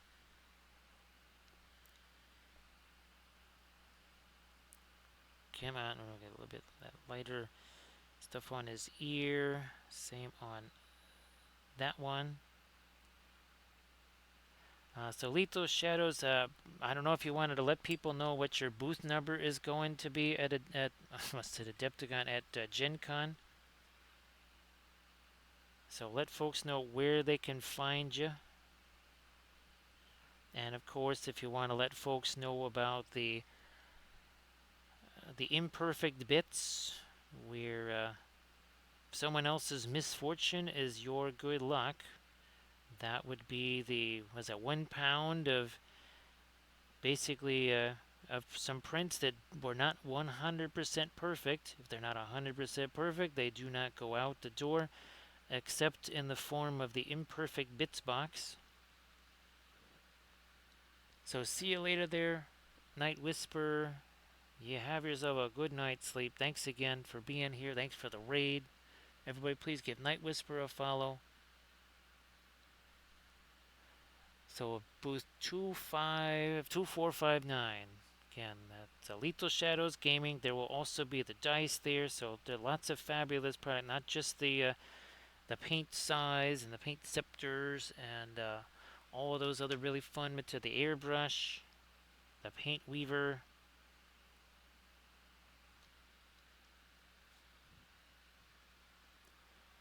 So again, everybody please give Lethal Shadows Gaming a follow as well. Yeah, we're here. Let me get a little bit later. Something working on there. This is our source light.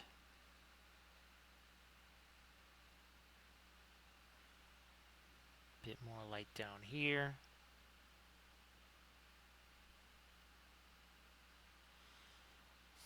Good to go there.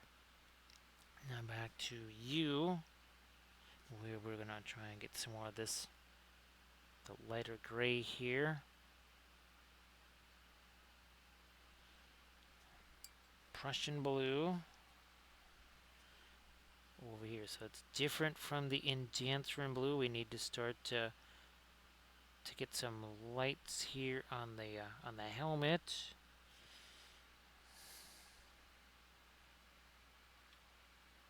That and the Prussian blue together here.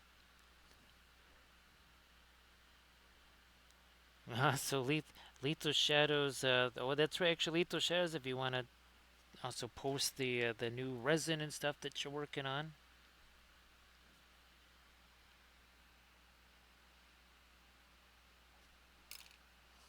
Light over here again. That's that lighter blue. So a little bit of the Prussian blue mixed with, I think that's a little bit of the brilliant violet. Try this. Ooh, no, over here. It would have been a little too late too quickly. A little more of the light on that helmet there.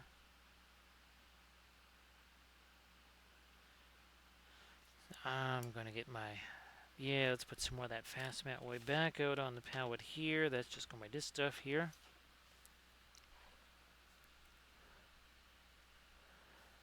So Almighty Ape, I have a whole bunch of videos on the YouTube channel. Now I also, all of the streams here, every single stream is saved as a highlight. So you can, it's basically like a YouTube channel. And we're talking about, what, 4 years worth of Twitch streams. They're all saved here. So again, it's kind of like a YouTube channel, but I also just have the regular YouTube channel. Sometimes I'll take the streams here. Well, like here, we're painting multiple figures. I might just take Melbeth here and just make the video out of him with a little bit of object source lighting.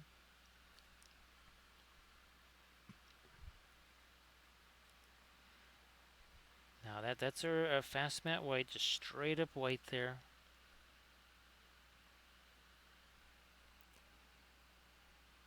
So again, that's the imperfect bits.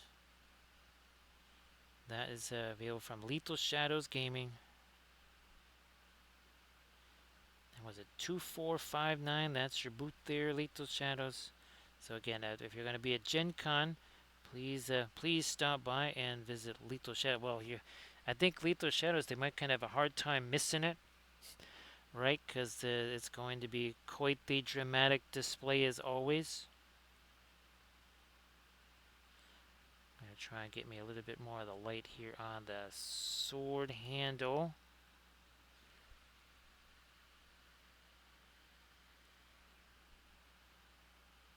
Thanks, Almighty. Appreciate that.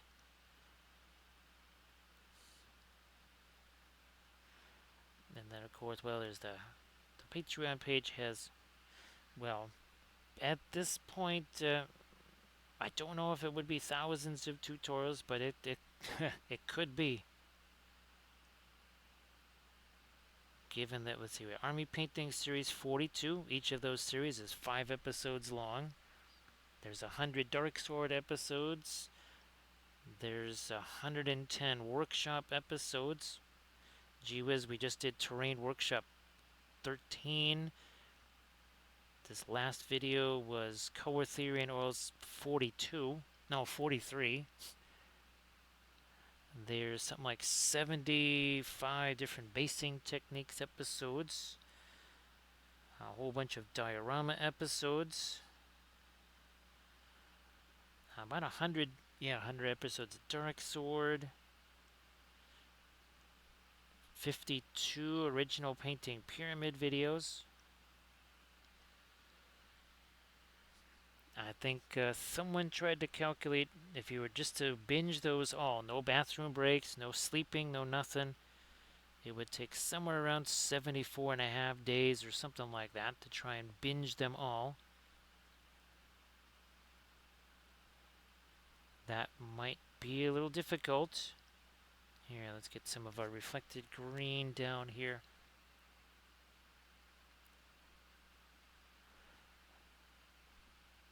The reflected green over there too. I mean, it's got to be reflecting this thing, right?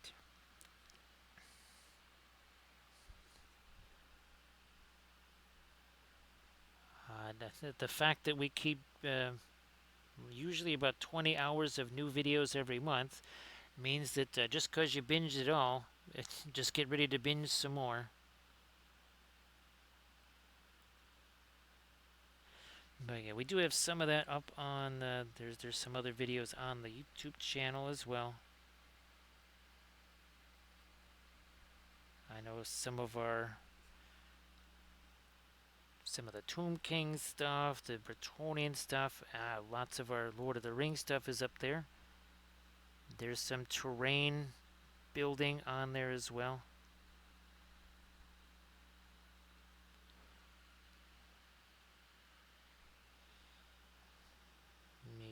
Yeah, let's get the end of the fingers there.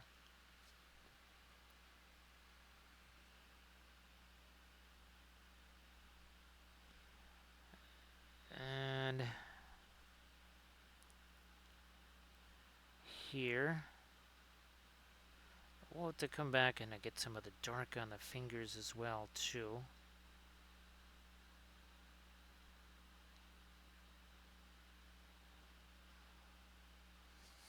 Speaking of some dark, I'm going to get this indigo here. It's a little more thinner into that.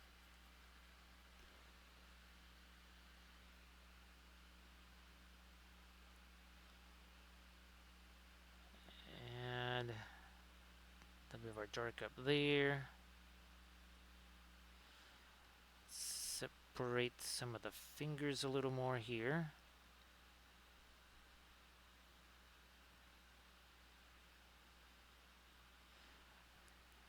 Maybe this belt a little bit. Also, yeah, here, let's darken some of this. Blending brush, there you are.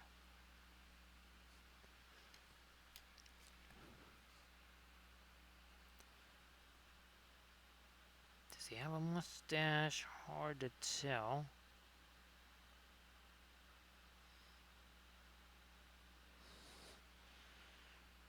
Now we need some of that dark like what we've got here on this guy. So you can see we've got the light, the dark, and then the green again.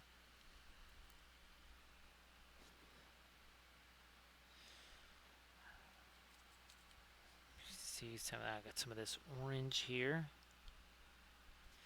Now back to the black, and now with the blending brush here. So kind of very quickly establishing some of that reflected light.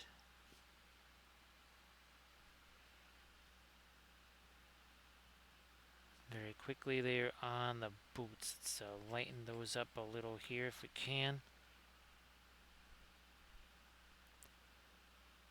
So get them separated a bit from the rest of our stuff here. Now, of course, there's going to be that foliage on there. We have to keep that in mind. There's going to be all kinds of flock and foliage on these things, so kind of an overgrown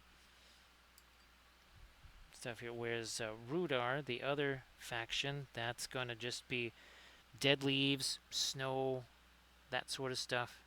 Here we're going to have more kind of fresh fallen leaves, whatever.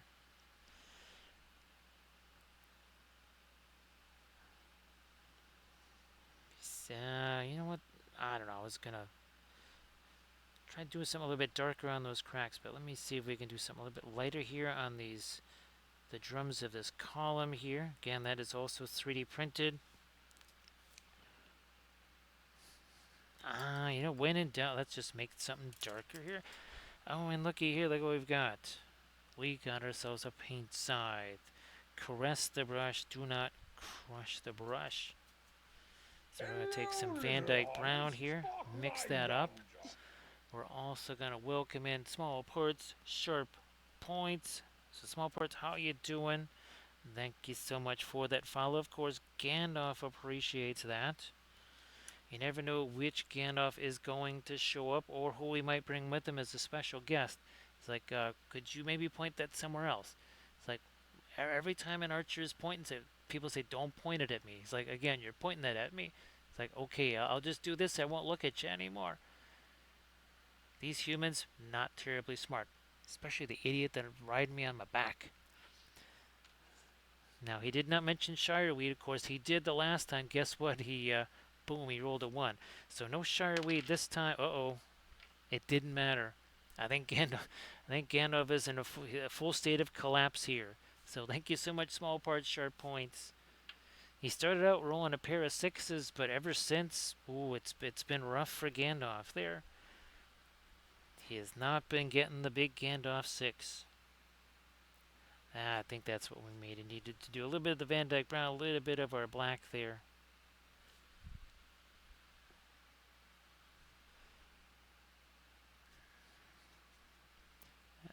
Yep, here.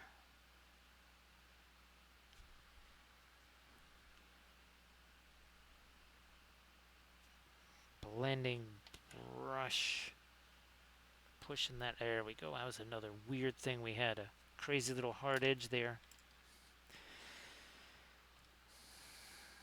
Let me use maybe this. No problems, small ports. Appreciate the follow, of course. I guess it's the journey to 9,000. Because what we were 8,000. Well, we got a lot of eights here. We got 8,808. And we appreciate all the little hobbitses that have joined us over the last 4 years. Well, 4 years and 2 months. Terra Rosa. I guess we still have a little bit of the Indian yellow left. But we're going to snag ourselves some more here. That's not the Indian yellow. That is not it. There it is. Some of our Indian yellow here.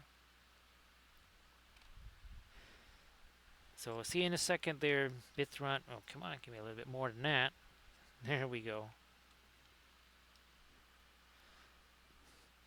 So yeah, Drexia, that's definitely a surprise. That was not what was really anticipated all those years ago. For sure. Alright, there's a little bit of our... There we go. We kind of have it over here. Not up here, though. We're going to need some of that up there. Also here. Maybe some of that here on his back. Also on the helmet.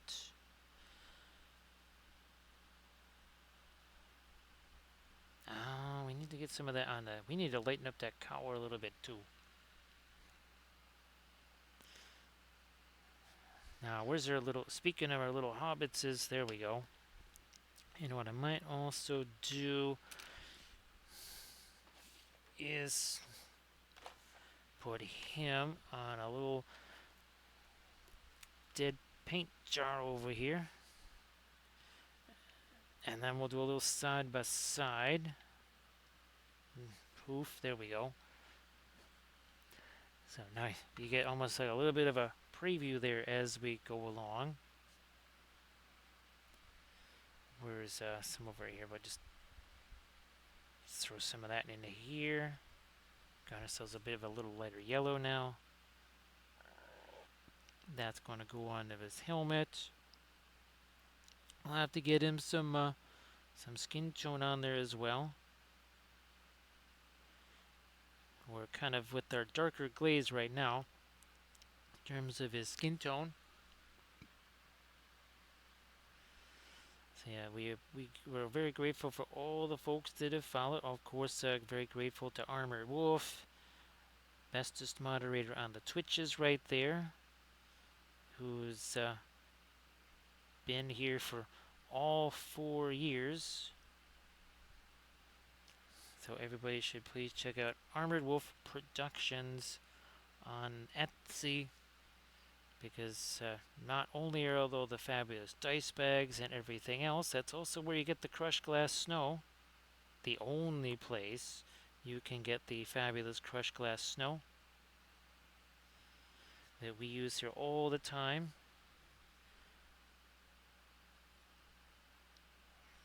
Definitely more of our gold here. Then we'll have to establish the horizon line, just like we did on that other one. You can see how this starts to build up here.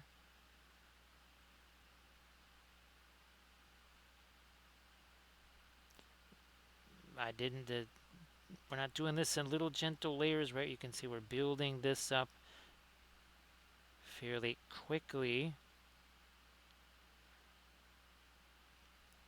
Let's get the end of the bow here too. Well, thank you so much, Steeler, for being here. And Steeler, really looking forward to the return to streaming there. And again, everybody please give Steeler Rebel a follow so that you're all set and ready to go when Steeler resumes streaming again And some fabulous oil painting. That's what you're going to be seeing there.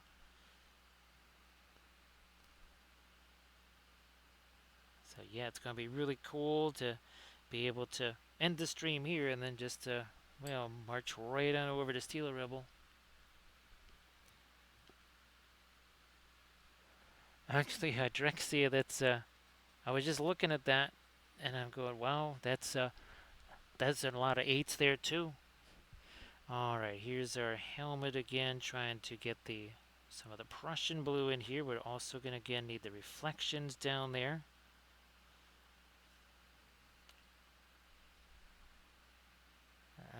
Better get some of that down in here. Also in there. Now let's use this. It's got some of the not radiant indigo in there.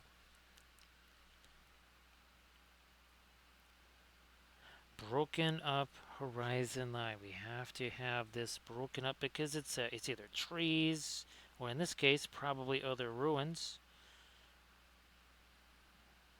that you're seeing basically in the distance. If you remember our done lendings and such, then their helmets and on the shield bosses, you could see the reflections of distant buildings on fire.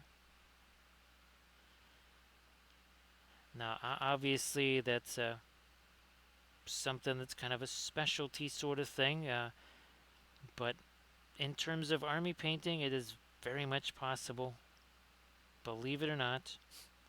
Alright, I think we can now just start to, here, let me get some of my lightest, well, some of the latest light here on that helmet.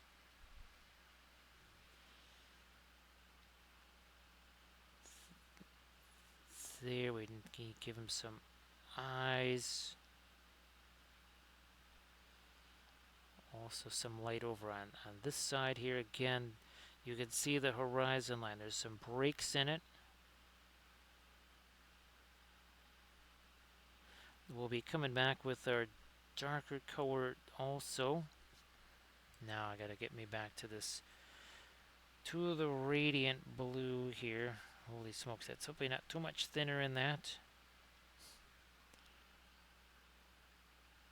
And then we'll probably hit the Enchantress blue. We gotta give him some skin tone. So again, this is miniature number 5. 4 hours and 32 minutes in. We will. So let's move you out of the way. So here was there's 3 of them right there with sword sliding, even some freehand designs, and then these 2 guys. One that they all have in common. 4 hours 33 minutes ago, they're all just primer like that. And that is all they were. Been using the oil paints, again, straight out of the tube.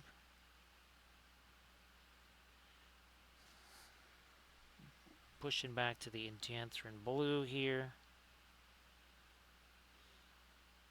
Enchantress blue is it's one of those wild colors. It basically seems like it almost behaves a bit like things like the Pearline Crimson, where it's a really deep color. You mix it with lighter colors, it really changes. It alters it quite a bit, but it doesn't, and it seems like it dulls it, but it doesn't. That's a freaky thing about the Enchantress blue, is that you swear, you look on the palette, you say, okay, that really is dulling it down, but then when you see it on the miniature, does it look terribly, bright or intense, and then you look at it compared to everything else around it and you say, holy smokes, somehow it is maintaining the intensity. So the oil paint allows me to paint at least 70% faster, so essentially 1/3 the time, because there's no layers here. As you can see, we're taking something that is much lighter and just letting that mix with the paint that is on here. Saves a ton of time. It's also far cheaper because you are not using anywhere near as many colors.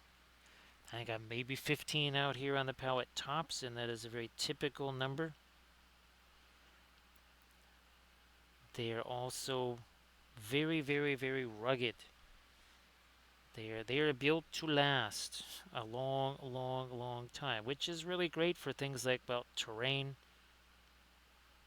for miniatures, especially miniatures that you're going to be using for games. Again, here with the skin tone that I'm doing, it's just very easy to let that mix with what's here. Even same thing, we're just going to take that brush, we are just going to push that around and let it all mix.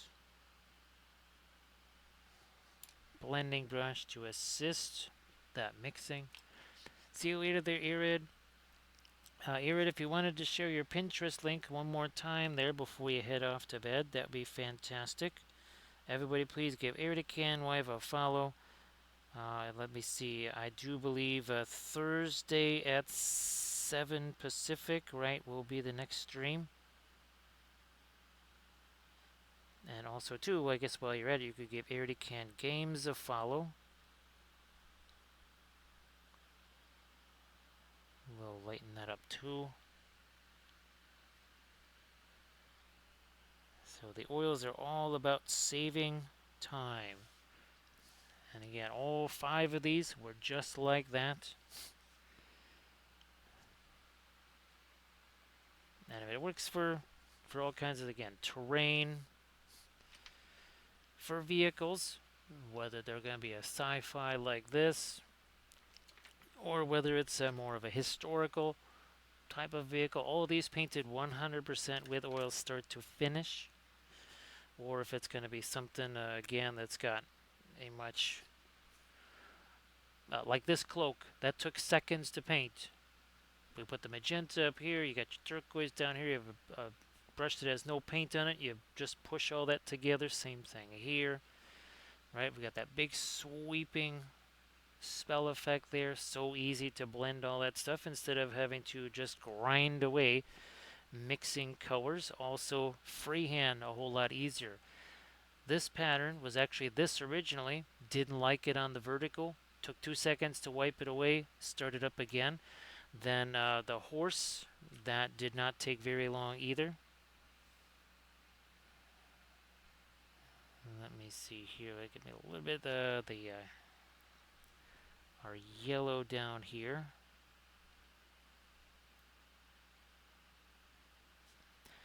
I just forgot about the indanthrine here on that sword. Also, this sword.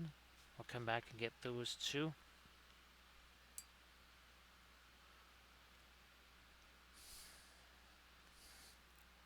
So yeah, Drexia. Well, you remember the party skinks that we did with all the crazy code, like the cobalt blue and stuff.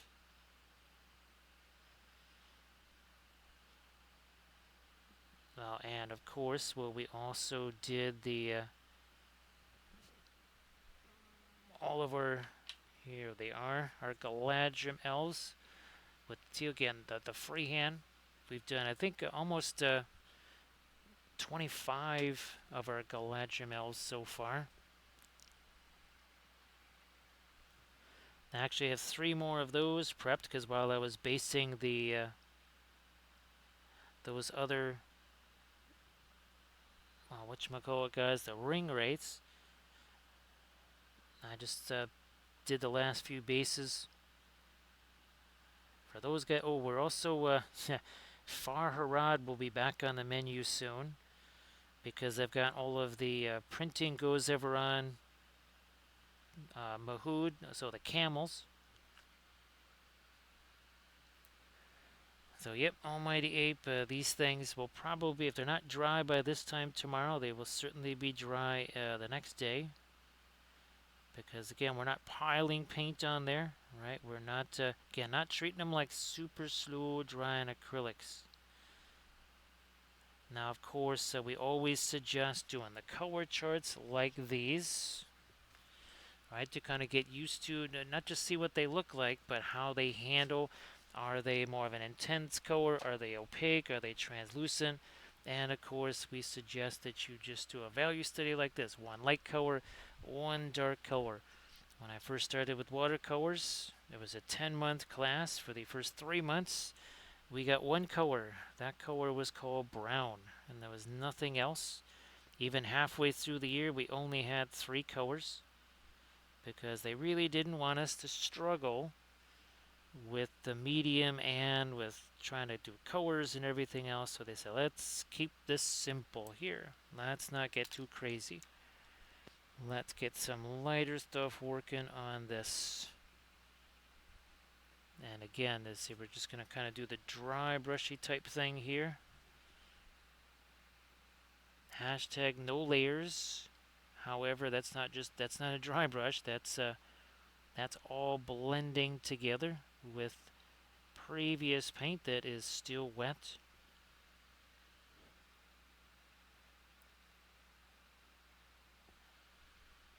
Let me see. So you had Drexia, and of course, well, you remember these right here. I think these are about maybe 5 hours a piece with the oils. I'm trying to find them here. Where did those go? Not the Outriders. I'm looking for the Macho Riders. They're around here somewheres. Oh, that's the other thing we can do. Here, speaking of advantages like these, those are some wild color transitions. That was easy peasy with the oils. Literally a burgundy into blue.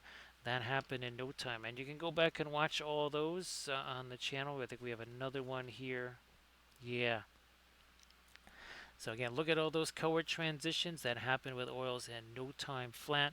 And then of course plenty of the freehand as well. Thanks Drexia, appreciate that.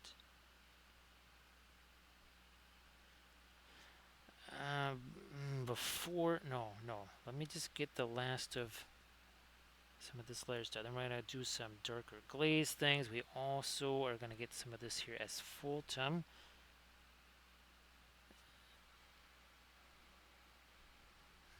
Put that out here. There we go. Wasn't quite doing what we needed to. Now it is.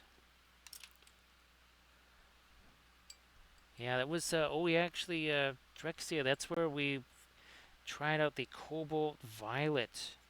Yes, and we realized that the Cobalt colors, one thing they can do is as a glaze. They work really well as a glaze. Very expensive glaze at that, but we kind of figured out one of the things they could do well. Yeah, Drexia, I don't know if you heard earlier, but I have tons and tons and tons of Lizardman stuff that we're trying to get ready to go here for tutorial vids, another army painting series. That one is going to be a little bit different. Instead of the usual 5 episodes, that one might be more like 7-ish. Because what I would like to do there is have things like water effects and kind of take it a little bit further. So I don't know if you want to really call it competition stuff or whatever on an army painting level, but I guess something along those lines. Because, well, love us some lizards, right?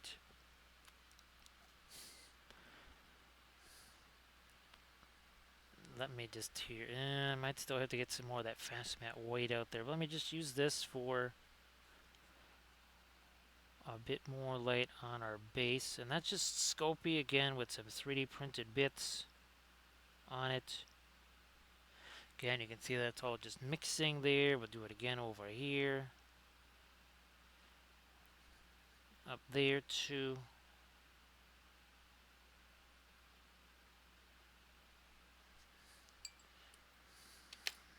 Now let me, I think I still have a little bit of our fast matte white that I can maybe steal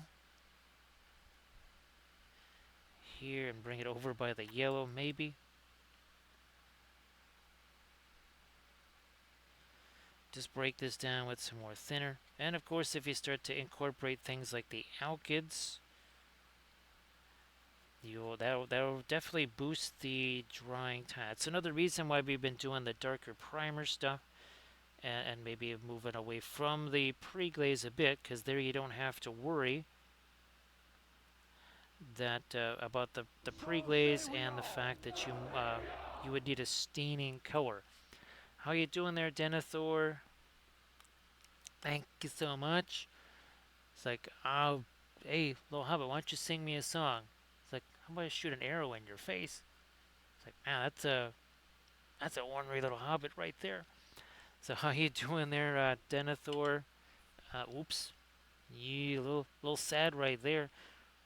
So Denethor, I have that other, the new Denethor from Printing Goes Everon, and a whole bunch of other Return of the King figs, including another Shandoff figure ready to paint. So Denethor, you want to share any of your stuff in the chat there? I don't know if you've had a chance to do much painting the last week or so.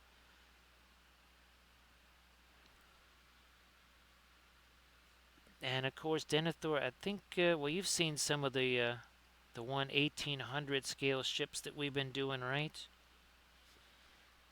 That's going to be our 4th of July stream. I'm going to print up some more. And we'll have a blast doing some of those. See if I can sneak that on there. A little bit more of our lighter stuff here on his chainmail. There. That's it's funny, Denethor. Guess who was in here? Stila was in here for a while. So that's he just missed Stila. So I'm hoping that Tuscany was very fun. Well, and of course, the irony is that one of the ships is it's part of the Regia Marina. That was the Roma that we painted last week. Again, part of our barbershop navy, as we call it. So this is pretty wild. I'm taking a lime green and mixing that with this Naphthol Scarlet to try and make a super light skin tone. That's hilarious. We're just going to try and get some lighter stuff here on his toes. Maybe on the hands. Let's see if we can get some of that on his face here. So great to see you again there, Denethor.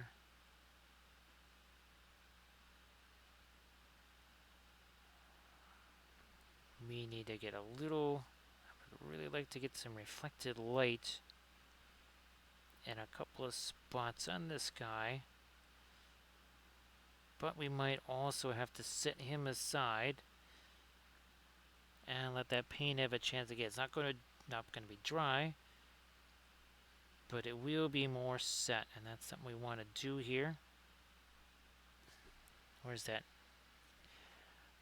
That's full tone here on that. Now we got our violet here.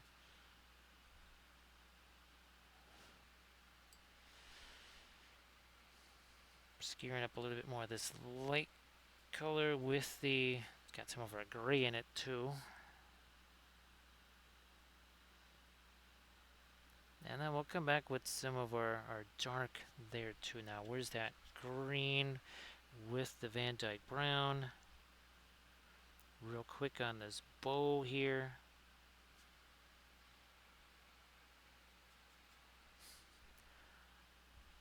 And there we go.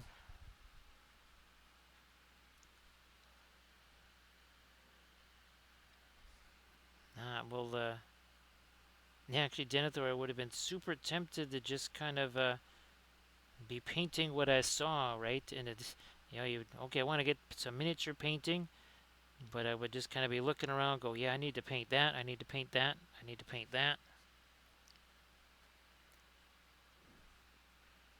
But I'm really glad that was fun for you there, Denethor. See if I can't get me a little more light on that. I mean, it's just super simple. It's just a piece of bulletin board cork with a 3D printed basing bit on top of it. Speaking of which, I'm going to try and get a little bit more of my light up here on the top of this thing. Just on this one side, not everywhere on there, just on that side.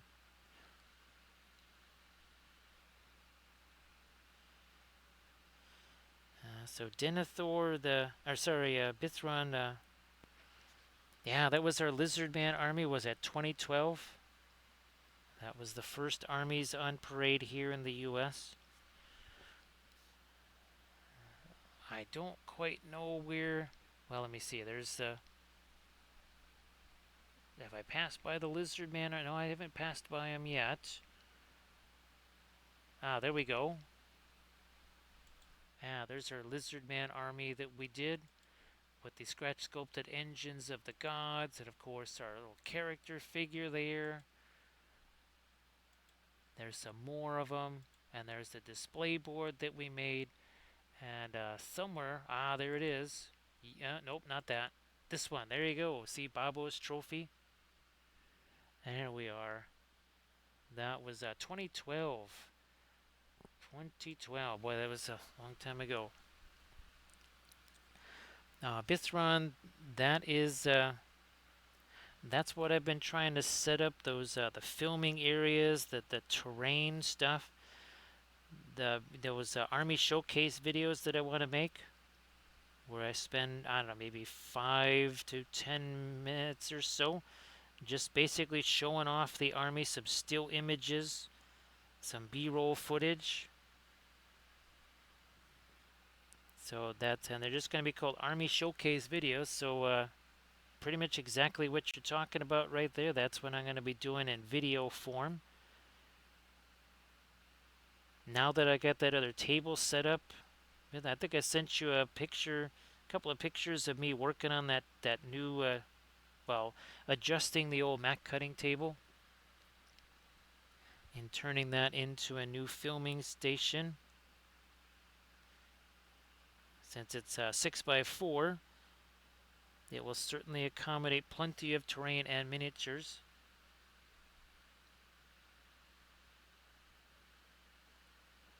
That's actually Denethor. That was what we used back in art school. Our palettes. We took a piece of masonite, and we had to, we were trying to put all the linseed oil in there to try and condition it. It just took. It wasn't until about halfway through the year where the oil really absorbed in there to where it was. It didn't absorb too much of the paint, or too much of the oil out of the paint. We need to get a little bit lighter on the coat on his shoe down here, or boots, either way. Oh yeah, the back of his hand. Here's a blending brush. Pull that backwards a bit.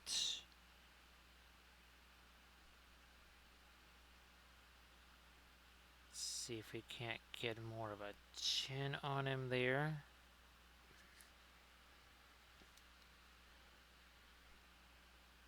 So yeah, Drexy, all that terrain that I've been making, the whole point of that was to be able to kind of show off the armies on that. So that's why I've been printing out the Harad terrain, tons of different Gondor terrain. Lately I've been printing out the Kandish stuff. So basically Mongolian style yurts, and also dead marsh terrain. And actually I might have to print out some more of the Far Harad terrain as well. Let's see, Titan Forge. Yeah, they made some really fantastic stuff that was good for that. Blending brush here. That is too sudden of a transition as we get down there. Okay, that's better.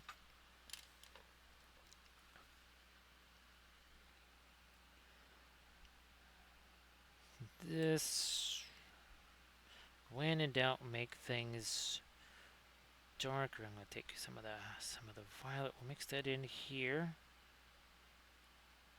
A little bit of the Terra Rosa. Actually, Drexy, I like the idea of that. So that's going to be really fun to get a chance to, because there's no way to show these armies in photos. If you look at the Instagram stuff, the latest post I made, the last 3-4 posts or whatever with the armies, I can maybe get 10 figures on there, and that's with those special those little jewelry risers, those crystal things that I've been using. Even that, it's very, very difficult just to get maybe a dozen miniatures on the camera at any one time. So videos certainly would allow that. All right, let me get a little bit of the blue over there, a little bit of the blue over here. Back to the radiant blue. So try and hit those feathers a little bit. Maybe a little, yeah, more reflected light on the helmet there.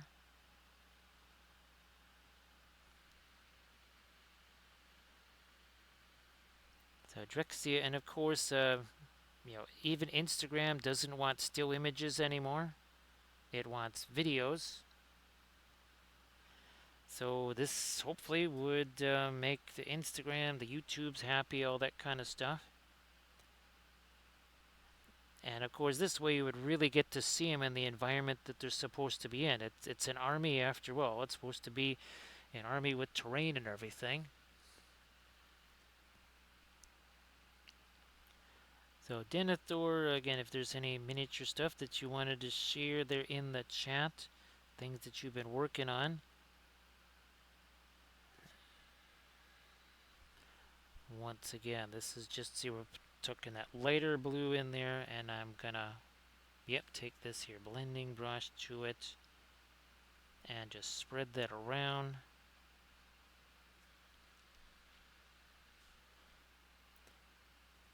And this way I get to also kind of talk about, certain special things like, well, I don't know, where do we have him in here?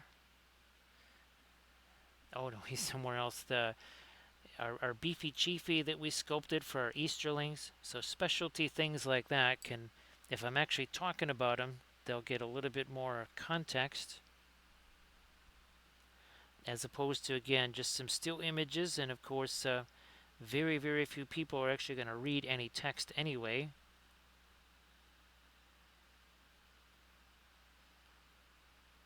So it makes sense to do that. I just needed, well, the backdrop for it. I needed another filming area for it. And it has taken, well, years to create those things.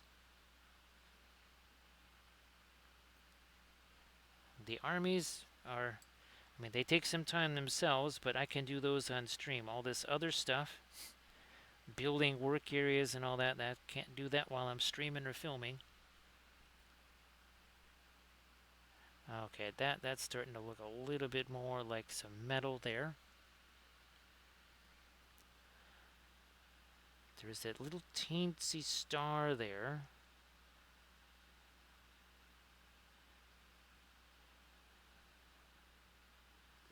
Let me take this somewhat lighter Endancerin blue. We got his sword probably needs, yes it does.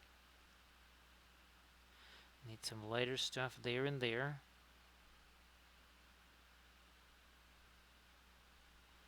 Again, letting that blend. Try some, add some dark in a few key areas here if I can. No, that's too much there. We'll just blend some of it away. I think actually I need to just go lighter there.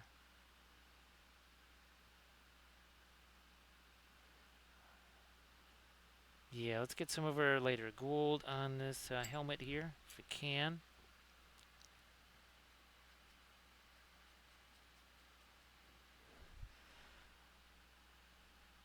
Lighter gold here. Something back here on this collar. So for the again Thursday stream, we're going to be doing some more of our ships, but I'm hoping on the Friday stream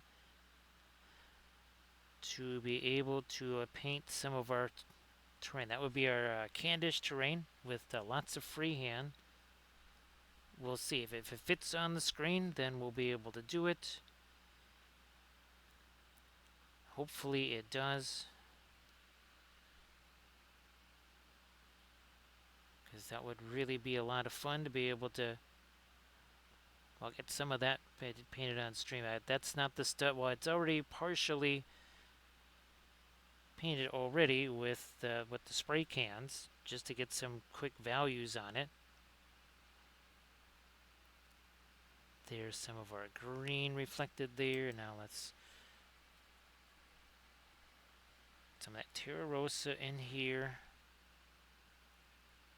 A little something lighter for the boots. Now, oh, now I think I can get something lighter here on the base. We'll take that. Mix that together down here.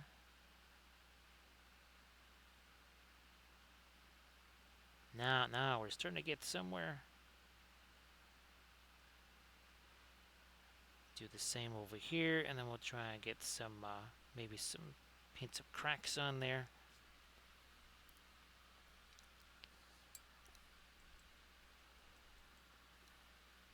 Ah, that's fantastic, Drexia.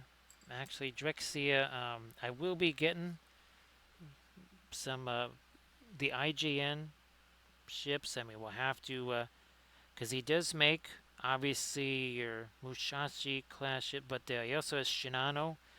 And obviously, we'll get the midway carriers. We'll get Issei, Congo. Let's see, Fuso. We'll get the we'll have lots of pagoda masts, right, Drexia? The prototypical pagoda mast battleships. I'm sure he's got like a Mogami class cruiser stuff too.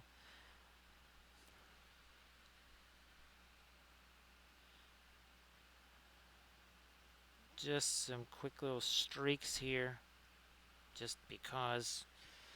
Take this and we'll streak that even more because we can.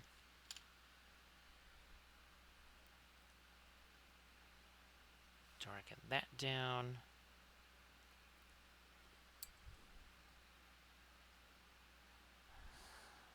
Where's our little hobbit here?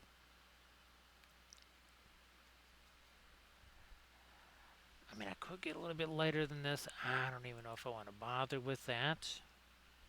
But I'm gonna try and lighten up the base, and then we gotta get some of those cracks done on there.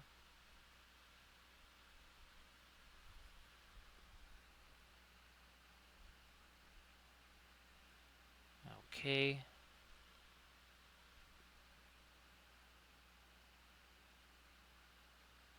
Yeah, let me get some of that on this stuff over here.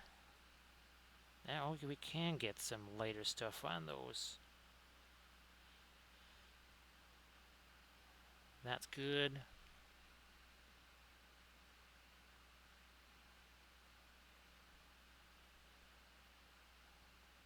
And some of that over here. And now let's see if we can't maybe.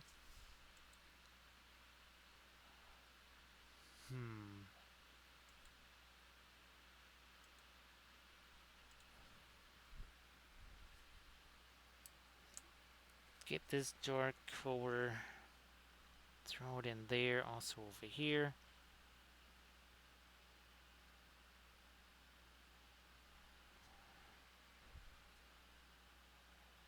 And there.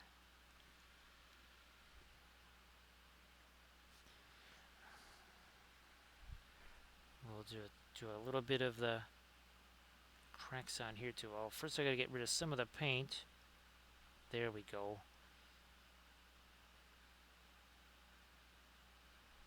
Let's have that crack work its way down this way. And here, this one.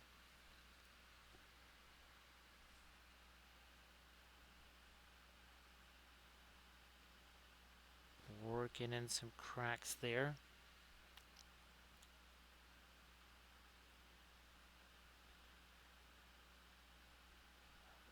Now, yeah, we can work some on this. Now I'm going to try and get a little bit more of the light on the top edge of this here.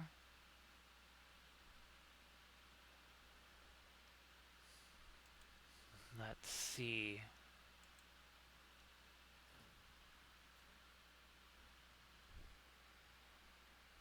Back to this land. Oh, there we go. Let's try this stuff here.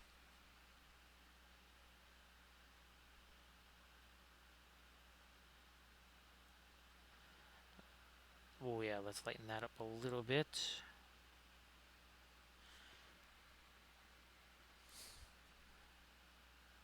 Maybe we will kind of give that the underside of that crack a little bit more of the light. We're going to get rid of that one. We'll just paint right over that. I think that makes a little more sense now.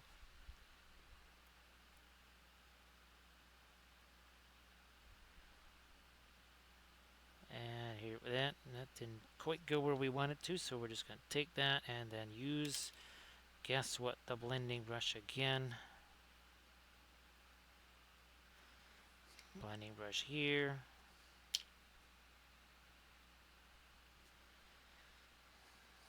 There's my Prussian blue down there.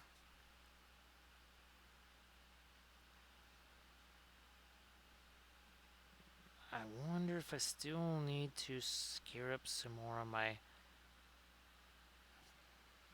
fast matte white here, or can we just use the stuff? Yeah, I think we'll just roll with that. Because we actually, believe it or not, have to reflect these feathers here. This gonna be shiny metal. How is it not reflecting those? Now I might have to come back to some of my blue here, because we got basically gray, gray, gray. We don't have an alternating blue and gray. Now we do.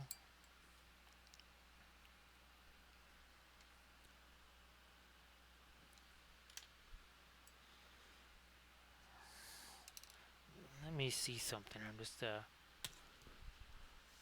going to try and do this.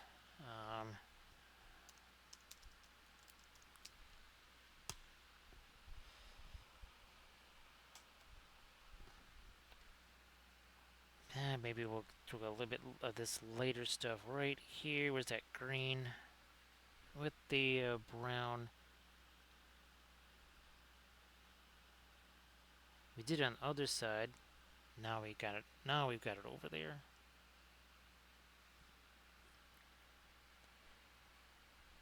Some of the same fluorescent green, believe it or not, that we mixed to do the source lighting here.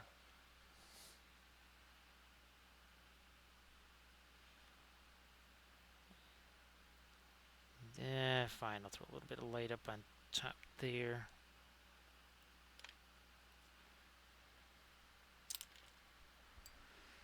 The fletching, let me see if I can.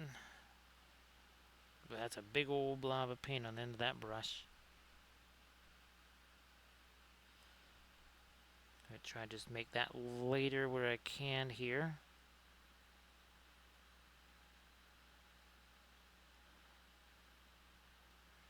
Where's our little... I think a little hobbit might need a similar thing here.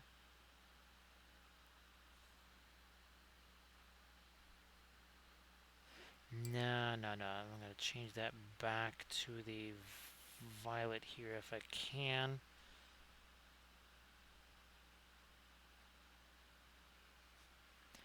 Now to lighten that up, it's going to be more of a gray, not really looking violent. There we go. One more bit of light right there. All right, so it doesn't really actually see. It doesn't actually have a quiver of arrows there.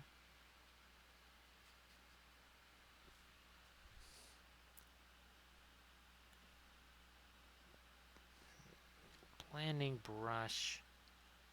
There's a whole bunch of weird, funky edges on that thing.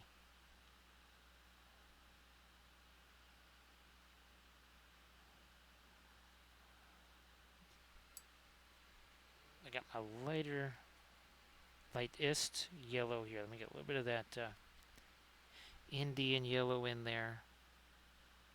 Boy, I'm gonna get a little bit of thinner in that to see if I can't hit this chainmail down here. There, okay, now we're gonna have a little more contrast with that strap that's there. Ooh, green.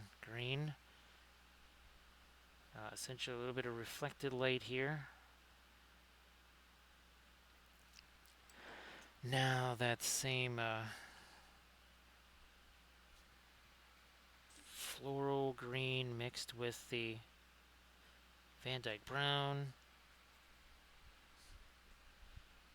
essentially makes kind of a grayish brown color.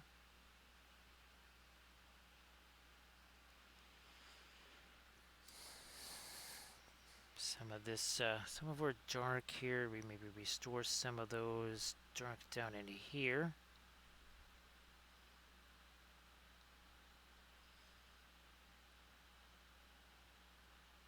We haven't really done his eyes yet. That'll be a tricksy little thing here, but we'll see if we can do that.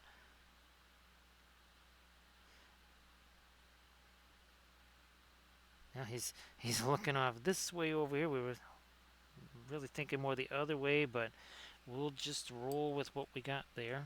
You know what, I think I do need to at least put some more of that fast matte white out here.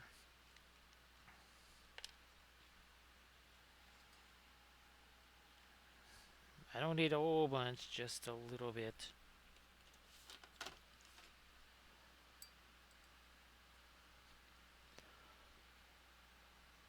Break that down again.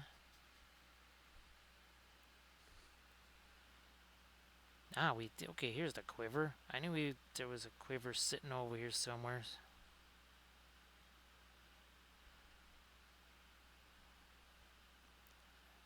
Trying to get some more of this light here on the now on the helmet. That's the other place that I need to get this right there along that horizon line.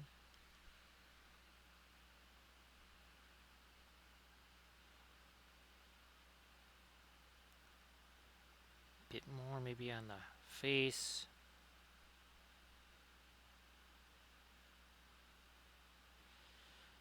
Might have to darken that upper lip if I can.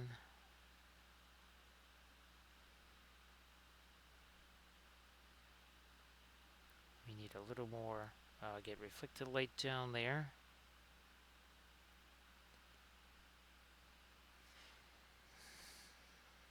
I might just use, maybe I'll just use this as a bit of a blending brush there to take that thing away.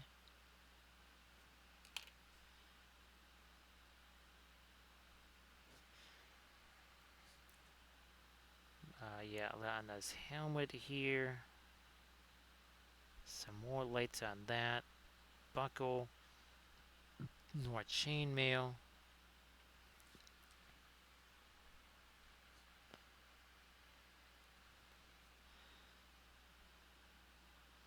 Yeah, let me lighten these.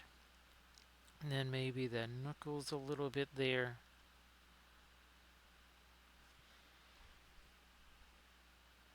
We'll just push that around a little.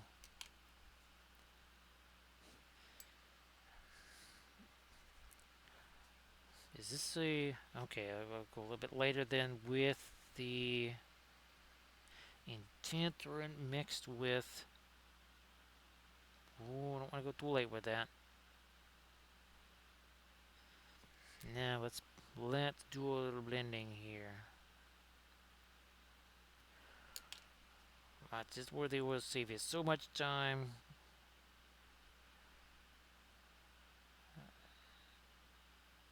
Fine, we are gonna try and take that one. Let me get more of this paint out of here. Take this lightest light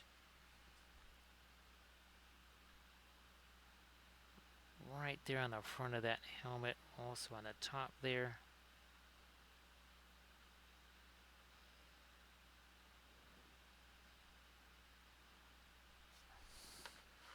Where's our sword guy? Ah, yeah, we move you out of the way.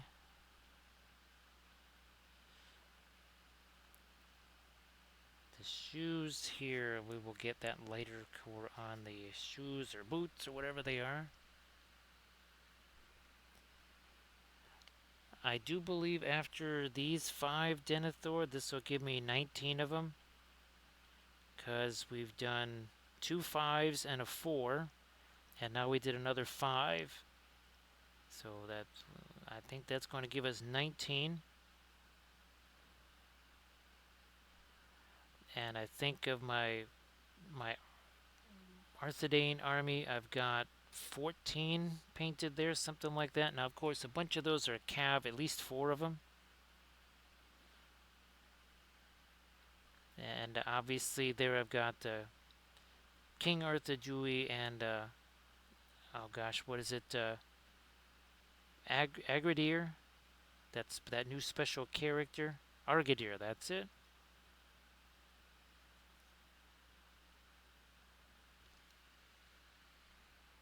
Now, of course, if I just kind of combine these two together, we have ourselves a decent amount of points,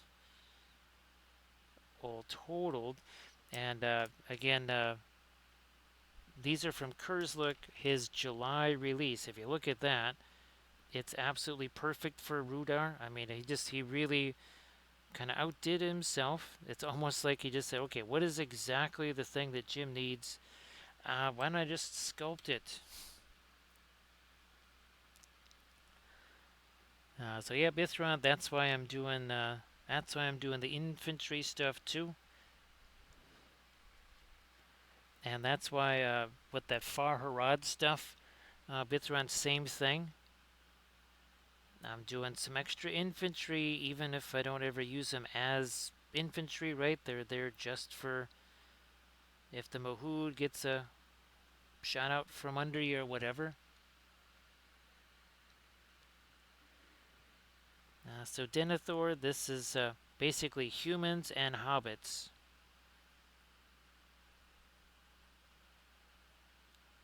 Because obviously there's an alliance matrix where you would just add an elven of like Rivendell or something like that would ally with Arnor. He is rangers. That's the other thing. So obviously some rangers too.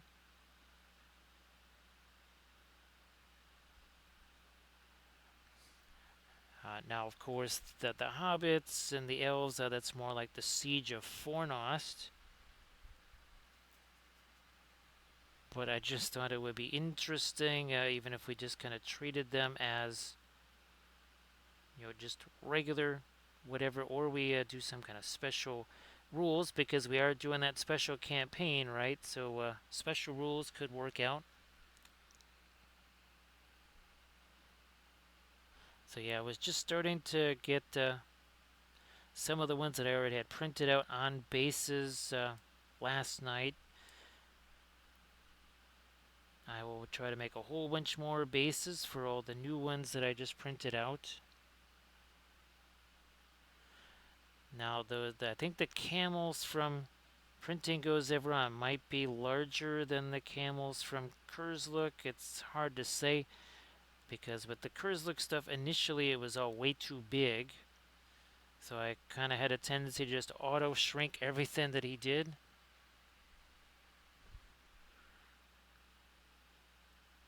So who knows, we might just have to have a whole different army or something like that. I don't know. Hey there, Unplugged Painter. How you doing? Unplugged. I think what would obviously you've got the lizard men, the sisters, and the tomb kings. While the lizard men obviously were the first army and certainly a favorite. I do think it would have to be the tomb kings because of that. It was the it was the neatest theme that I ever came up with. As much as I like the sisters of battle and everything, I really enjoyed the theme that I came up with for the Tomb King army, because that was the Zinch tainted Tomb Kings. As we add some more dorks here.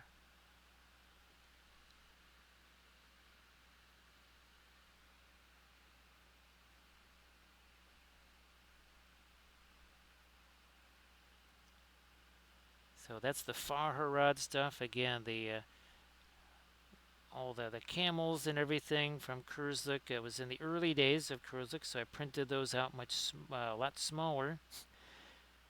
And then the printing goes ever on. His stuff is just, well, you can kind of see here. Where's Malbeth? You can see that the printing goes ever on. Malbeth the Seer, his stuff tends to be taller and skinnier, whereas the Khurzluk stuff tends to be almost a little bit more short and squat. Hey Kyuko, how you doing? Nice to see you. So Unplugged Painter, thanks for joining me here. Appreciate that. I mean, I really enjoyed the story of that to the point where people they wanted to see so much more. That's why we were going to do the Zinch tainted Tomb King, or sorry, the Bretonnians, to kind of continue the story of the Tomb Kings into a whole another army. And then that is when the Tomb Kings, my Lizardmen, and everything all got wiped out. Which that's when we moved to bolt action. Which that is the other thing that I've got to get prepped. I have to get the band of brothers all put together.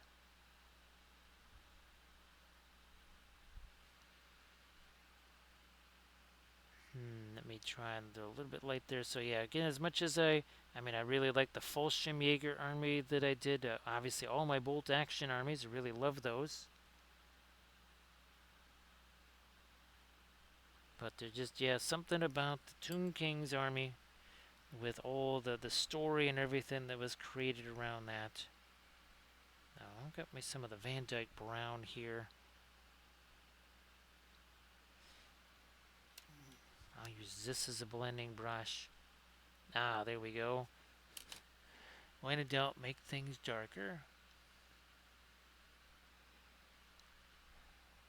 That's when they, I don't know if it was it 2012 or, no, was it 2013? Whenever they did Sigmar, they wiped out all my armies. Literally everything that I had, the armies that I was working on. Suddenly those didn't exist anymore. Which is fine, because that led me to be doing the bolt action stuff. And then back again to Lord of the Rings, so it all worked out just fine.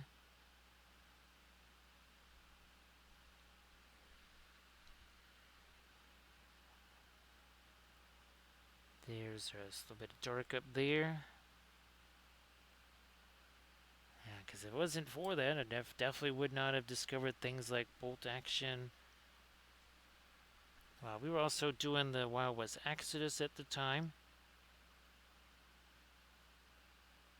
But then that something kind of similar happened to that, so then it was just bolt action and Lord of the Rings because, well, you can't just wipe out factions. You can't just suddenly say, oh yeah, that Gondor thing, no, they don't exist anymore. That won't quite work too well. Which is all good. All good. Let me get some of this. That's some of our Terra Rosa and maybe a little bit more of that Mars Yellow Deep.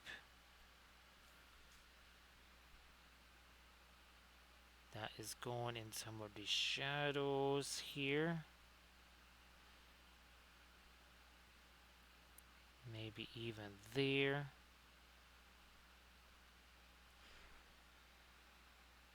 Pull this over a little bit.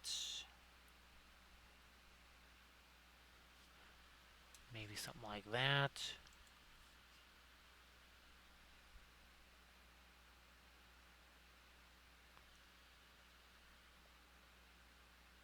Well, Trixie, I'm glad that you could have some fun with those. And kind of take the painting vibes over in that direction.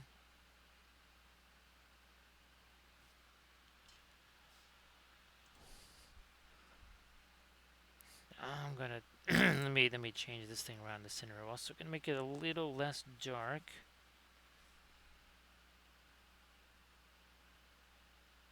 And we also need to change the shape of it, so a little bit less round, more of a kind of a smushed shape there.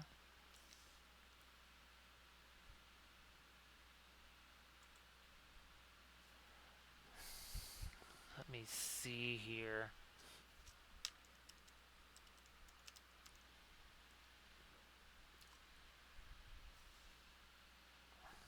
Nope.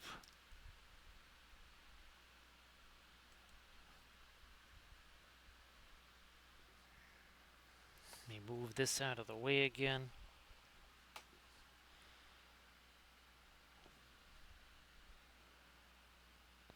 Teensy bit over this way, just trying to move that the tiniest bit. Okay, I think we got it now.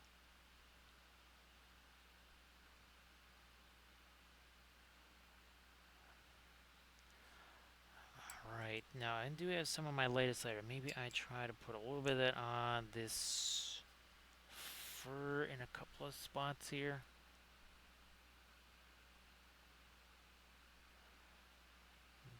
Maybe up here.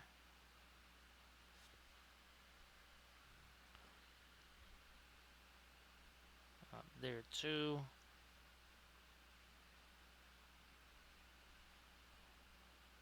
Right up there. Not that there, because the light's being cast up that way, right? We want a shadow there.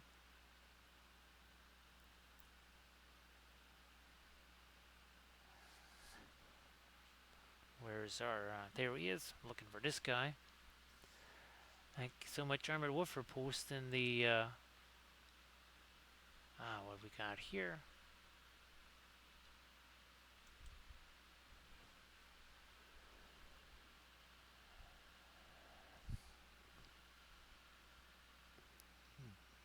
Let me get the a little more, a bit too, oh, here we go. Here we go. We can put a little bit of that right here.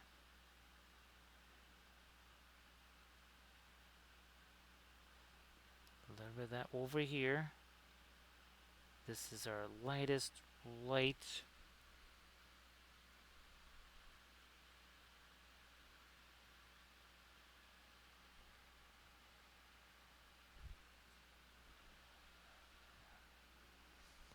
Touch of light over here.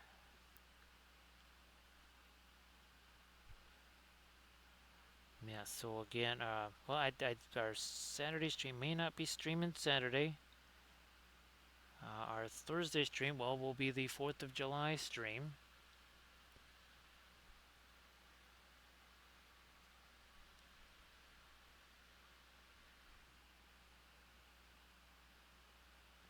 Ooh, there, a little bit more of that light right in here.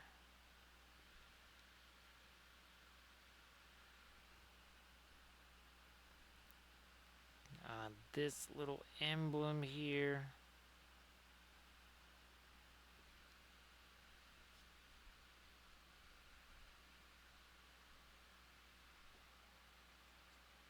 So yeah, Drixia, with the oils, it's so easy to get that shading on the freehand because you don't need to go in there separately and darken something down. It just, as you're kind of sketching out the freehand, it essentially shades it for you, and then you can just come on back in and then make it lighter. if need be.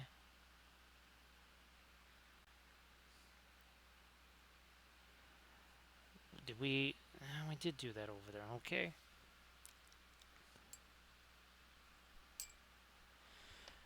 Where's our little hobbit ear? Taking some of this, and let me see if we can. A couple of things I wanted to try and get that upper lip established a little bit more. Okay, there we go. That's a little better. And then trying to get some earth tone here. If we're gonna have the that reflected horizon line, it should probably have some of that earth tone in it. Now let me see if I can get a little more Prussian blue up here.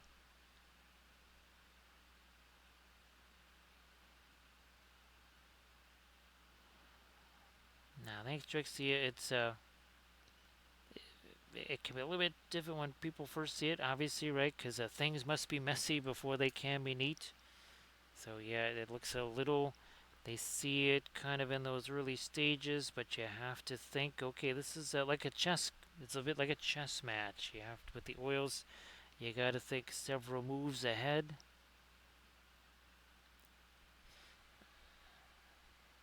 I think I got. Okay, is that still can be used over there? Get some of this stuff off of there.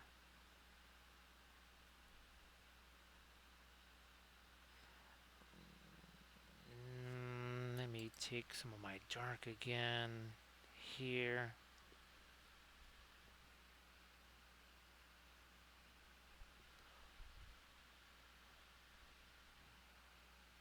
More of my dark down there.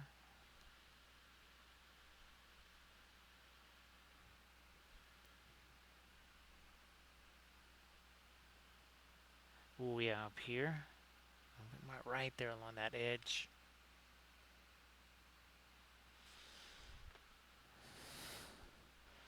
So, well, now that we're we're 5.5 hours in, I do believe it is time to get working on some prints, and I also have to start uploading that video, because otherwise we won't be able to get that on the Patreon page if we don't start uploading that. And we can't do that and be streaming at the same time. So this is a point where I say thanks for all the bits and the subs and the follows and the cheers, also the raids. Thanks Bithron for doing those clips. I know there was a bunch of them. Thanks Armored Wolf for doing all the moderations and such too. Let's do a quick little review here though first. We'll take our big three here. So there you go. There's those three. And here's our other two. Right, and of course 5 hours 33 minutes ago they all looked like this right. Oh, thanks Grant Oracle, appreciate you being here. I know you've been staying here the whole time. Thanks Lethal Shadows, and thank you so much Drexia. Oh, look at that, no more medicine there. So thanks Unplugged Painter, appreciate that. Well, glad you could have something to listen to, Lethal Shadows. Hopefully it kind of kept everything nice and chill. Now we're gonna do this right here. Right, there we go.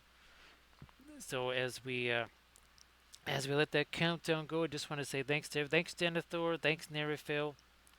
I'll send you all some messages, see how you guys are doing, and here we go. Time to do this raid. So thank you so much, everybody.